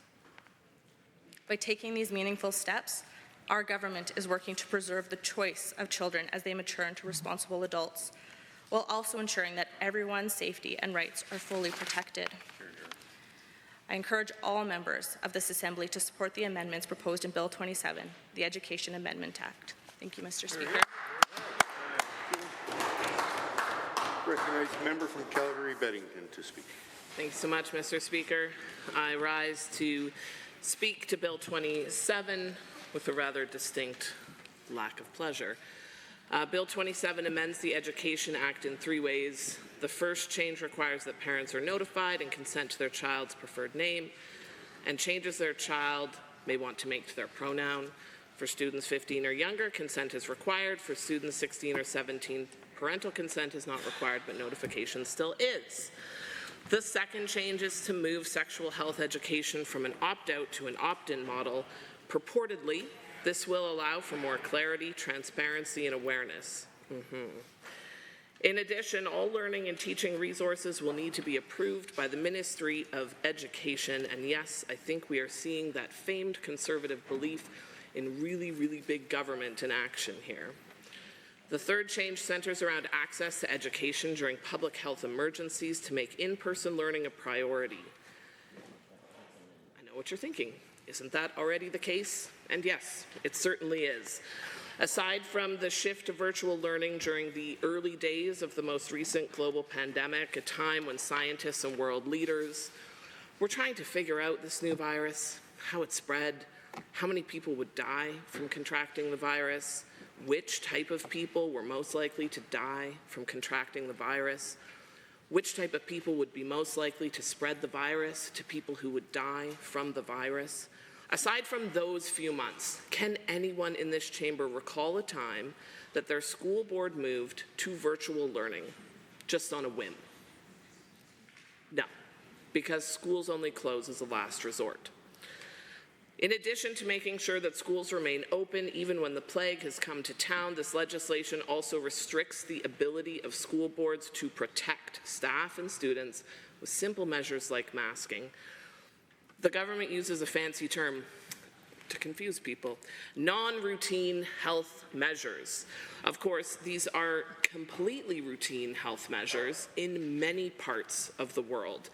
But I don't get the sense that this legislation was created with a lot of research into best practice on student and staff health and safety.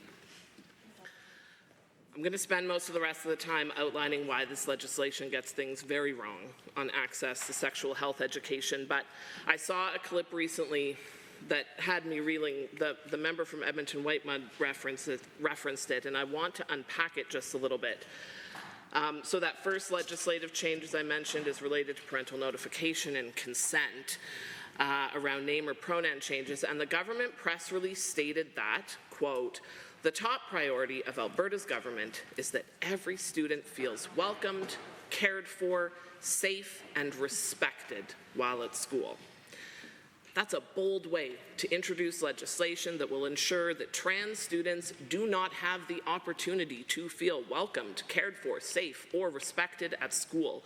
Because how can you feel any of those things when you are preoccupied with concealing who you are.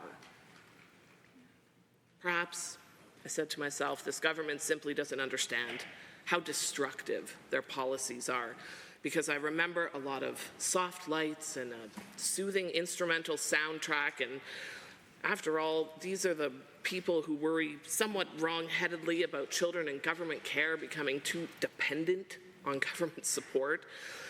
Perhaps they simply don't understand that not everyone is born into a healthy, supportive, comfortable family. Perhaps their life experience is so very small that they can't imagine what it would be like to be different, to be outside of the expected norm.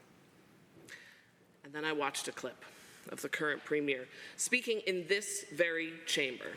I won't bother recreating her crocodile tears here, but I will remind you of her words, because apologize and withdraw. The Honourable the Deputy Government House Leader. Thank you, Mr. Speaker. It is definitely a point of order under 23J, particularly using abusive or insulting language of a nature likely to create disorder, ordered directly towards one of the members of our chamber. The Premier, I think, like any member, deserves the right to be able to speak her mind and not be accused of these sorts of, inappropriate and likely to cause disorder statements. I'd ask the member to withdraw, and also for the Speaker to rule this a point of order. The Honourable Member for Calgary-Beddington or the Deputy Official Opposition House Leader on her behalf. Thank you, Mr. Speaker. I think it's an important piece of legislation, and when members refer to Premier's record, things, I don't know why, do get heated, but I think that we should focus more on the debate, and these are the things that will be brought forward by members, because that's a matter of debate, what Premier said in 2013, what Premier said a month ago, and those things, I think, are a matter of debate. Are there others? I would agree the Premier's record is a matter of debate that all members are able to comment on. The challenge, of course, is when we begin to direct personal attacks, particularly in this case of the Premier making crocodile tears or otherwise. What I would say is I encourage the member, as the Official Opposition Deputy House Leader has, to focus on the content of the bill, and I am certain that the decorum will remain positive. The Honourable Member for Calgary-Beddington. Thank you, Mr. Speaker. I'm just going to move right on to the words that were said. Again, this was the Premier speaking about gay and lesbian youth. She said, quote, "Most of them, their parents didn't know that they were out yet. Most of them knew that if their parents knew, there would be some consequences to that. One individual I spoke with said that 2 lesbian girls had come out at her school and been kicked out of school. Another young boy told me that he came out to his parents and his dad rejected him. Another young woman was beaten by her father." And this is when it became very clear to me that this government knows exactly what they're doing, and they know exactly what is at stake for youth. And they are still choosing to punch down on this vulnerable group. Honourable the Official Deputy Government House Leader. Mr. Speaker, the truth is every member in this House cares for all who are vulnerable, and to imply otherwise would be to impute the character of members of this House and the government. It's also language that I believe will cause disorder in the House, to be referring to punching down, which is by definition an act of violence and an attack. I would ask that it be ruled a point of order and that the member stand up, apologize, and withdraw for the comments. Official Opposition Deputy House Leader. Thank you. Mr. Speaker, it's not a point of order. After your caution, member did move to Premier's actual words from 2013. And as I said earlier, it's a matter of debate. I think the government is a bit too sensitive talking about their record, but it's totally a matter of debate. It's not a point of order. Hear, hear. I am prepared to rule if there's no others. with respect to the words that the Premier used or otherwise, I again will reiterate, I think the Premier's record is a matter of debate of which members will have a variety of opinion on. I am concerned about the use of the word punch down. I have heard it be used on a number of occasions inside the chamber over the past number of days. I did take the opportunity to Google such a word that implies to attack or criticize. And I appreciate criticizing is very different than attacking. And so there may be some gray around the use of this word. But if members are implying that other members are punching individuals, Albertans, young people, of course this is a point of order, and I am certain that over any period of time, the repeated use of this language is likely to be used a point of order, or to become a point of order. And I would encourage members, there's lots of other things that you can say that aren't going to create such disorder, and I hope that they will do that.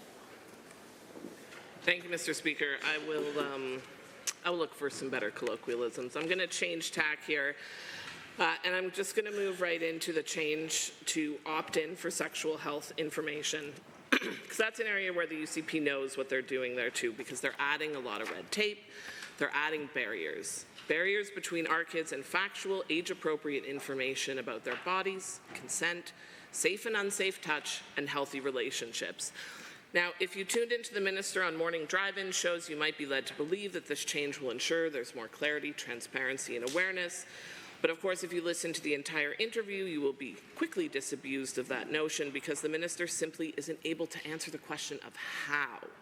How will changing from opt-in to opt-out increase clarity, transparency, or awareness of the content in our sexual health curriculum?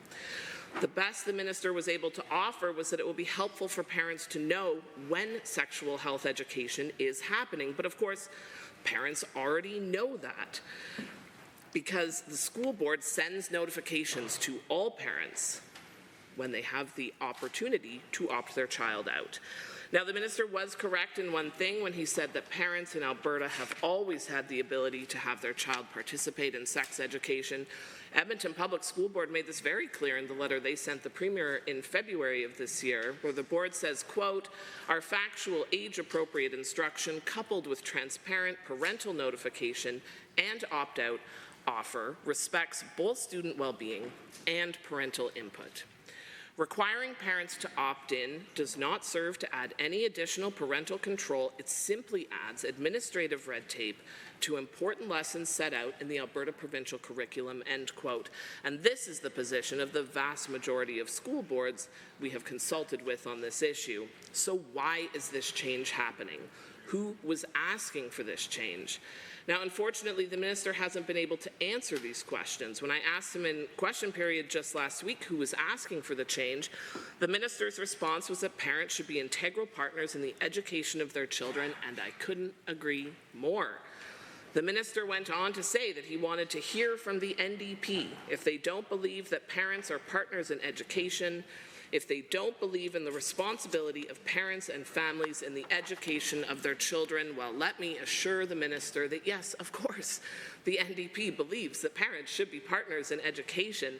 This is exactly the reason why we are speaking out against this change towards an opt-in, because evidence is really clear about the benefits for youth who receive comprehensive sexual health education.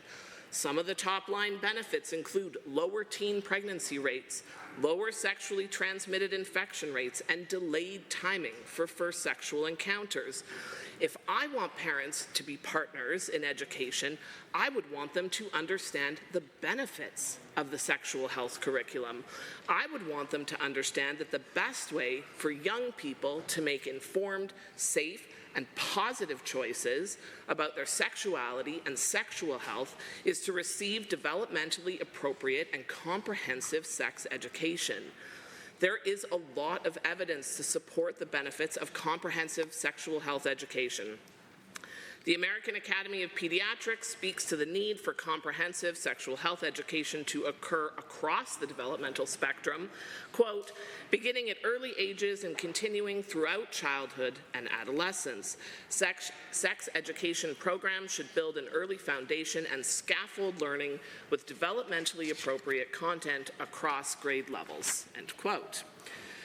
The reason for that is all the known benefits of comprehensive sexual health education, which include reductions in homophobic bullying, improved knowledge, attitudes, and reporting of domestic violence and intimate partner violence, prevention of childhood sexual abuse by way of improved knowledge, attitude, skills, and social emotional outcomes related to personal safety and touch, delayed initiation of sexual intercourse, reduced sexual risk-taking, increased knowledge about sexuality, safer sex behaviors, the risks of pregnancy, HIV, and other STIs. I would ask the minister why he isn't speaking to parents about these benefits. Why is the minister putting barriers between kids and this critical information? There was a great study in the Journal of Adolescent Health that was published in 2020. The article title is 3 Decades of Research, The Case for Comprehensive Sex Education, authored by Dr. Eva S. Goldfarb and Dr. Lisa D. Lieberman. As the title suggests, this was a review of the literature around the role that school-based sex education plays in the sexual health and well-being of young people. A review of 30 years of literature. And there were a number of outcomes that I wanted to draw attention to on the effectiveness of sex education efforts. On the issue of gender-based violence, the report says that comprehensive sexual health curriculum results in improved knowledge and attitudes about and reporting of domestic violence and intimate partner violence. Quote, there is extensive evidence that school-based programs have resulted in improved knowledge and attitudes related to domestic violence and intimate partner violence, including reduction in rape myths, victim blaming, and sexist attitudes, and increased knowledge and attitudes about intimate partner violence, end quote. I would ask why the minister doesn't want to communicate with parents about this benefit of comprehensive sexual health education. This report looks specifically at a program run for 8th and 9th graders that was run as part of a sexual health curriculum that, quote, demonstrated reduction of sexual violence perpetration at immediate post-test, as well as reduced perpetration and victimization of physical violence at the 4-year follow-up. These are long-term impacts.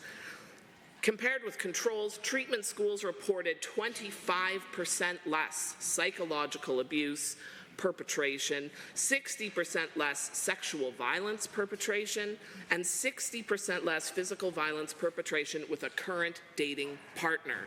I would ask again, why doesn't the minister want to talk to parents about this benefit of sexual health education?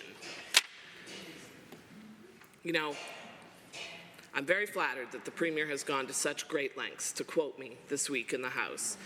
I'm looking forward to the announcement of a return of financial supports for youth and government care. It's gratifying to hear that the government agrees with us that youth need support right up to their mid-20s. But mostly I'm gratified because that understanding of developmental psychology can be applied here. Because if you understand that kids are still in key developmental phases at this time in their life, then it's not too far a stretch to understand why it is that we need to work to get more kids, not fewer, into our sexual health units. This bill ignores evidence and best practice around sexual health education. It does nothing to increase parent engagement with their child's education, and it actively causes harm to a very vulnerable group of youth. I encourage all members of this House to vote against Bill 27. Honourable members, I would just like to provide a additional clarification with respect to the ruling on the point of order, because I'm concerned with one of the comments that the Honourable Member for Calgary-Beddington made, in that in her decision to change tack. And my comments are, I want to reiterate to the Assembly that the Speaker has no desire to limit your ability to criticize the record of any member of this assembly. And I want you to know that you are able to do that. And it is important. That's what we are here to do, is to scrutinize, to provide all of the comments that we would like to about the record. And so at no point in time was I trying to prevent you or any member of this assembly from criticizing the record of another. The language in which we use to do that is important, and that was the purpose in my intervention, not to prevent anyone from criticizing the record of another member. Are there others? The honourable member for Calgary, Boular, McCall. Thank you, Mr. Speaker. I don't think I have much time left, so I will still make some brief remarks. I listened to Minister's comments on second reading. When bill was introduced, I have read it. When I heard Minister's comment, I realized that that's not what I read in the bill. So I got the bill out, so tried to read that again. And Minister talked about changing the preamble, which says, whereas the government of Alberta is committed to ensuring strong learning opportunities, regardless of whether those opportunities are in person, online, or in a home education setting.